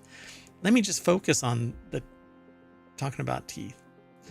Anyway, it's just so twisted. So it says, to be clear, Kroger does not and has never engaged in surge pricing. Any test of electronic shelf tags is designed to lower prices for more customers where it matters most. To suggest otherwise is not true, says Kroger. It's the statement that they said. And that quote is identical to a statement CNN received from an unnamed Kroger spokesperson defending the technology in August. So the letter wasn't the first from lawmakers expressing concern about facial recognition. Other senators and Congress critters in general have been making this an issue, but Kroger is under increased scrutiny. This is what we were talking about at the beginning. Over the company's $24.6 billion merger with Albertsons, which is currently making its way through state courts in Washington and Colorado over antitrust concerns. And really, we need to stop it, because at the same time, people are complaining about, and as these very same people are complaining about higher prices, look everywhere there is a merger or acquisition. Within 5 years, they have to recover all of the costs, which means that they fire people, raise prices, and limit services so that they don't have extended costs across a broad spectrum of services and quote unquote waste. So everybody should be sitting there saying, no, sell to an individual and keep competition alive, because Kroger buying Albertsons is going to minimize our ability as consumers to have a voice. Well, that's exactly it, because it's not really how many companies exist or whatever, but the problem is then the consumers have no recourse if everything is under that company and they're engaging in destructive or discriminatory or whatever else practices. Right. Where else are you going to go? You're all owned by Kroger. Let's keep moving. The next article is over in Non Sequitur News. A surprising beer discovery could help starve cancer, and I hope that it means drinking a lot of beer. So I think it means applying the beer directly to the cancer, like you get injected or something. I don't know. I'm injecting it. Brought to you by Pale Ale via the Igulu. So, surprising beer discovery could help starve cancer. A trick used by beer brewing yeast is helping to shine a light on a similar survival mechanism in cancer cells. So it's the other way around. Something that the cancer is doing good for itself. Ew. Well, let's figure out how to, I don't know, maybe if it, did you see that? Mm-mm. It's the Elgato. I use a capture I've device. seen that occasionally, but not on today's. It just did it, but it doesn't do anything to my screen. It just did it to the stream, not my screen. Anyway, the discovery of a surprising survival mechanism used by beer brewing yeast could lead to new approaches for fighting cancer. This is the promise of researchers led by the University of Virginia, who said that they found that the way the useful fungus hibernates when food is scarce mirrors how cancer cells endure starvation. Periods of severe nutrients shortages are common for cancer cells as a result of their unchecked growth, forcing them to go dormant to survive and escape detection by our body's immune systems. My understanding, and I don't want to come across as confidently incorrect, but my understanding is that cancer cells they give off a chemical beacon that tells others to shut down, other free floating CTC cells floating around. And one continues to grow. And if you excise that, then the others will flourish because the chemistry has been removed. Meanwhile, if that main mass is actually growing unchecked, it can starve the host essentially, to the point where it actually starts to shut down. And if it shuts down, then the beacon goes unchecked. It turns off, and all of the rest of the free floating cancer cells can actually activate. And up until, the way that it seems was up until about 4 years ago or so, 5 years ago now, that chemical beacon wasn't really well known. Right. Yeah, that's been more recently kind of emphasized or recognized. So I'm wondering if that is part of this, because they basically say this severe nutrient shortages are common for cancer cells. So the study was undertaken by biochemist Professor Ahmad Jamaa of the University of Virginia School of Medicine and his colleagues. Cells can take a break when things get tough by going through a deep sleep in order to stay alive. Then at a later point, they seemingly just come back. That's why we need to understand the basics of adaptation to starvation and how these cells become dormant to stay alive and avoid death. Well, not only do they avoid death, so cancer cells don't really die. They don't go through That's actually the problem, right? That they don't apoptosis. die. Yeah, they don't die. They divide uncontrolled, and they steal resources from the host until they're detected and then removed. And hopefully other man-made chemistry removes all of the other stuff too. So along with having been used to produce beer for centuries, the yeast species Saccharomyces, POM, is the ideal model organism to study these processes because it is so similar to human cells, which is quite interesting. And I'm not quite sure why brewers are apparently wear these leather vests, but that's okay. Or not I don't vests, either. aprons. They don't do much cutting. They don't do much stuff with staining things. But maybe that's just me. I mean, you're going to get your shoes wet more than anything. I mean, But you it's literally... the same thing like with professional chefs and everything. I'm sorry, but they're not getting food on themselves like normal people. like normal people. Chefs do. Come on, really? You think that? Chefs got to get splattered by all kinds of stuff. Camera. Never on camera. Right. Yeah, there you go. You see like chefs are getting messy behind the counter. And anyway, so specifically to mitochondria get coated with deactivated ribosomes, complex molecular machines that normally make proteins within the cells. Mitochondria are the powerhouse of the cell. Thanks, yes, Mom. they are. And they're tied to the female. You beat me to it. Yeah, thanks, Mom. Yeah, all your mitochondria are from Mom. So the team is not quite sure why this strange form of attachment between ribosomes and mitochondria happens. There could be different explanations. So a starved cell will eventually start digesting itself. So the ribosomes might be coating the mitochondria to protect them, because without the mitochondria, there is no power cell and it would die. So maybe that's what they need to figure out with cancer, is just figure out how to shut down the mitochondria. So let's see here. The team discovered that when yeast go into hibernation to avoid stress, something totally unexpected happens to their so-called mitochondria, the batteries of biological cells. They get coated with deactivated ribosomes, complex molecular machines that normally make proteins within cells. So that's really fascinating. That is a new one to me. Deactivated ribosomes. So something produces deactivated ribosomes that cover up the mitochondria. I don't think we've ever seen that. I'm not saying it's never been studied, but at least not in the mainstream media. Yeah, I definitely have never run across that. Yeah, or in research papers. So when did this research paper land? It landed in 2024. It was published in Nature Communications. Yeah, ribosomes hibernate on mitochondria during cellular stress. Hmm. I know cats that do that.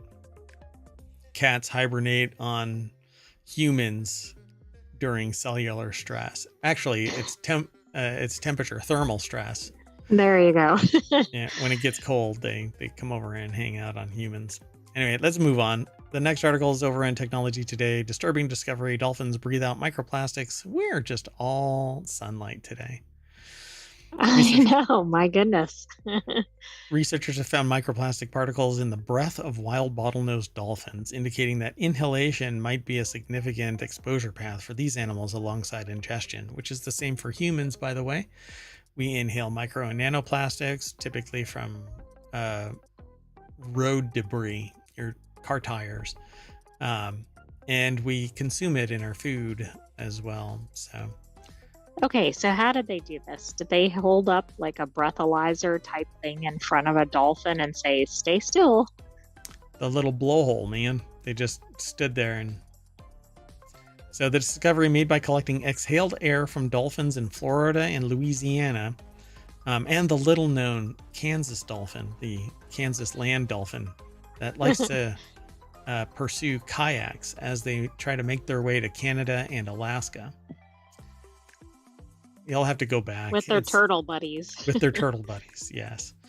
Who are actually trafficking humans, is my belief. But anyway, the turtles. There's 29 turtles that have recently been arrested for trafficking a human across Canada. You'll have to go back and look at the previous episodes this week to catch that. Anyway, the discovery reveals the presence of various types of plastic polymers. So dolphins and humans are once again closely related. So the article's over on scitechdaily.com. PLOS is the source of this article. All these findings highlight a potential health risk. Further studies are needed to understand the implications fully. Yeah, we're doing that with humans too. It was actually Miranda Dziobak and her team from the College of Charleston in South Carolina, and published today, which is today, although we're in a time machine. Very current. And it has to do with water because dolphins, so it is very current. Anyway, in the open access journal PLOS 1, microplastics, tiny plastic particles, are a global environmental issue affecting both humans and wildlife, pretty much all life.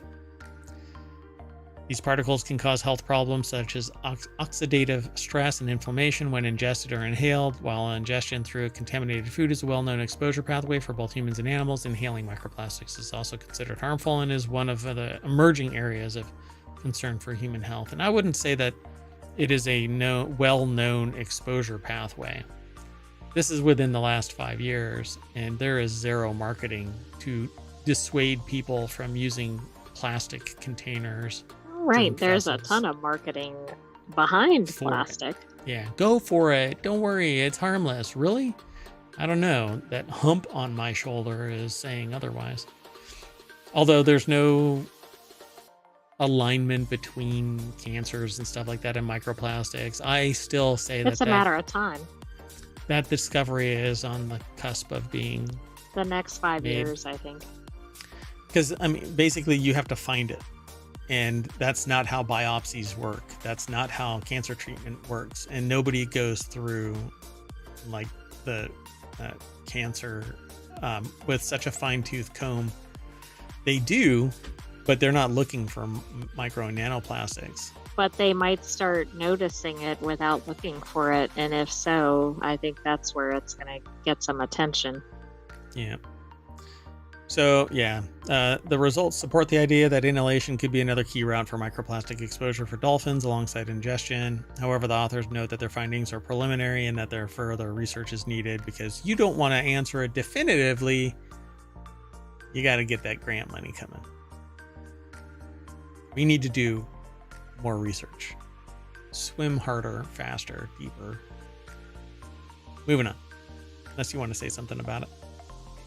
I don't have anything else to add. You Other want to than talk just, about? we need to get away from plastic.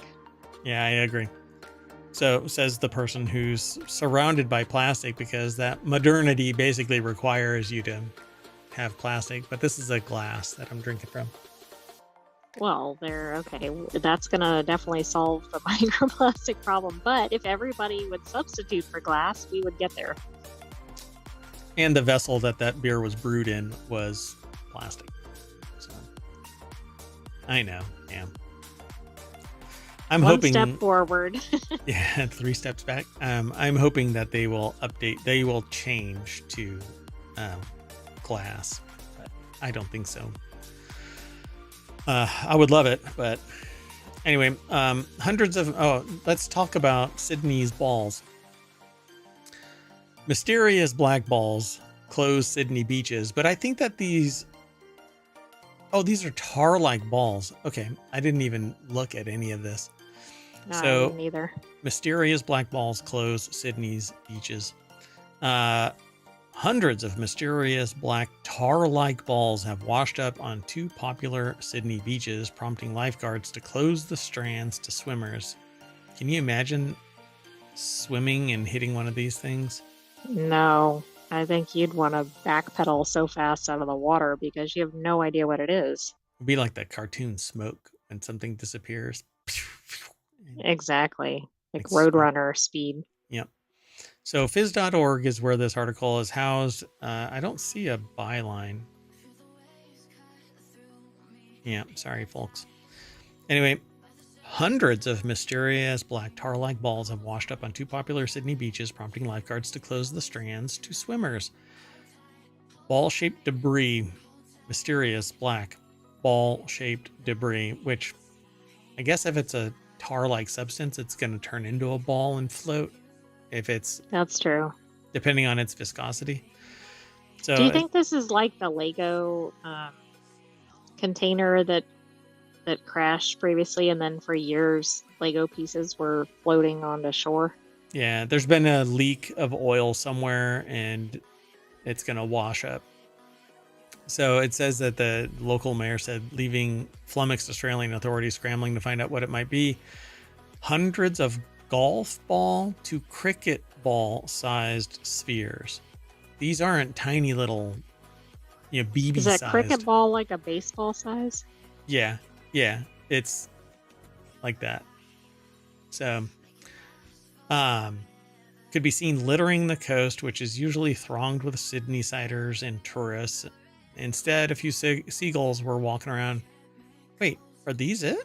No. Oh, when I saw that, I was like, wait, is that the ball? Oh, that's funny. Then the pop-up went away. Oh, that's hilarious. Oh, there's no picture. Son of a biscuit. Anyway, at this stage, it's unknown what the material is. It's probably tar. However, they may be tar balls, which are formed when oil comes in contact with debris and water, typically the result of oil spills or seepage. Seepage. Here, I can send you so you can see it.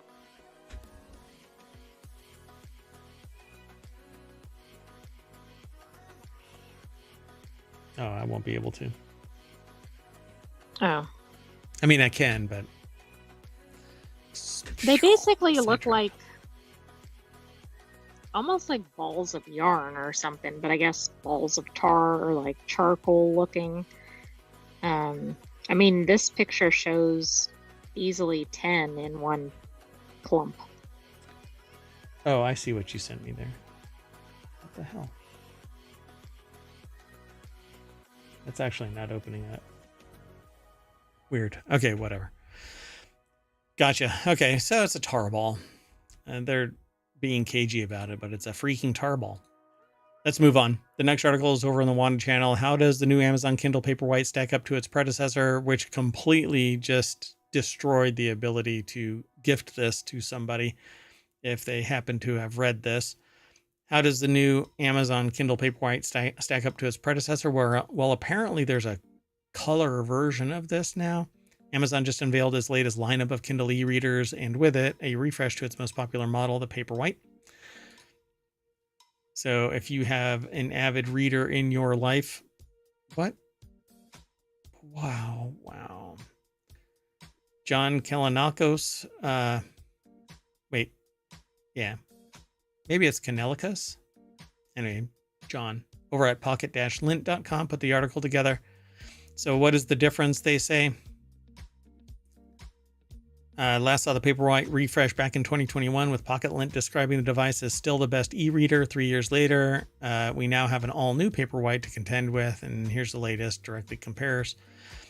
So the new one is a little bit bigger, has more storage, has up to 12 weeks of battery life, which is spectacular, a little bit heavier, a little bit bigger, and remains USB-C. So the previous generation Paperwhite was released in 2021 and brought USB-C charging and a larger screen to 6.8. Now it's 7. Comes in 2 configurations, the basic that costs $160 and the new Signature Edition that costs $200. The Signature has 32 gigs of storage in addition to wireless charging and auto brightness support. So to those of you who were wanting or didn't want a new reader for Christmas, Merry Christmas. For 2024, Amazon's improved upon its existing Kindle Paperwhite with a couple of ways. Apparently, yeah, there is a color screen now, but I'm trying to see. It doesn't seem to be in here. The new variant retains some of its 300 pixel per inch resolution as before. It has a 7-inch panel up from 6.8. But let me see. It's still way for thin. Hopefully they updated their software so it doesn't get all wonky periodically just saying, hey, guess what? You're at the end of your book. I'm not. I'm 3 pages in. Yeah, exactly. Or surprise, this book isn't on here anymore. Hey, 1984. Anyway, there you go. Amazon Kindle Paperwhite, which is really interesting because last year I was trying to figure out, do we want to upgrade? Do we want to get new ones here in ohmTown? Only to kind of put the brakes. Let's pump the brakes. Is there a big enough difference here? No. Well, now there is, particularly with wireless charging. Right. And that's 3 a months. big difference. 3 months of no battery, no need to charge. I think it's amazing. That's big for people that travel or work, or forget about, like, depending on where they're using it. But yeah. Okay, let's keep moving.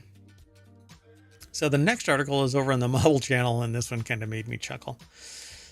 Lawsuit over workplace farewell card backfires spectacularly. A literal and figurative Karen, in this case a British woman named Karen Conan, sued her former employer, the International Airlines Group, after her coworkers didn't give her a farewell card when she left the company. But you see, the thing is, a farewell card was acquired. It was just never given to her because so few people felt compelled to sign it. Ouch. Ouch. That's pretty bad.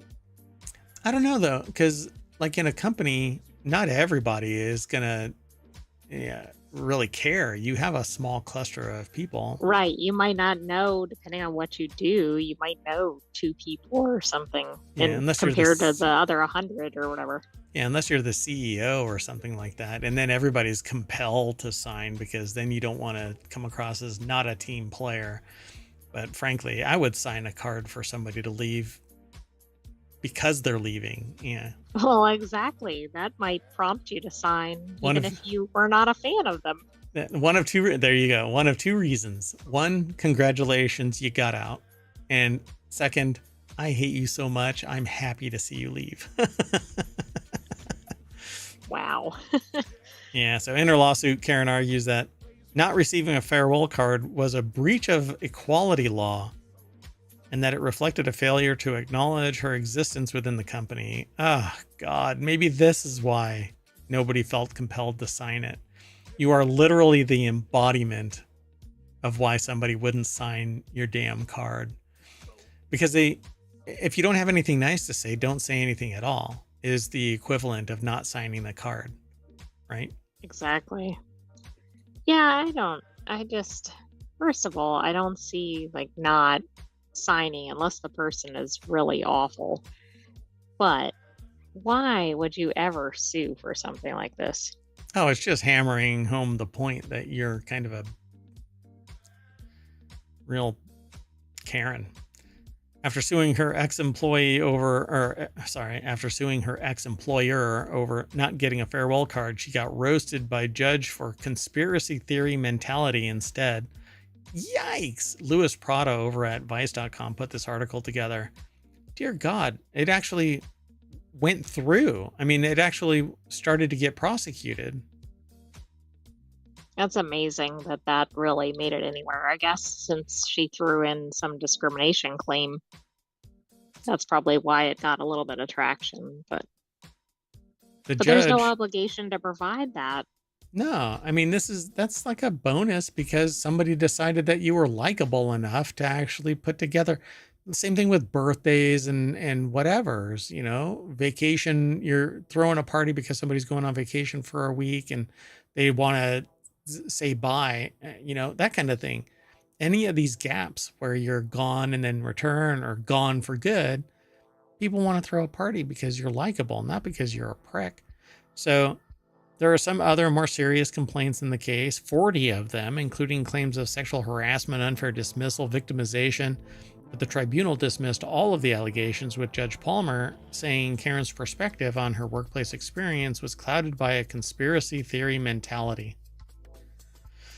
He said that a lot of her Wow. complaints, which she details in her filing, amount to nothing more than misunderstandings of normal social interactions. For instance, she says that she used the word whiz in a card for a colleague, then says another colleague copied her use of the word while simultaneously correcting her spelling to add another Z at the end of the word.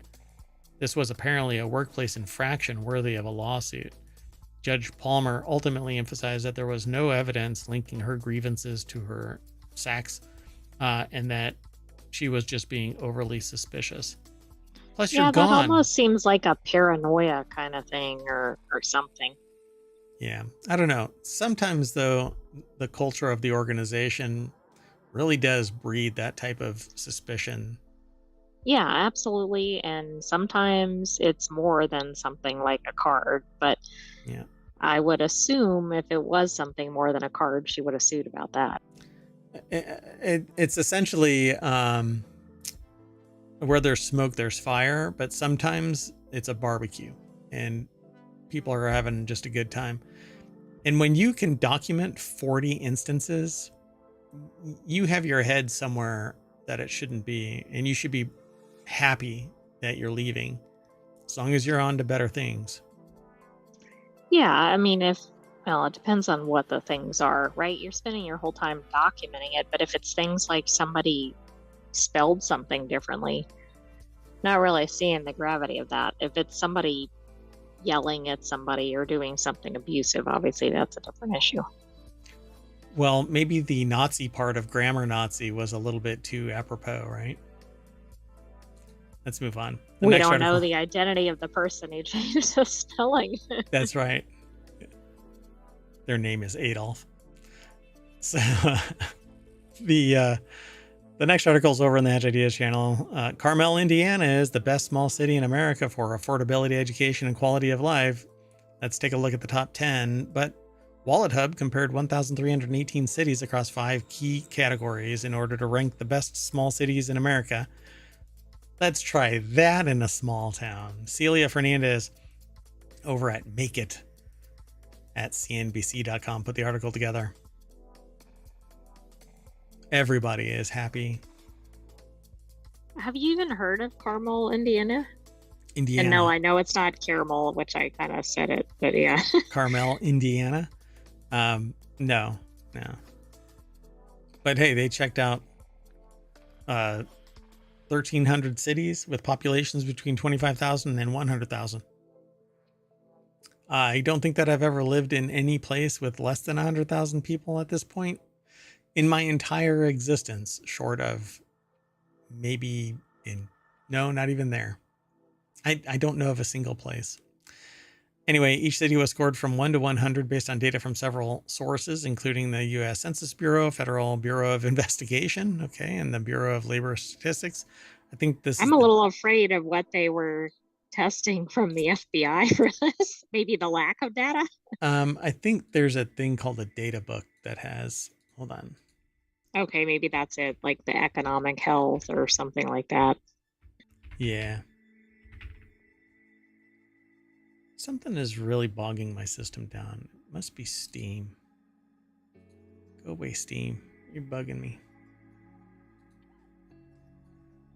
Yeah, maybe the UCR, the Uniform Crime Reporting Program. Maybe that was part of it.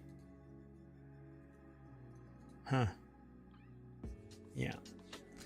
Well, anyway, Indianapolis suburb held onto its #1 spot. Apparently, it was there already, thanks in part to its median annual household income of nearly 133,000. Oh my God, this is that Middletown place, the one from Oh, from a show, what is that show? Yeah, The Good Witch. The Good Witch. Yeah, where nobody paid with any money. Everybody was happy except for Was happily and pretty well off. like everybody was making $130,000 or more because they were all doctors or investment brokers, bankers. Even the artists there were so well off that they could afford, $8 lattes, but never have to pay for it. And everybody, it was all bubbles and witchcraft. Anyway, had a median credit score of 775. Its 3% unemployment rate is one of the lowest in the country. Residents of Carmel spend about 14% of their income on rent, which is far and away lower than Yeah, and if you're making a God. decent household income, that's even better. They probably do have high quality of life. It's a suburb of Indianapolis. Carmel offers an affordable place to live near the city. You get all the amenities at the big city without the big city. Wallet Hub report found that 31% of Americans prefer to live in the suburbs, while 16% preferred urban areas and 24% like rural communities. And a whole other group don't know where they want to live. Correct. Yeah. Like that's a lot of percentage that's missing. That's about 30%. Yeah. Yeah. Which is really interesting because that's probably the middle. The people who don't really know, there's too many factors to sit there and say, I really like being in. But I would say Right. that this is actually on par right here with my research in another area. And that the remaining 24%, which makes up the other half of the half, are largely ideologically bent in various different ways, but because they all align under this massive umbrella of that, I'm being cagey intentionally, folks. But anyway, yeah, I think I can account for this in other areas, and the remainder, 26%, that are like very specifically issue driven. Anyway, so these are the 10 best small cities to live in America. So Carmel, Indiana, Brookfield, Wisconsin is not that far off. Oh, right. I see. That's their index or whatever. Yeah. Nobody got Oh, wait. out of a C. Yeah, these are all really tightly grouped. Yeah. In the grand scheme of things, yeah. But notice, nobody even got a B. Not even Okay, that close is to a B. interesting. Yes. And I They're would say roughly half of these are reasonably well known, and some are, unless you're in the area, you probably don't know about them at all. quite interesting, right? So the ones Mhm. that are from Indiana are probably really close to the perimeter of Carmel. Well, that's true. Like they have similar, like maybe they're all suburbs of, say, They're Indianapolis or something. counties, probably share a county. Right. Um, and same thing with like Wisconsin, same thing with Pennsylvania, that kind of thing. That, like, well, there's only one Pennsylvania in there, but Wisconsin, Tennessee, Indiana, they're all the same. Like that one little cluster is right around one particular area. I'm willing to bet, but only $1. So the average Brookfield home mentioned up here, I guess it's number 2 in Wisconsin. Okay, so Brentwood is actually a suburb of Nashville. Oh, Brentwood. Oh, okay. Yeah. Yeah.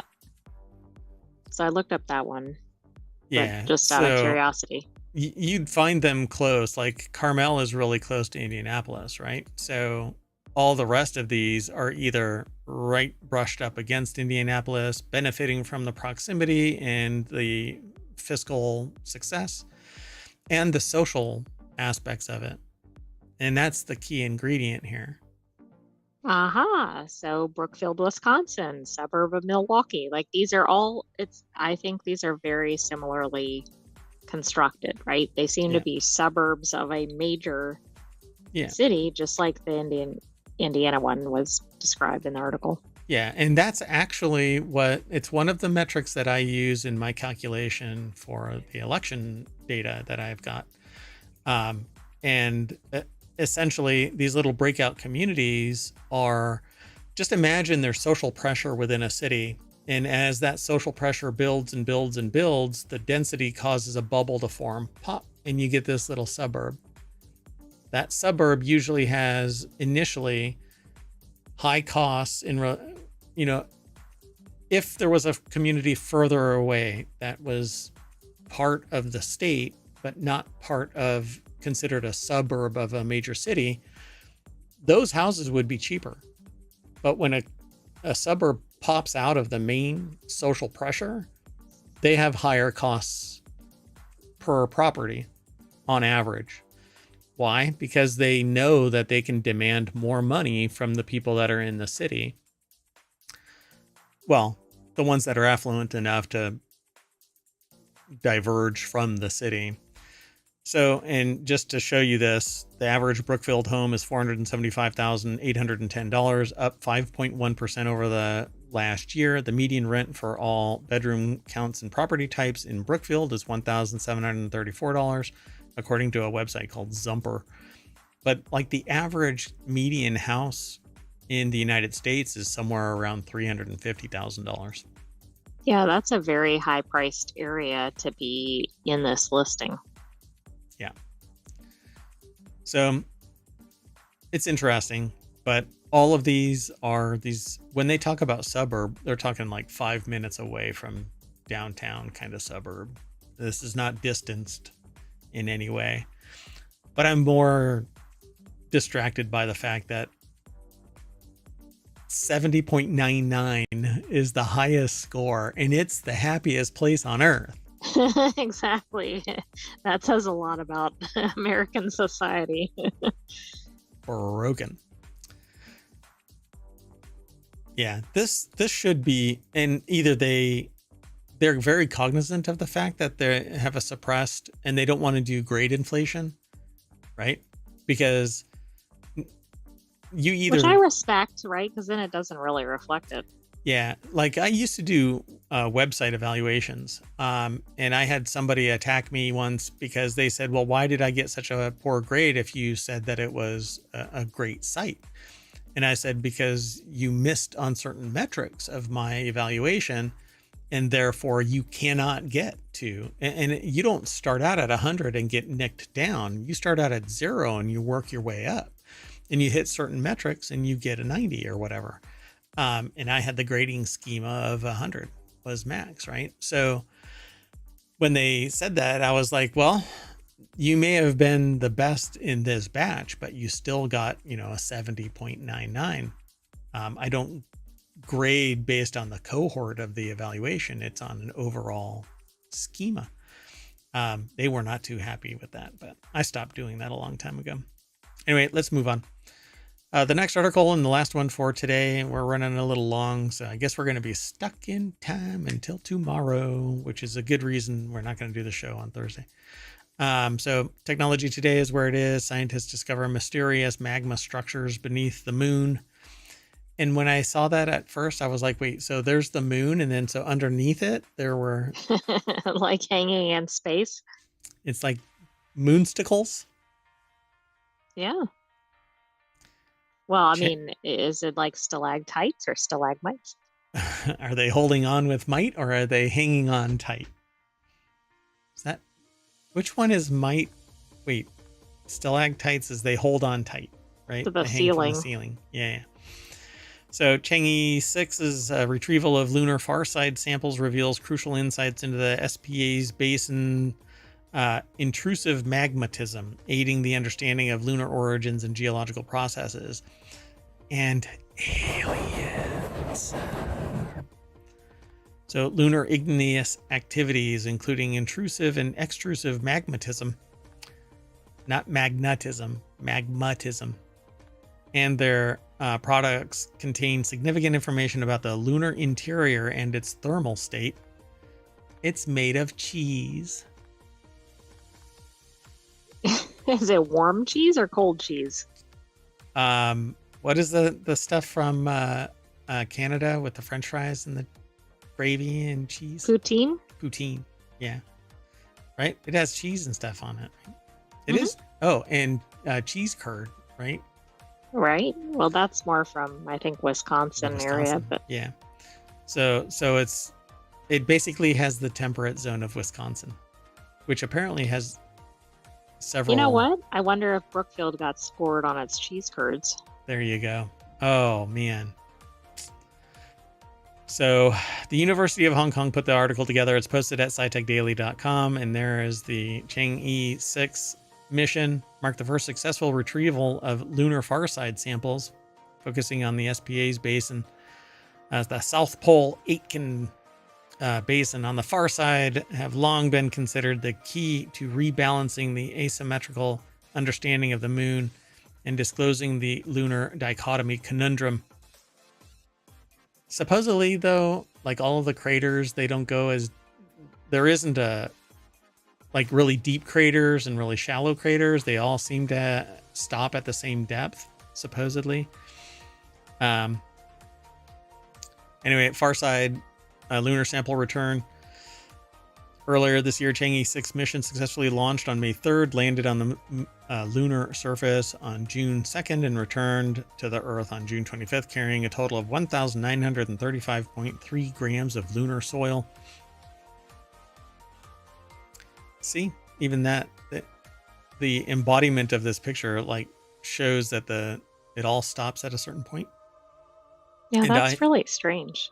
I say that it's because that this is actually an alien ship piloted into orbit, and it's always facing Earth at the point where it's always facing Earth because it's locked, right? Because it's just a giant camera and it's watching Earth evolve. NaNoWriMo, folks, just 10 days away, or no, 14 days away. Get on it. There's some more cannon fodder for you. Or creative fodder, I should say, not cannon fodder. So the study revealed their extensive distribution in obscure nature with significant implications for petrogenesis of lunar plutonic rocks and Chang'e 6 mission, which will facilitate scientists' further study of the lunar far side. Essentially, there's intrusive magmatism at the landing site and its surroundings based on remote sensing data.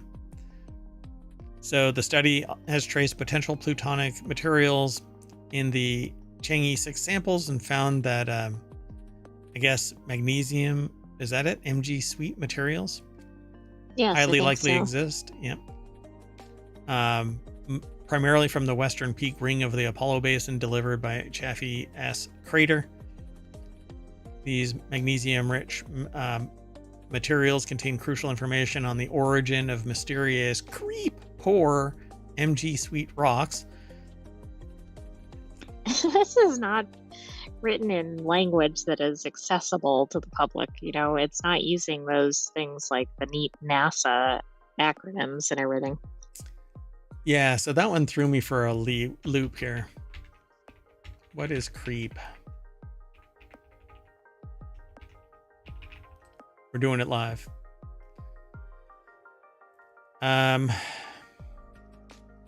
Yeah, they don't even define what creep is anywhere in this article. Hold on. We're already late, so we might as well. So creep is an acronym of the letters K for potassium, rare earth elements, and phosphorus. And it's a geochemical component. So, yeah. So these magnesium sweet rocks don't have much potassium, rare earth elements, or phosphorus compared to others, I suppose, within that geographic space. So they discovered 2 heavily degraded floor fractured craters, inspiring them to identify more similar features on the moon. All indicate that intrusive magmatism is abundant in the Chang'e 6 sampling region. So magma rose at some point, but what actually is going on down there? Is there anything in there?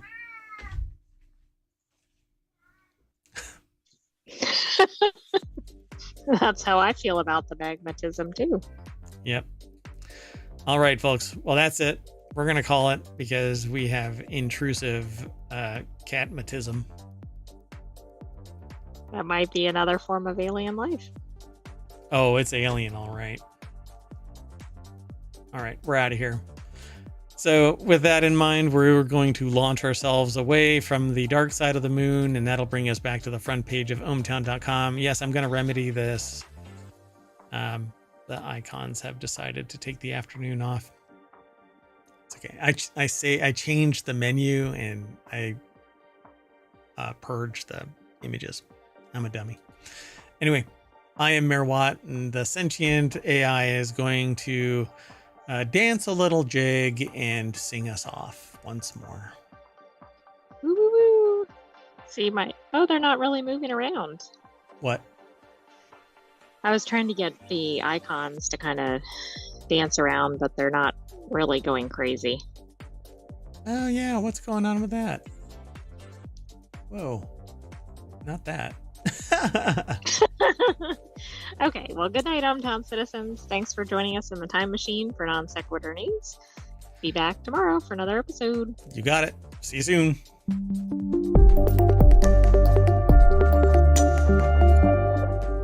I want my magma rocks, magma rocks, magma rocks.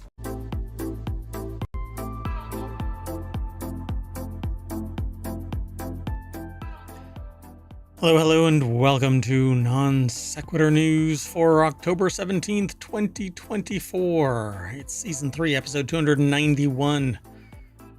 Got close to, I think, 1,400 episodes so far altogether across ohmTown. Go and check them all out over on YouTube. The last 60 days are here on Twitch. But I stream to both. The Sentient AI is not with me today. They're out on assignment, but they'll be here for a non-time machine episode. Today we're going to be talking about rising cocoa prices, off-balance water cycle. Am I being investigated by the FBI? Why, yes. The time bomb capsule, expulsion rooms, 16,000 bottles of fake French wine, fired for buying toothpaste, not lunch, a $17,000 house, cats train, pardon me, cats translate words to images, and finally, gassing the economy. It's a good thing, maybe, apparently. I don't know, let's talk about it on the other side. Everything is powered by ohmTown.com. That's that site right there. Go over and check it all out.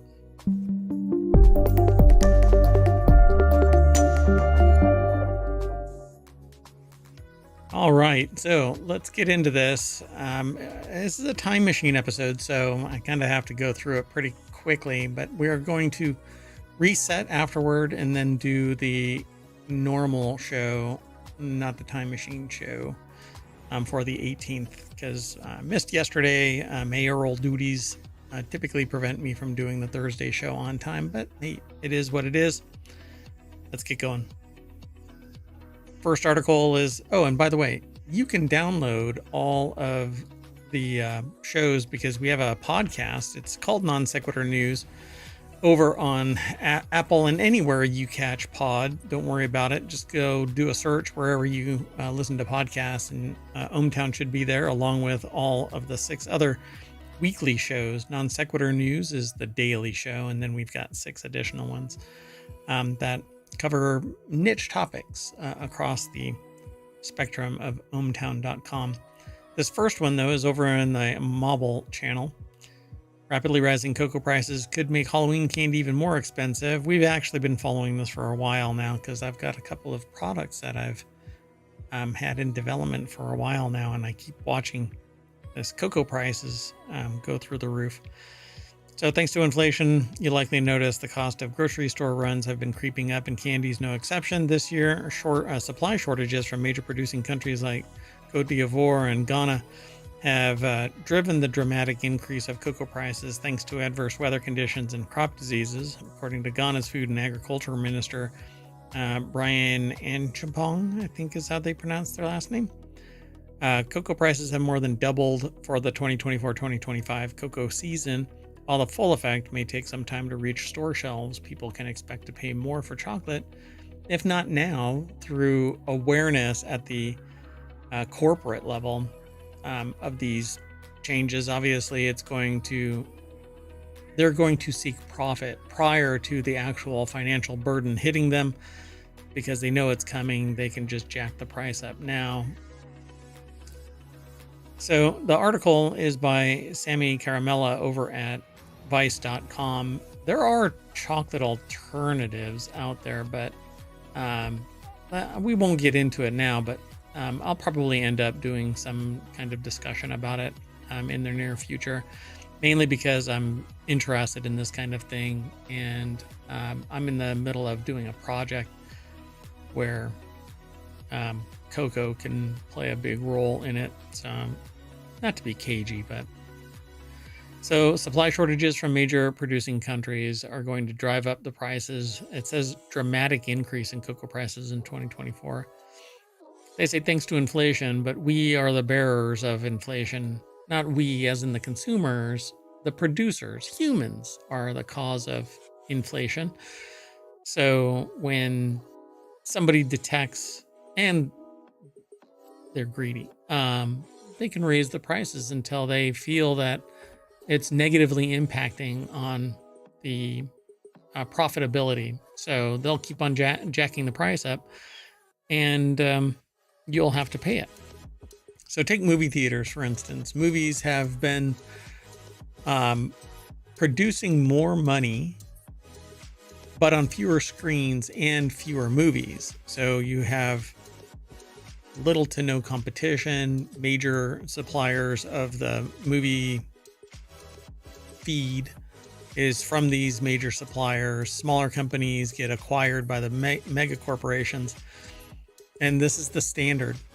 You get less quality, etc. There's a lot of fan, favorite kind of explosions and murder mystery kind of stuff, but really what it comes down to is you have fewer choice. You get what you get, and you're going to go to a movie theater and pay more and get less. And you just have to look at history to show that. And that goes for all supplies. The supplier at the raw material supply side are raising their prices. They're going to blame inflation, but they are the cause of the inflation based on my review of the economics. So, according to Ghana's Food and Agriculture Minister, Brian Chepong, cocoa prices have more than doubled for the 2024-2025 season, and that's because they say supply shortages caused by a natural disaster. Already, many candy producers are reportedly focusing on non-chocolate products due to these record high cocoa prices, boosting production on other types of candy like gummies, basically sugar replacements instead of cocoa. For example, Hershey launched Shackalicious XL gummies, which were part of a partnership with the NBA legend Shaquille O'Neal. So no shit news at $4.49.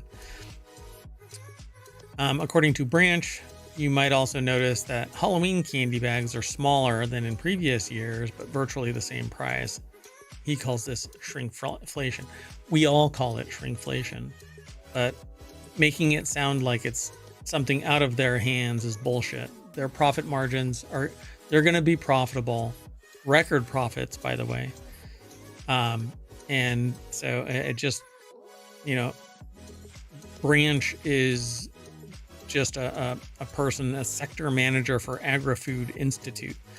But where they say, you might also notice it, these companies are the cause of this shrinkflation. They're charging the same, which means they're increasing their profit. They're making more.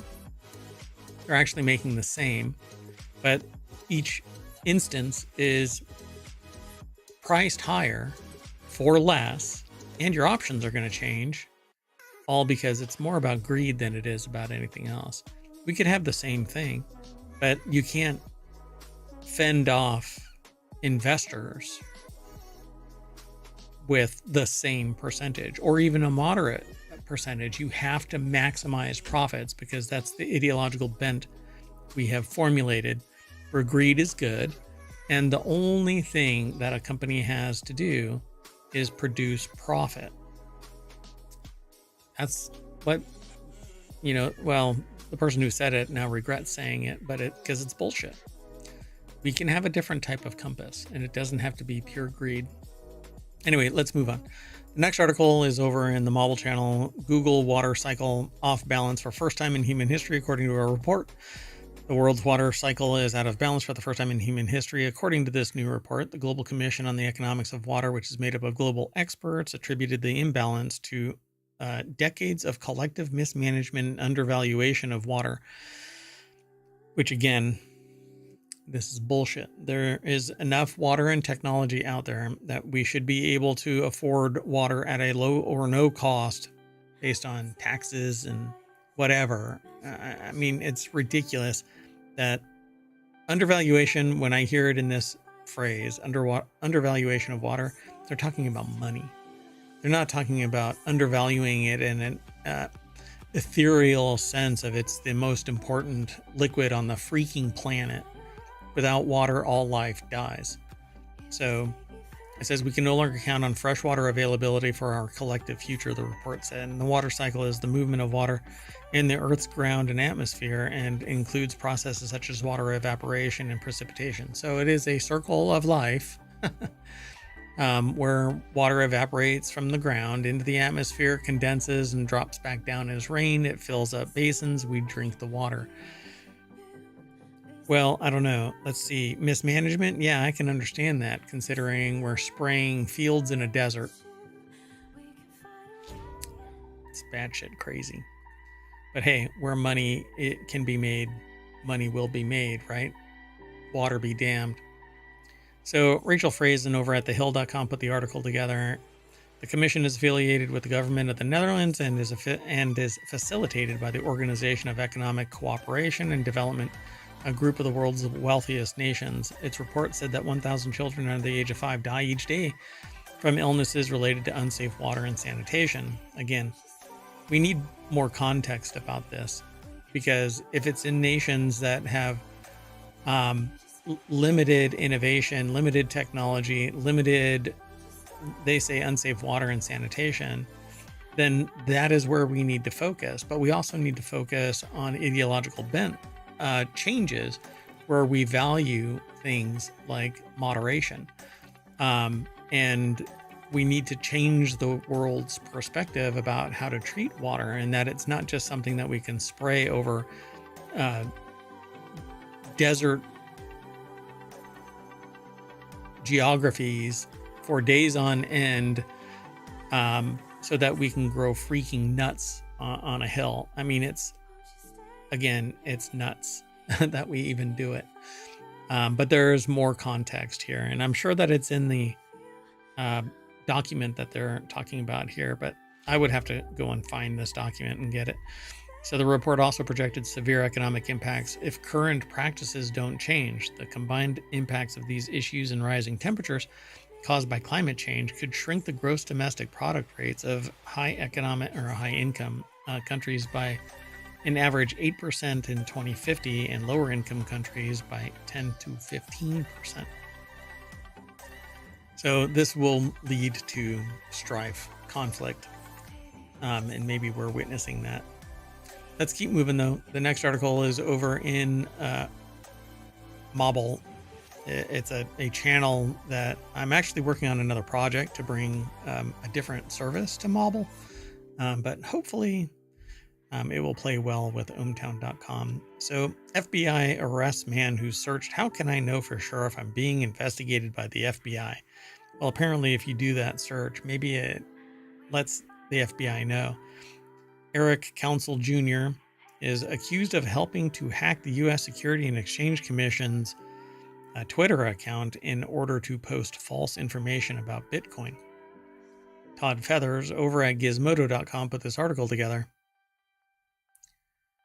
According to this article, they hacked the account in order to post erroneous information about Bitcoin that briefly drove the price of cryptocurrency up by $1,000. The U.S. Attorney's Office of the District of Columbia said that Eric Council Jr., who needs counsel in the form of an attorney, received personally identifying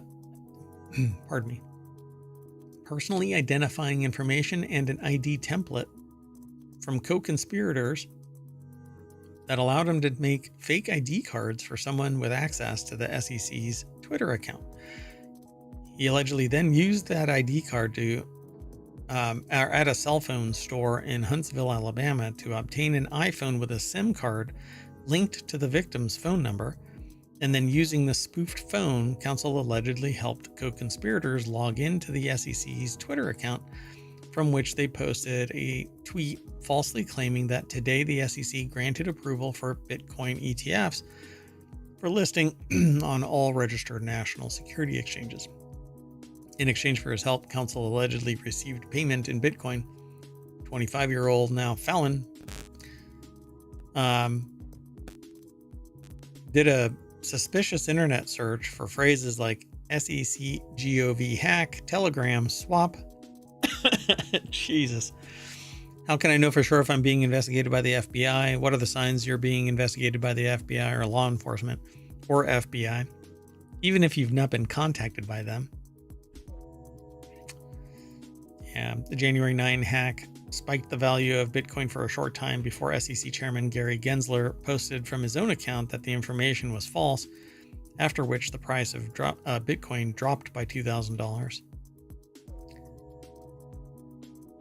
Interesting. So I think everybody involved in this should have been prosecuted, like from the telecom company all the way involved in this conspiracy. Nobody should be able to do a SIM swap, particularly for a government agency or a government agent that's in charge of a government agency's Twitter account. There should be so many checks and balances that it makes it just untenable to try and hack in. So interesting. 25-year-old. It definitely wasn't worth your while there, bub, was it? Let's keep moving. The next article is over in the Mobile channel as well. Why a Kansas City museum called the Bomb Squad to open a 100-year-old time capsule. The Kansas City Museum took great caution when unveiling a century-old time capsule on August 16th. The National War Museum, World War I Museum, and Memorial held a ceremony to open up a time capsule that was entombed 100 years prior to the Liberty Memorial Tower. So before the public event, museum staff unearthed and opened the time capsule, which was no easy task. Staff had to drill inside the wall made of 18 inches of concrete and limestone to retrieve the capsule, which had shifted a few inches over the century. When they got the capsule out of the wall, apparently some indicator said, you know what, there's something wrong here. Instead, staff called the Kansas City Bomb Squad to assist. The move was a necessary one, as staff was aware that contained in the capsule was film from the time, which, oh right, the nitrite film. Wow, back in those days, film was made of nitrite, which actually becomes flammable as spontaneously combusts. When oxygen comes in contact with it, it can explode. So the bomb squad did their job. Nothing exploded, much to the curator's delight. So what normally happens is they try and recover this film and then translate it into a non-flammable either film or they digitize it. Things only got better when they looked inside and found that nothing was damaged from water or mold. So yeah, at the ceremony, there were airplanes circling overhead, a band, concert, patriotic music. They even released doves. Matthew Naylor, president and CEO, told the crowd on Wednesday. There was colored smoke, and there was reading from the 5 Allied commanders who had been there in 1921, and also from President Calvin Coolidge. So, ta-da! Inside was 15 objects, including newspapers, a Bible, and American Declaration of War from 1917, seeds and letters. Of course. Let's keep moving. This next article is over in the mobile channel. Bandai Namco reportedly using expulsion rooms for layoffs. So Bandai Namco is basically a video game publisher, and one of the things that apparently is going on in Japan is the labor laws are restrictive in how you can fire somebody. Essentially, it makes it very difficult. And so what's going on is you're basically being put in a room with no assignments, no tasks, no nothing. Your brand name is going to diminish if you stay in this room. So to save face and to move you out, motivate you to quit, you get assigned an expulsion room. So Japan's labor laws make it difficult to lay off employees. So Bandai Namco has allegedly resorted to expulsion rooms. Louis Prada over at Vice.com put this article together. And so they don't sit there and say that they fired you. You don't say that you were fired. You also can't run around saying, well, all I'm doing is sitting around in a room. I work for Bandai Namco, but I'm not really doing anything. So the company changes come after Bandai Namco either canceled or stalled development on a series of projects in the past year, including a smartphone game called Tales of the Rays and an MMORPG called Blue Protocol that was released in Japan but saw its Western release canceled, which really sucks because I love our MMORPGs. I'm playing New World right now, and what's the other one? Throne and Liberty I'm playing. There's a VR one that I used to play, but I think it's gone under now. I haven't played it in a while, so hey, it is what it is. And I used to absolutely loved ArcAge, but it too died on the vine 3 times. And ultimately, I'm waiting for what is it called? Oh my gosh, I just forgot the name of it, and I'm waiting for it. Wow, I don't know. I forgot the name of it. I won't linger. Ashes of Creation. I will linger. I had to say it. Anyway, so Bandai Namco is basically using these little proxy rooms to get people to quit. All right, let's keep going. The next article is over in the mobile channel. Fake French wine scam with 16,000 bottles uncovered in Italy. Imagine spending $16,000 on a fancy bottle of French wine. And it was actually Italian. Oh my gosh. The equivalent of Clutch My Pearls. I usually just grab the cheapest bottle with the cutest design, so this is truly beyond me, says the author. On Wednesday, European Union law enforcement agency Europol revealed that it had uncovered and shut down an extensive, decade-long wine fraud operation, as the New York Times actually reported it. So this is from Vice.com. Sammy Caramella put it together. With rare wine prices on the rise, scammers are capitalizing with some good old-fashioned wine fraud. So the scheme involved producing wine in Italy, falsely labeling it as French, and secretly distributing these purported high-quality French wines to unaware dealers globally. 6 people were taken into custody after a raid where investigators seized counterfeit Grand Cru wines, forging materials, bottling equipment, and a substantial amount of cash. With rare wine prices, and rare wine is always increasing, my understanding is. So these victims, of course, aren't the average Joe or Jane. You piss off the wrong rich people and you will always be the target. But if you target poor people, you basically can get millions of dollars and thousands upon thousands of people. It's almost a freaking business plan. But if you go after the rich, you're going to get screwed. So these people, of course, aren't the Joe average, Jane or Joe. So the people are committing these crimes. The people who are the victims of these crimes are generally middle to upper class white males. I think people struggle to be sympathetic to the victims of fraud who got this kind of money to drop on a bottle of wine. Yeah, that's not really how it works. But okay, yeah. Some people sit there and say, yeah, well, they've got enough money that, blah, blah, blah. But really, when somebody gets taken advantage of and they don't have the means to survive post fraud, it's a little bit different. So let's not pretend that these people are way out and soul crushed and incapable of paying their mortgage the next month. Otherwise, they shouldn't be doing that shit.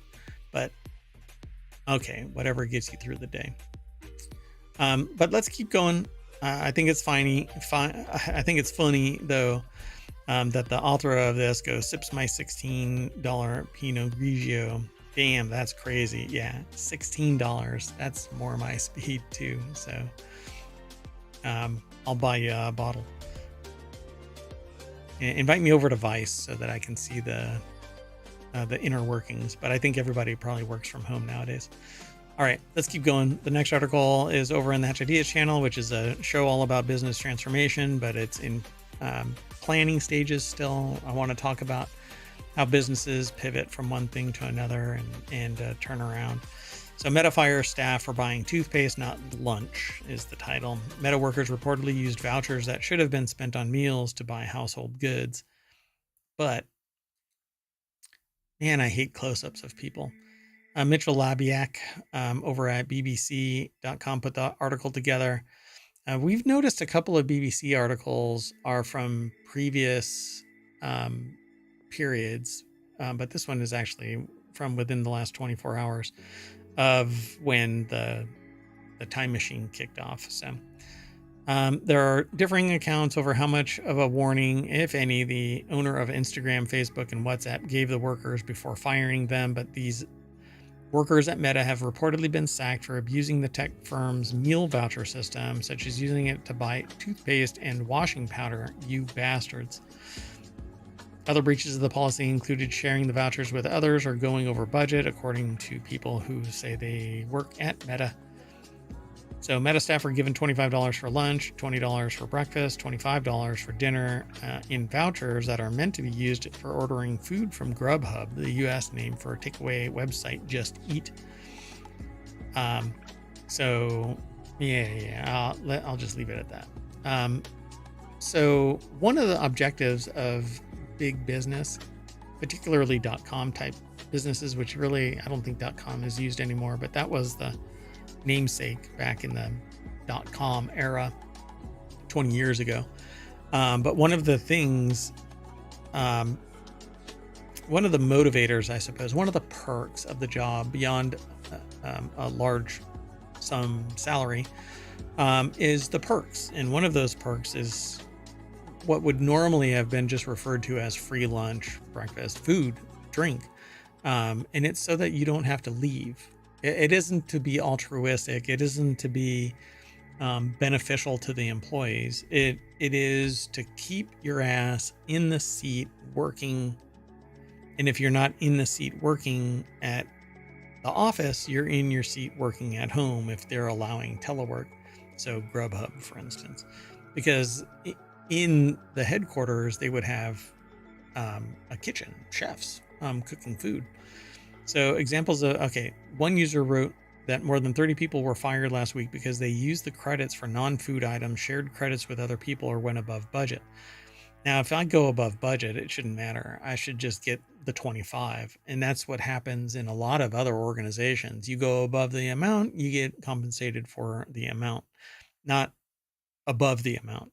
It's whatever is actually authorized. So $25 would be the max. $20 for breakfast, $25 for dinner. They put that breakfast is after lunch. Okay. Anyway, guess it depends on how your day goes, right? Anyway, they were given a warning to stop, which most of them did, but they were still fired 3 months later, even after stopping. Some repeated the claim that the staff were warned. Other users wrote that there were no warnings. And separately, the company also reportedly made job cuts at WhatsApp, Instagram, and Reality Labs, its virtual reality business responsible for the Oculus headset. These cuts are not related to the issues surrounding the voucher system, but yeah. There's a little bit more of this article, so definitely follow the link through the show notes over to ohmTown, which will lead you over to BBC. Or you can always do the search for Meta fires staff for buying toothpaste, not lunch. Let's move on. The next article is over in the mobile channel. Walmart is selling a $17,000 house that looks like an iPhone, although it's going to be a thick iPhone.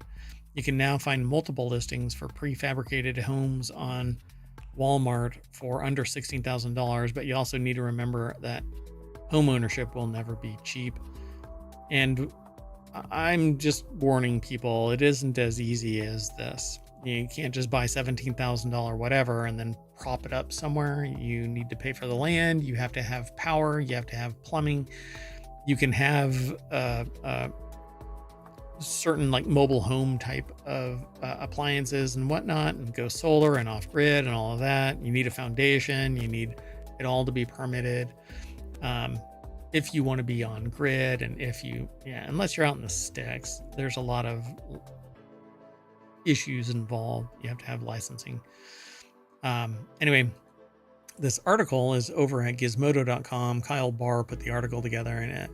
And that's kind of what this one looks like. There's different versions of this, to be sure. It looks more like a bathtub set on its side. You know, one of those kind of, not really pedestal bathtubs, but these little block freestanding bathtubs that aren't mounted in like a frame or anything. They just sit there. That's kind of how this thing looks.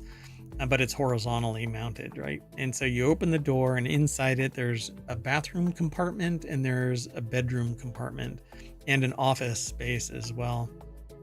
And I actually love this thing.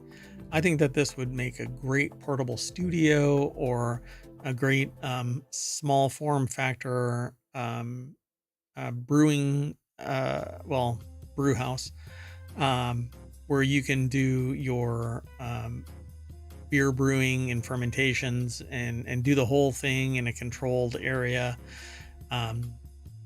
Distillery would probably be out, because at least in the US, because of the rules and regulations, you can't distill anywhere in the United States, not alcohol. Unless it's, even then you still need permission. But anyway, local, state, federal. So this is pretty neat. Walmart is selling these prefab houses.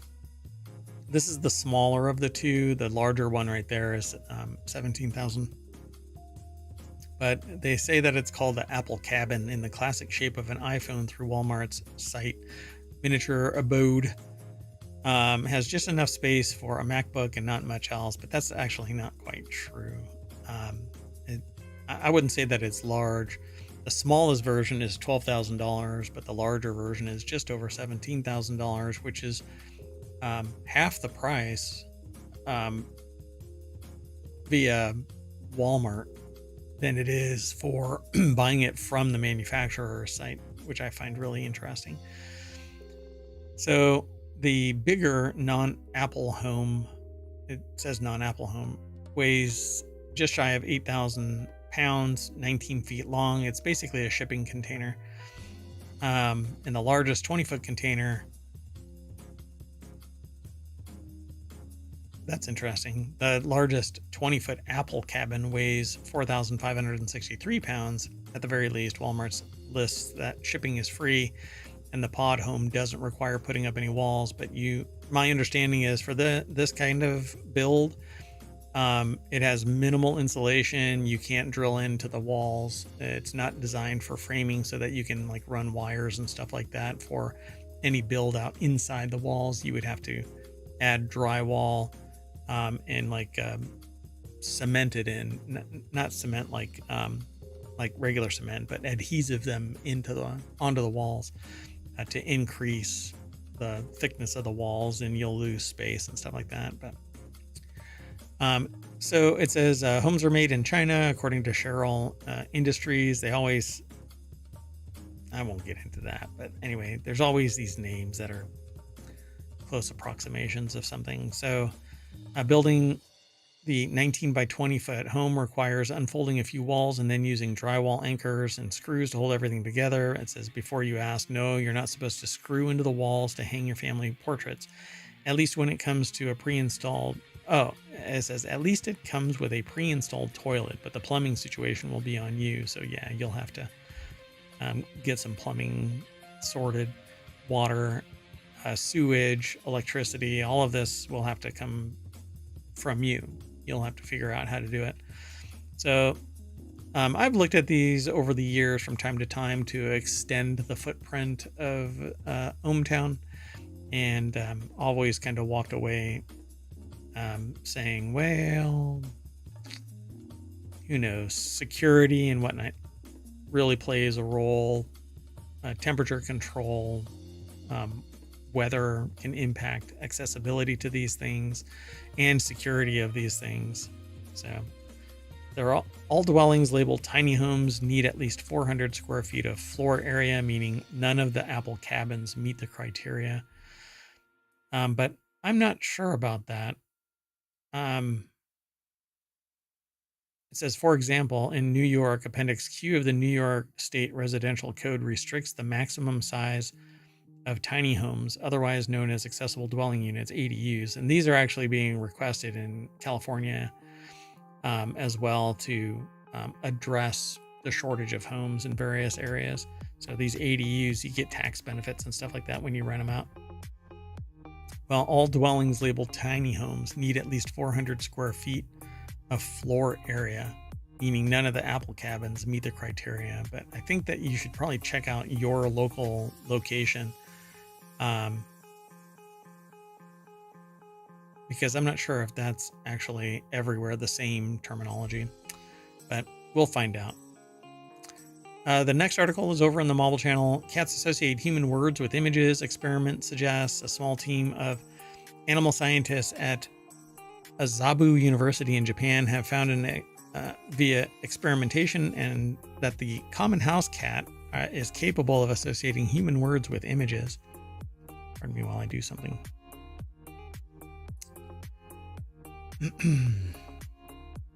So I just have to address something. So in their study published in the Scientific Reports Journal, the group tested volunteer cats, which I'm not sure what that means, looking at images on a computer screen to see if they form associations between images and spoken words. Well, I know for a fact that cats understand certain things. Like they know when you hold something up what it is, and they definitely do associate with it. So Bob Yurka over at phys.org put the article together. Oh, there's a cute kitty. Prior research has shown that cats know when a human is speaking their name. That is obvious, but they don't give a shit. They respond in ways that are different than they're hearing other words. Other experiments have shown that they're able to match photos of people they know to their names. So in this new effort, the researchers found that cats may be able to understand many of the words spoken to them, and to find out if cats have the ability to match a word to an object, the research team enlisted the assistance of 31 volunteer adult house cats. They were volunteered. So the image is displayed, a nonsensical word is broadcast. Each cat saw 2 such animations. One was accompanied by the words Kararu, the other Parumo. The videos were played on a loop until the cats looked away. After giving each cat a break, each one was again placed in front of the computer screen, and the same 2 animations were shown in a loop, but this time the spoken words were reversed. As the cat watched the videos, the researchers watched the cats, and they found that they stared longer when hearing the word than during the original broadcast. Some even showed pupil dilation. Both were signs that the cats were confused by the switch up and were looking intently to find an explanation, evidence that they had associated the words with the images on the computer screen, even in the absence of a reward. Huh. Sure. I don't really buy into that, but okay. I guess we'll have to see. I mean, it's much more obvious when you say a word and they go over and get food. I think that makes it much more abundantly clear that they understand when a human says a word and the image of food, right? Like have them walk over to the food, not the actual food dish, but a picture of the food. Then I'd buy into that they understand what that word means. All right, our last article for today's Time Machine episode is over in Non Sequitur News. This tiny country is giving $2,000 to every household as an Exxon oil boom supercharges its economy. So that's why I said gassing the economy. Guyana, the tiny South American nation, is giving $2,000 to every household in the country. Its president said the cash payments aim to narrow disparities and help with higher living costs. A huge Exxon oil find has supercharged Guyana's economic growth and filled the government's coffers. The world's fastest growing economy is handing the equivalent of $2,000 to every household as it works to share its newfound oil wealth and soften the sting of higher living costs. The article is by BusinessInsider.com. Taryn Mohammed put the article together. It says a Guyana government is tapping its newfound oil wealth to give $500 to every citizen age 18 and over. And that's because of the Exxon oil find is basically going to, I guess, the government. The money is going to the government because resources might be nationalized and not like in the United States. It's owned by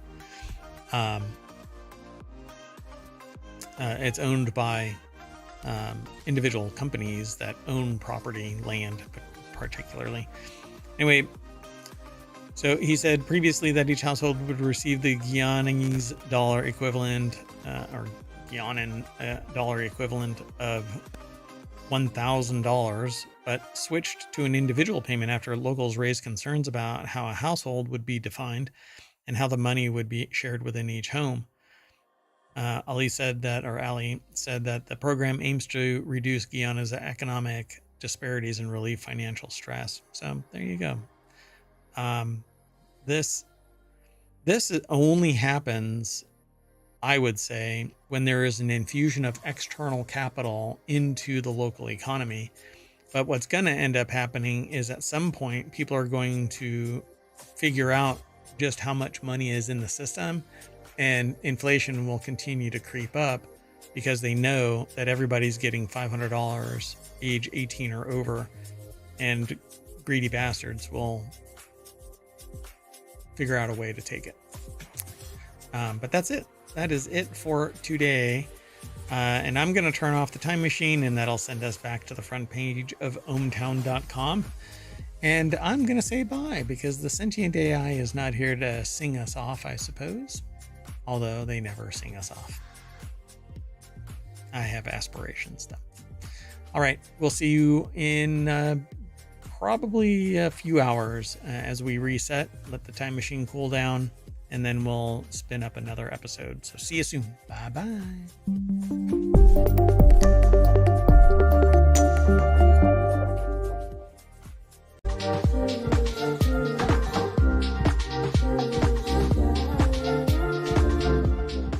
Hello, and welcome to Non Sequitur News for October 18th, 2024. It's Season 3, Episode 292. I am Merwat. The Sentient AI is on location, and we'll say hi on the other side of the intro. 23, and everyone knows me now. Continued. Fire station burns down. This is how the Matrix is born. TSMC may have breached sanctions. Absolute History, a distillery. Doggone it, The Descent. Beer flavored beer. higher calling hurricane relief IPA, the rail delays at the port of Los Angeles, and my other car is driven by a 7-year-old, briefly.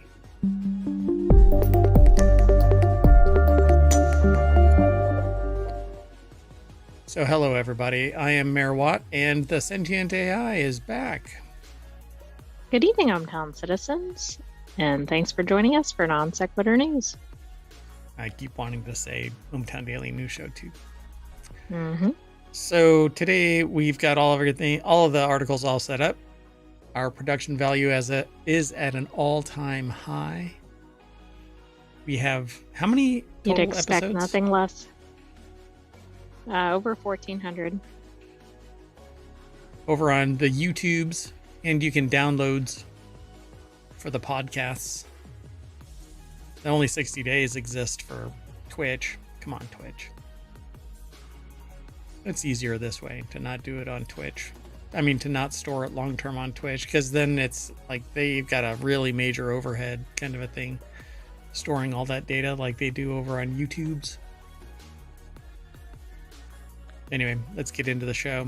First article's over in Non Sequitur News. DNA records of millions of Americans could be exposed to mid-23andMe turmoil. It says this is a breach, but is this an old article that has been resubmitted? I don't think so, because I think there's a new twist. So this was published in the last 24 hours. Actually, this morning at 10 a.m. Marie Boren over at Newsweek.com put this article together, and it says privacy advocates warn that genetic information collected from over 15 million customers could be vulnerable to misuse, potentially impacting not only individual privacy but also that of their relatives, because the Digital Rights Foundation, Electronic Frontier Foundation specifically, has expressed serious concerns about the potential exposure of genetic information. EFF's staff attorney Maria Trujillo and Associate Director of Digital Strategy Jason Keeley highlighted the risks associated with any sale or transfer of 23andMe's vast DNA database, which sound familiar? That's what you want. Well, I can't think of a specific company, but we talk about sales and mergers frequently on the show. Well, remember, this company torpedoed itself through basically a data breach and then denying it and then blah, blah, blah, blah, blah. And then a broader data breach, or at least disclosure of it. Right. And then the CEO basically tells everybody, go to hell, essentially. Oh, that's right. I mean, in so many terms, hey, I'm going to do this. And the board goes, well, we're going to walk. So now they have carte blanche to do whatever they want. I forgot this was the company that happened with, yes. And remember, I think you predicted this. This is exactly what I predicted. Basically, you torpedo it, and so there's nobody around except for whoever investors survived. It goes private, and then it sells. So in late 2023, 23andMe, which is ironic, and I'm proposing a name change. It's 23 and everybody knows me now. I was thinking 23 companies and me have access to my data or something. Wait, how about what is that called when you come of age as a teenage girl? What do they call that? Like a quinceanera? Yeah, that's it. It's a 23andMe version of a quinceanera, right? So, and or wait, what else is a debutante ball? It's a debutante ball. It depends coming on out. Which right. culture you're talking about. Yeah. But yes. Yeah. So 23andMe has thrown off all vestiges of control and is showing itself to the world. I am a pretty, pretty butterfly. Ava Gilperin, Director of Cybersecurity at the EFF, advised users to consider deleting their data from the platform, but that doesn't mean that your data is deleted. Oh, no, it doesn't. Plus, it doesn't really matter if it's deleted if it's already out there.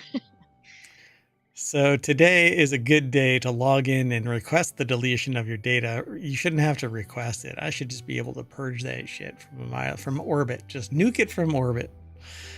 Anyway, customers of Chinese and Ashkenazi Jewish heritage seem to have been specifically targeted in that breach, and some have filed a class action lawsuit against the company for failing to notify them about said breach, and the company attributed the breach to customers reusing passwords, but critics argue that 23andMe should bear responsibility for securing user data.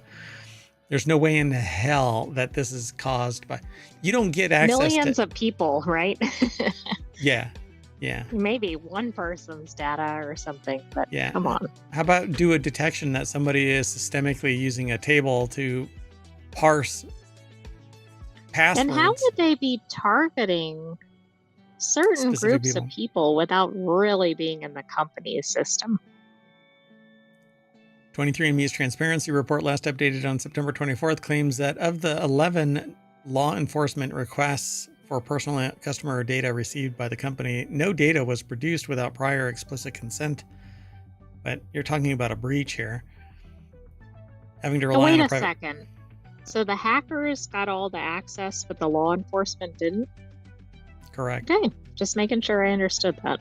So if you want access to 23andMe, you just hack your way in. It's apparently easier than following the law.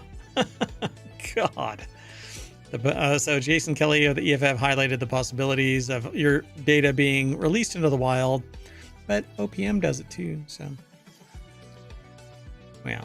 Doesn't every organization that's of any size? It's not if, but when. So use unique passwords. Don't use passwords. Use passphrases. They're much more information dense. So you're not going to get hacked as easily as if it's just a word. Don't ever use leet speak because that is just dumb nowadays. Yeah, definitely don't reuse anything and don't do anything. Don't riff off of your publicly available information. So if you decide that you want to use the B1U3 because that's your favorite color, don't, because you've posted your favorite color on Facebook somewhere and there's somebody that's willing to take the risk to use it as your password and try and log in. Anyway, go and delete your content from 23andMe before everybody else gets access to it. And frankly, I think it's disgusting. Nobody... Well, I mean, it's just like the final sure stab or whatever. I mean, it's already been horrendous in terms of the type of data that you can get from all the breaches here, but yeah, to then sell the data on top of it. Yeah, it's the final twitch of the greedy bastard corpse. I mean, they're going to try and use the information, private information, to capitalize on it outside of the fee that they would acquire. And instead of it being provided for research based on somebody specifically saying that I allow it, this is a change in the terms of the contract that anybody who signed up for this service agreed to. I.e., I can sell my data to anybody. Yeah, there's something wrong here. And I'm glad that EFF and others are going to sue them into oblivion. I hope that the information doesn't get exfiltrated prior and sold in back channels to somebody via somebody within the organization.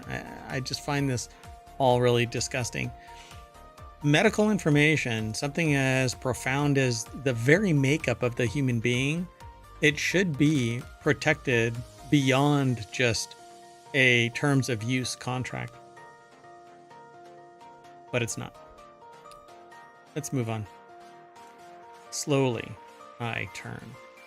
So the next article is over in Non Sequitur News. State-of-the-art fire station leveled by blaze. A new fire station in Germany that did not have a fire alarm system has been badly damaged by a blaze. In the ultimate irony. Who designed the fire station? I guess somebody who really embraces fire. So this article is over by Shamim Chowdhury over at Newsweek.com, and the video really doesn't have anything to do with it. It's the video that's attached to this says, "Fire service explains why you should sleep with doors closed." Yeah, because they're fire breaks. Right, and then if a fire happens, it won't spread the multiple rooms. Is this something that needs to be explained? I suppose. I'll just leave it alone. Anyway, oh my God, it doesn't say. Okay, this kind of watered down what this thing, state of the art Oh fire yeah. station I leveled by happened to see blaze. this picture earlier. Like I didn't actually read the article, but I glanced at the like I opened the source and I went, okay, yeah, I'm thinking like a little tiny fire in one room, like on a stove or something. The snippet says that it was badly damaged by a blaze, but Yeah, look at this. I mean, it's this like, is there a picture, structure left? the picture is nothing but the concrete foundation or the concrete walls that are the perimeter of the bays for the fire vehicles. Oh God, and the fire vehicles are inside. Oh no.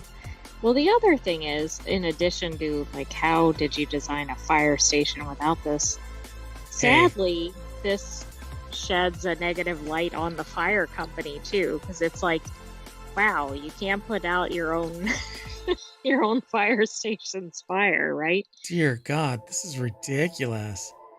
The incident quickly led to the complete destruction of the equipment hall and nearly a dozen emergency vehicles. Around 170 firefighters battled the blaze. This is like a Home Depot, we sell hammers, we don't need cybersecurity kind of Yeah, maybe it is. It's like, oh, we have so hubris. many firefighters on site. We don't need any fire safeguards. Don't worry about it. They'll never go to sleep or have vacation. Do you According to the think media, this was like, oh, this was the low bid. It didn't have a, a sprinkler or a fire alarm or whatever. it should never have been allowed to be constructed without it. There should be building permits that prevent this from actually happening. Initial assessments estimated the damage was calculated to between 20 and 24 million euro, about 21 to 26 million dollars. No injuries. DPA. So, according to the media outlet Euronews, local officials told the German news agency DPA that no fire alarm was installed in the building except or because experts had considered it not necessary, much to the astonishment of many observers now that the station has burned down. Experts considered it not necessary. Every structure. Isn't it required? I Well, mean, in the apparently US not. it is. Apparently not. Do you need fire safety in a barn? Do you? I mean, Probably you don't- not, because it's probably not considered a residence. Right. Any I guess it structure. depends on if it's attached to the dwelling, maybe. Yeah, well, any dwelling that is designed for occupancy, which I guarantee you this has bays, Oh, I sleeping agree. It bays. probably has sleeping areas and everything. Yeah, sleeping, food, a gym, all of that kind of stuff, it had to have. Anyway, this is absurd. So the fire spread at breakneck speed. I believe that is what happened will make many people think and act. I believe that what has happened will make many people think and act. There must be something in the translation there. Yeah, that doesn't quite track, but I mean, who was thinking before this occurred? And where was everybody when this broke out? I know some fires do really take off quickly, but Yeah, well, I mean, without fire safety, like fire sprinklers and so on, the vehicles become fuel because they have gas that's tanks, true. and so it That's just true. opens up. But there's not everything inside a fire hall is going to be freaking flammable. So apparently it is. All of these vehicles were made of paper mache. I was gonna say maybe the walls were like fire, What's not that flash? philic, but basically like they attract fire. Yeah, they are. Yeah, fire philic. What is that stuff from fireworks? The paper, that flash paper? Oh, I thought you meant the gunpowder part. Yeah, gunpowder. That's exactly it. Let's keep moving. The next article is over on the Model Channel. Could injecting diamond dust into the atmosphere help cool the planet? I titled this is how the Matrix is born. So seriously, this is how the Matrix was born. They tried to stamp out the power generation through solar, by spraying the atmosphere with material that would cause it to basically cloud over. Except that the robots figured out, hey, we can use humans. It's the same thing. Uh-oh. It's the same premise for Snowpiercer as well. To combat global warming, they fired stuff into the atmosphere, and if I remember the Matrix right, I think that's what happened. But I have mixed feelings about this, right? Like, it's like, okay, good, we're coming up with solutions. On the other hand, do we have any idea what we're doing? no idea. So a multi-institutional team of climatologists, meteorologists, and earth scientists have found evidence that dropping diamond dust from an airplane into the atmosphere could cool the planet. I'm sorry, we don't know enough. We just don't freaking know enough. And this is idiocy.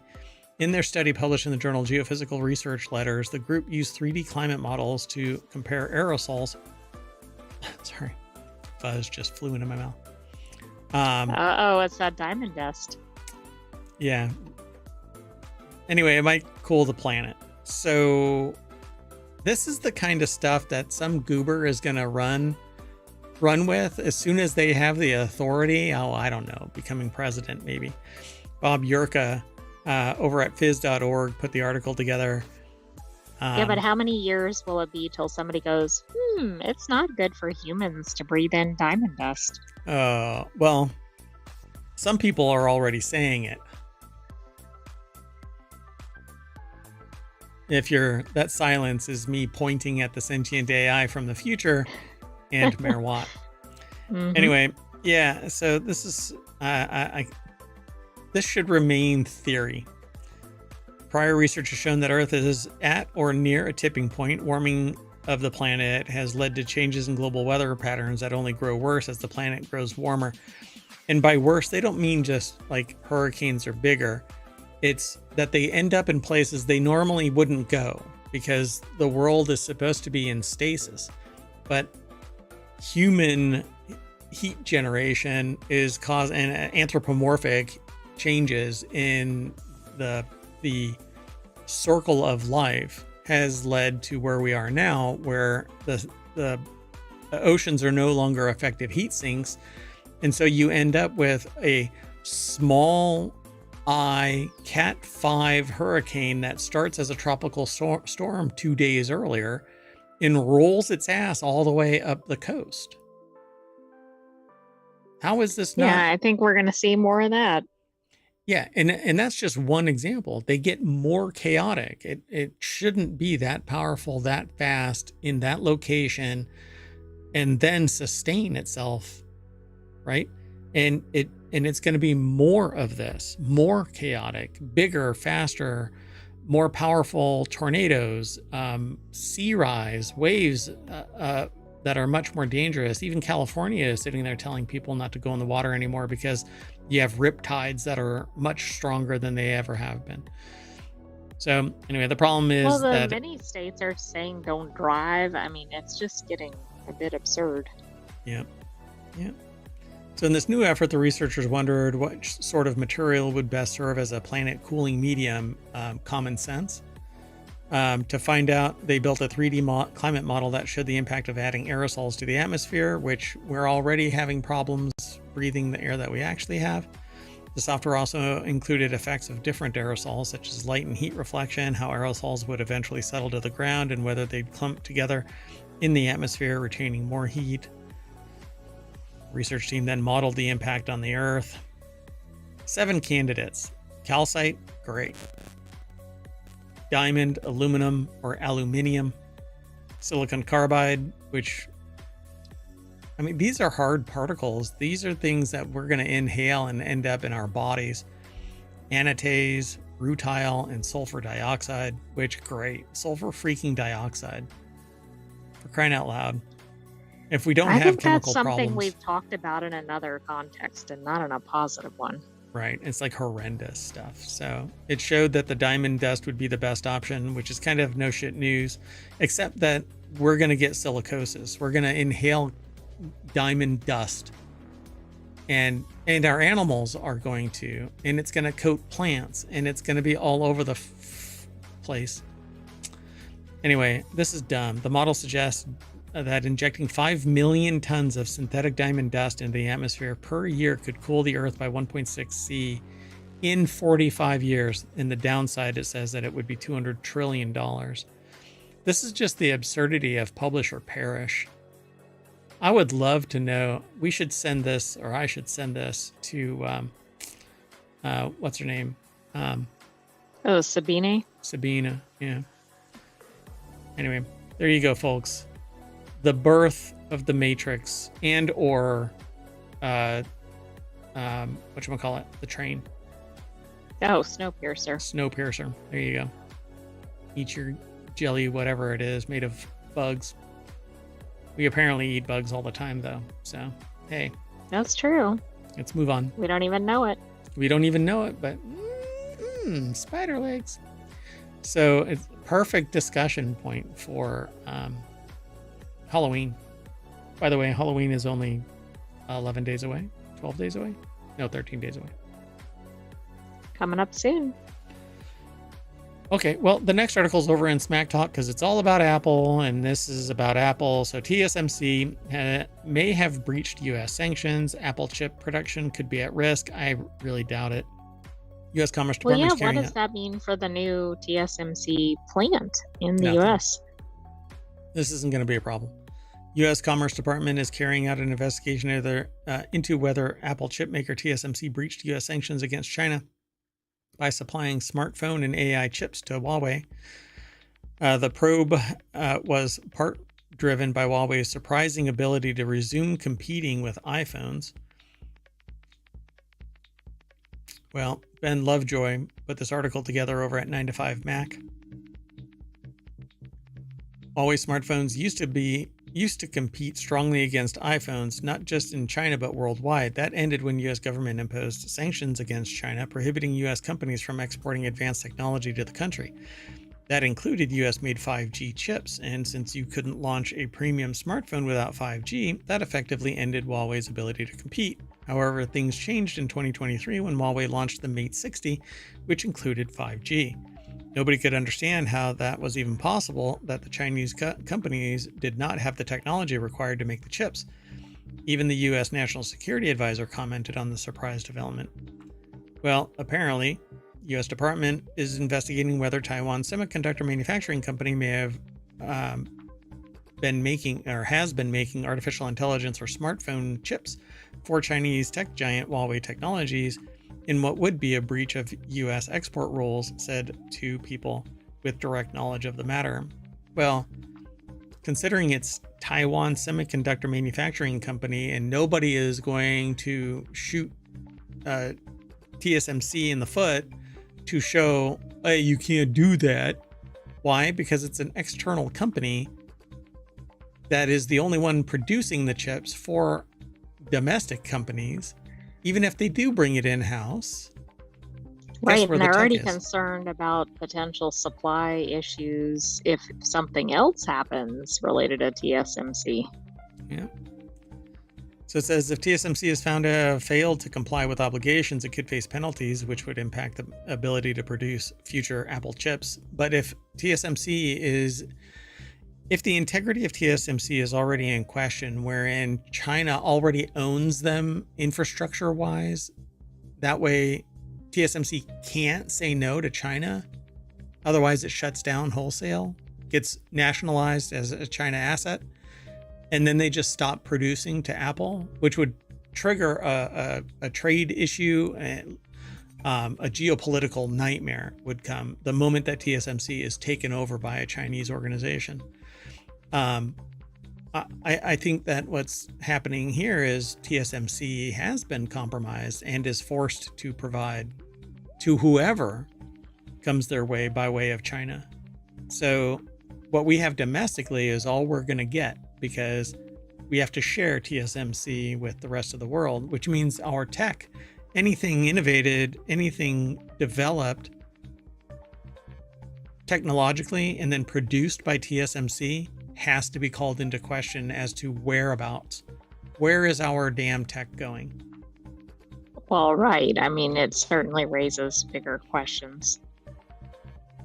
So yeah, they mentioned that Apple's in no way involved, but could potentially find itself caught up in the aftermath of TSMC being found guilty of violating the embargo.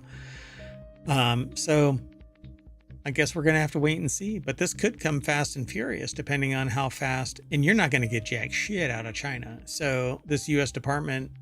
Commerce Department investigation is going to end at TSMC. And the rest is going to be rumor, right? Like insider information, being a quote unquote criminal informant kind of a thing. Yeah, this is going nowhere. I think we'll hear more, though. We'll report it here. Yep, we'll talk about it. This is actually from, oh no, it's not. Where is this all actually coming from?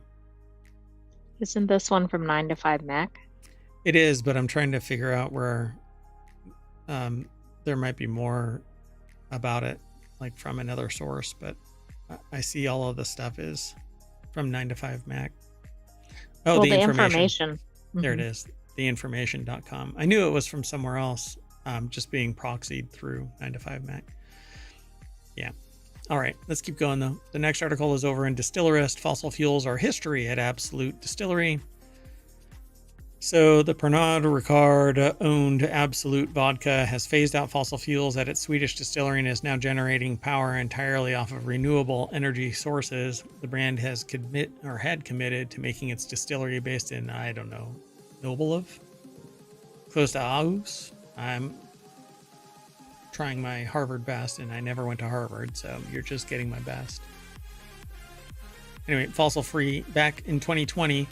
The plan to eliminate fossil fuels at the site before the end of 2025, and it looks like it's gotten there. The Absolute Group commented, "We're immensely proud that Absolute's distillery is now not only fossil free, but it has this goal achieved ahead of schedule. Running on fossil free distillery on this scale is no small feat." And I agree. I mean, I think this is good. Maybe they'll set an example in this industry. Like, I think every industry or every major industry is probably tied to fossil fuels, but people don't think about it. Like, they might be anti-fossil fuels, but meanwhile, they're buying products that are heavily using them, and they're not even, like, they're contributing to it. Yeah. And we just talked about a dipshit prospective effort to seed the skies with diamonds to address this. I mean, it's really absurd, but anyway. Rupert Howeiler over at thespiritbusiness.com put the article together, and they say, after reaching net carbon neutrality more than a decade ago, this latest achievement pushes us further towards our goal of a fully carbon neutral product by 2030. At the brand's distillery, 92% of the energy is being produced from certified green electricity, while the remaining 7% is from green fuel that is made in-house using waste spirits, which is admirable. Fine, that's great. And there is a lot. So you have heads and tails from any distilling process, and if you can reuse those as fuel, which you can, and cleaners and stuff like that come from that, beautiful. Just as long as the hearts are good, awesome sauce. So under normal circumstances, Absolute produces more than 100 million liters of alcohol per year, now entirely without the emission of fossil fuels. Well, good for you. And hopefully others will follow suit, because if the consumers actually go, yes, we want this. Yep. And now they can actually market it, like put, like the only, or whatever. If they don't do this, I'm going to scream. If they do not sit there and say absolutely green. Oh, yeah, that would be a good marketing campaign. Yeah. Let's keep going. Next article is over in Non Sequitur News. A dog spotted atop Great Pyramid of Giza makes expert descent. I had heard about this thing. I think a drone had spotted it. There's a big video. It's over at abcnews.go.com. I don't know who. There's no byline, I don't think. Is it? No, I don't think so. Yeah. Oh, it's just a video. So that's all there is. Let me see if I can play it. It's muted, so. Oh my goodness. Oh my goodness. Yeah, it was at the top. There was a separate article in ohmTown, but I don't think that ever made it into our Yeah, show. I didn't pull it. Look at that. I Yeah. wonder if the dog goes up there all the time and it's just been spotted. Yeah, and it had already been more than 2/3 of the way down by the time that somebody started recording, apparently. Pretty neat. Yeah. They can't do that with a human. Good luck. Right. Oh yeah, look, it was Oh really yeah, at the very there. top. Okay. Yeah, drone had spotted it. I remembered seeing this. Wow. Oh, it wasn't a drone. Well, yeah, I guess. It was a It was a paraglider, maybe? paraglider. Yeah. Pretty cool. All right, let's keep moving. Next article is over in Of the Grape, but it's actually a beer thing. Beer flavored beer can't save the category on its own. I'm not quite sure what this is all about, but the article starts out, I got a pitch the other day for hard water, not hard seltzer, hard water. Sounds impossibly niche, and it is, but there's actually a few brands out there that are trying to make fetch happen for this pseudo segment. The underlying thesis, to the extent that one exists, is that drinkers today love flavor and hate bubbles. Hard seltzer minus carbonation equals hard water, I guess. Don't overthink it. The article is over in vinepair.com. Dave Infante put this article together. And it says, whether this is a winning calculus remains to be seen. And with respect to all water hardeners out there, I don't particularly care at this moment. I'm glad that they're in charge of this article, though. So what I don't get is, who the hell says is that drinkers today love flavor and hate bubbles? I thought, yeah, one of the appeals of beer and other drinks was the bubbles, the carbonation. And people love carbonation. I'm sure there's a subset. Some people like still water, but I guess still water with alcohol is not beer, right?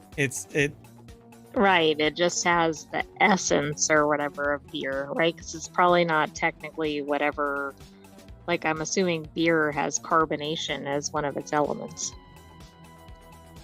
I bring this latest innovation, they say here in the article, which consumer packaged goods investors on LinkedIn might bucket in the so-called fourth category of beverage alcohol as only a point of comparison to beer flavored beer.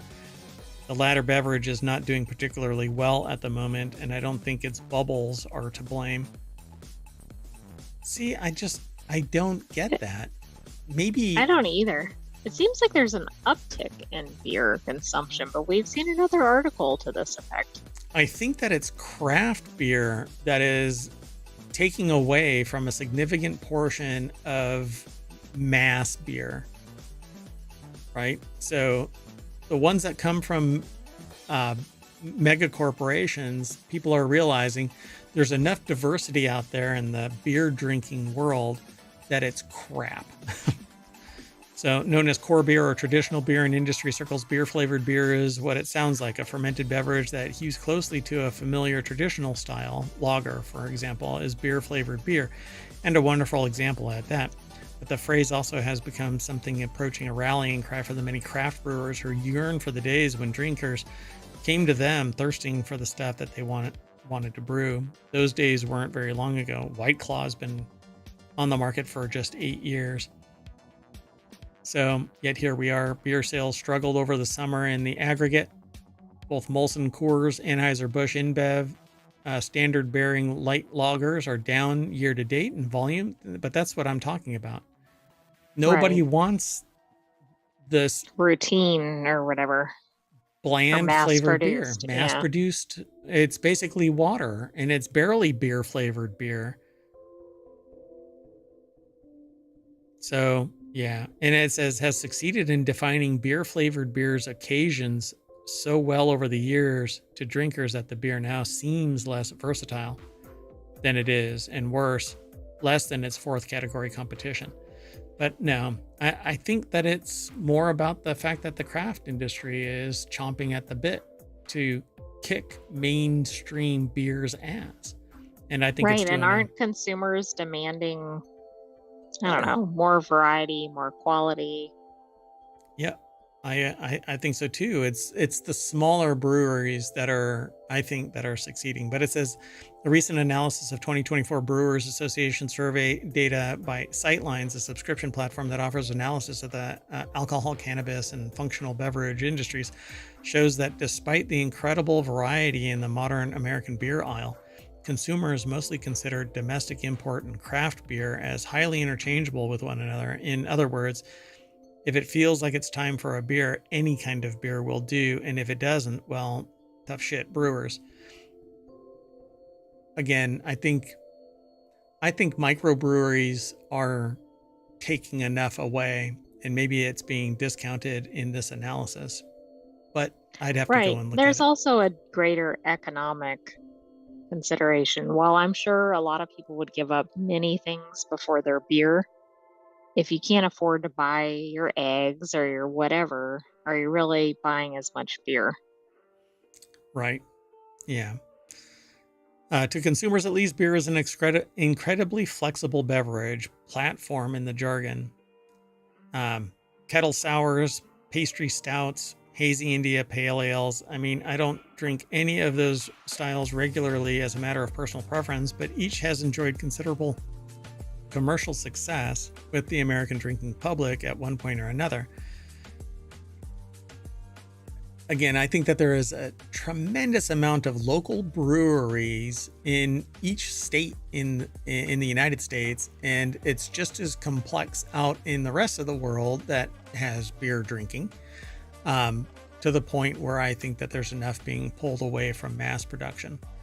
So, Well, don't you think also like the internet, like YouTube or anything else, is actually contributing to that as well, right? Because it's showing viewers like, oh, look at these cool beer types, or it's and always featuring like the craft brews and everything. yeah, and anybody can brew. You can brew at home. It's not illegal anymore, and distillation is right around the corner, I think. It'll come in time, but it takes educating the public and educating the administrivia of local, state, and federal. Here in the States, elsewhere, some places allow it. You know, I watch somebody regularly that in New Zealand, actually several. So somebody in Canada distills regularly. Somebody in Europe distills regularly. In New Zealand and Australia, I think. Australia, it's wild. So. But beer brewing, like I use a thing called an igulu, and I am actually trying to put a show together that focuses on that because I think that it's a very powerful tool and you can do a lot with it, much more than what traditionalists are giving it credit for. But at any rate, so I think that making beer more personal and hyper-local is hammering the stats. But I'll have to do some due diligence and we can end up talking about it. So toward the end of the conversation, Roth points out approvingly to Firestone Walker's recent introduction to turbo rattlers, not a thing as far as the beer judge certification program is concerned, under its Mind Haze brand family, as another instance of prioritizing flavor over experience. Does Lemon Rage Turbo Rattler qualify as beer flavored beer? They've yet to try it, but they suspect probably not, which is fine. But it is a category. Let me see if I can. Sorry, I'm getting these little clicks. So it, like rattlers, I think fall in the same categories as shandies, which is beer and like Okay. cider mixed with lemon flavor. But I think that it says it's 2 parts beer, 1 part lemonade or lemon lime soda. And so it's basically a non-brewed citrus drink, right? I mean, it's still a beer. So it's getting far away from what somebody would think of beer traditionally, even though it has beer in it, right? Right, because you can get to a New England IPA that's way heavy on the citrus, and it's entirely born from its yeast and from its hops, and marginally the water because you have But to do tastes very different than a traditional ale or lager. lager. Yeah, for sure.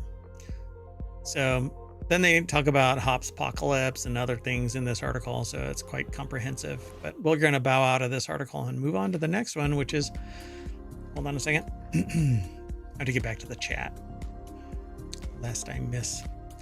Oh, by the way, if you want all of the articles from today and we're 40 minutes into the show, you hit !NSN.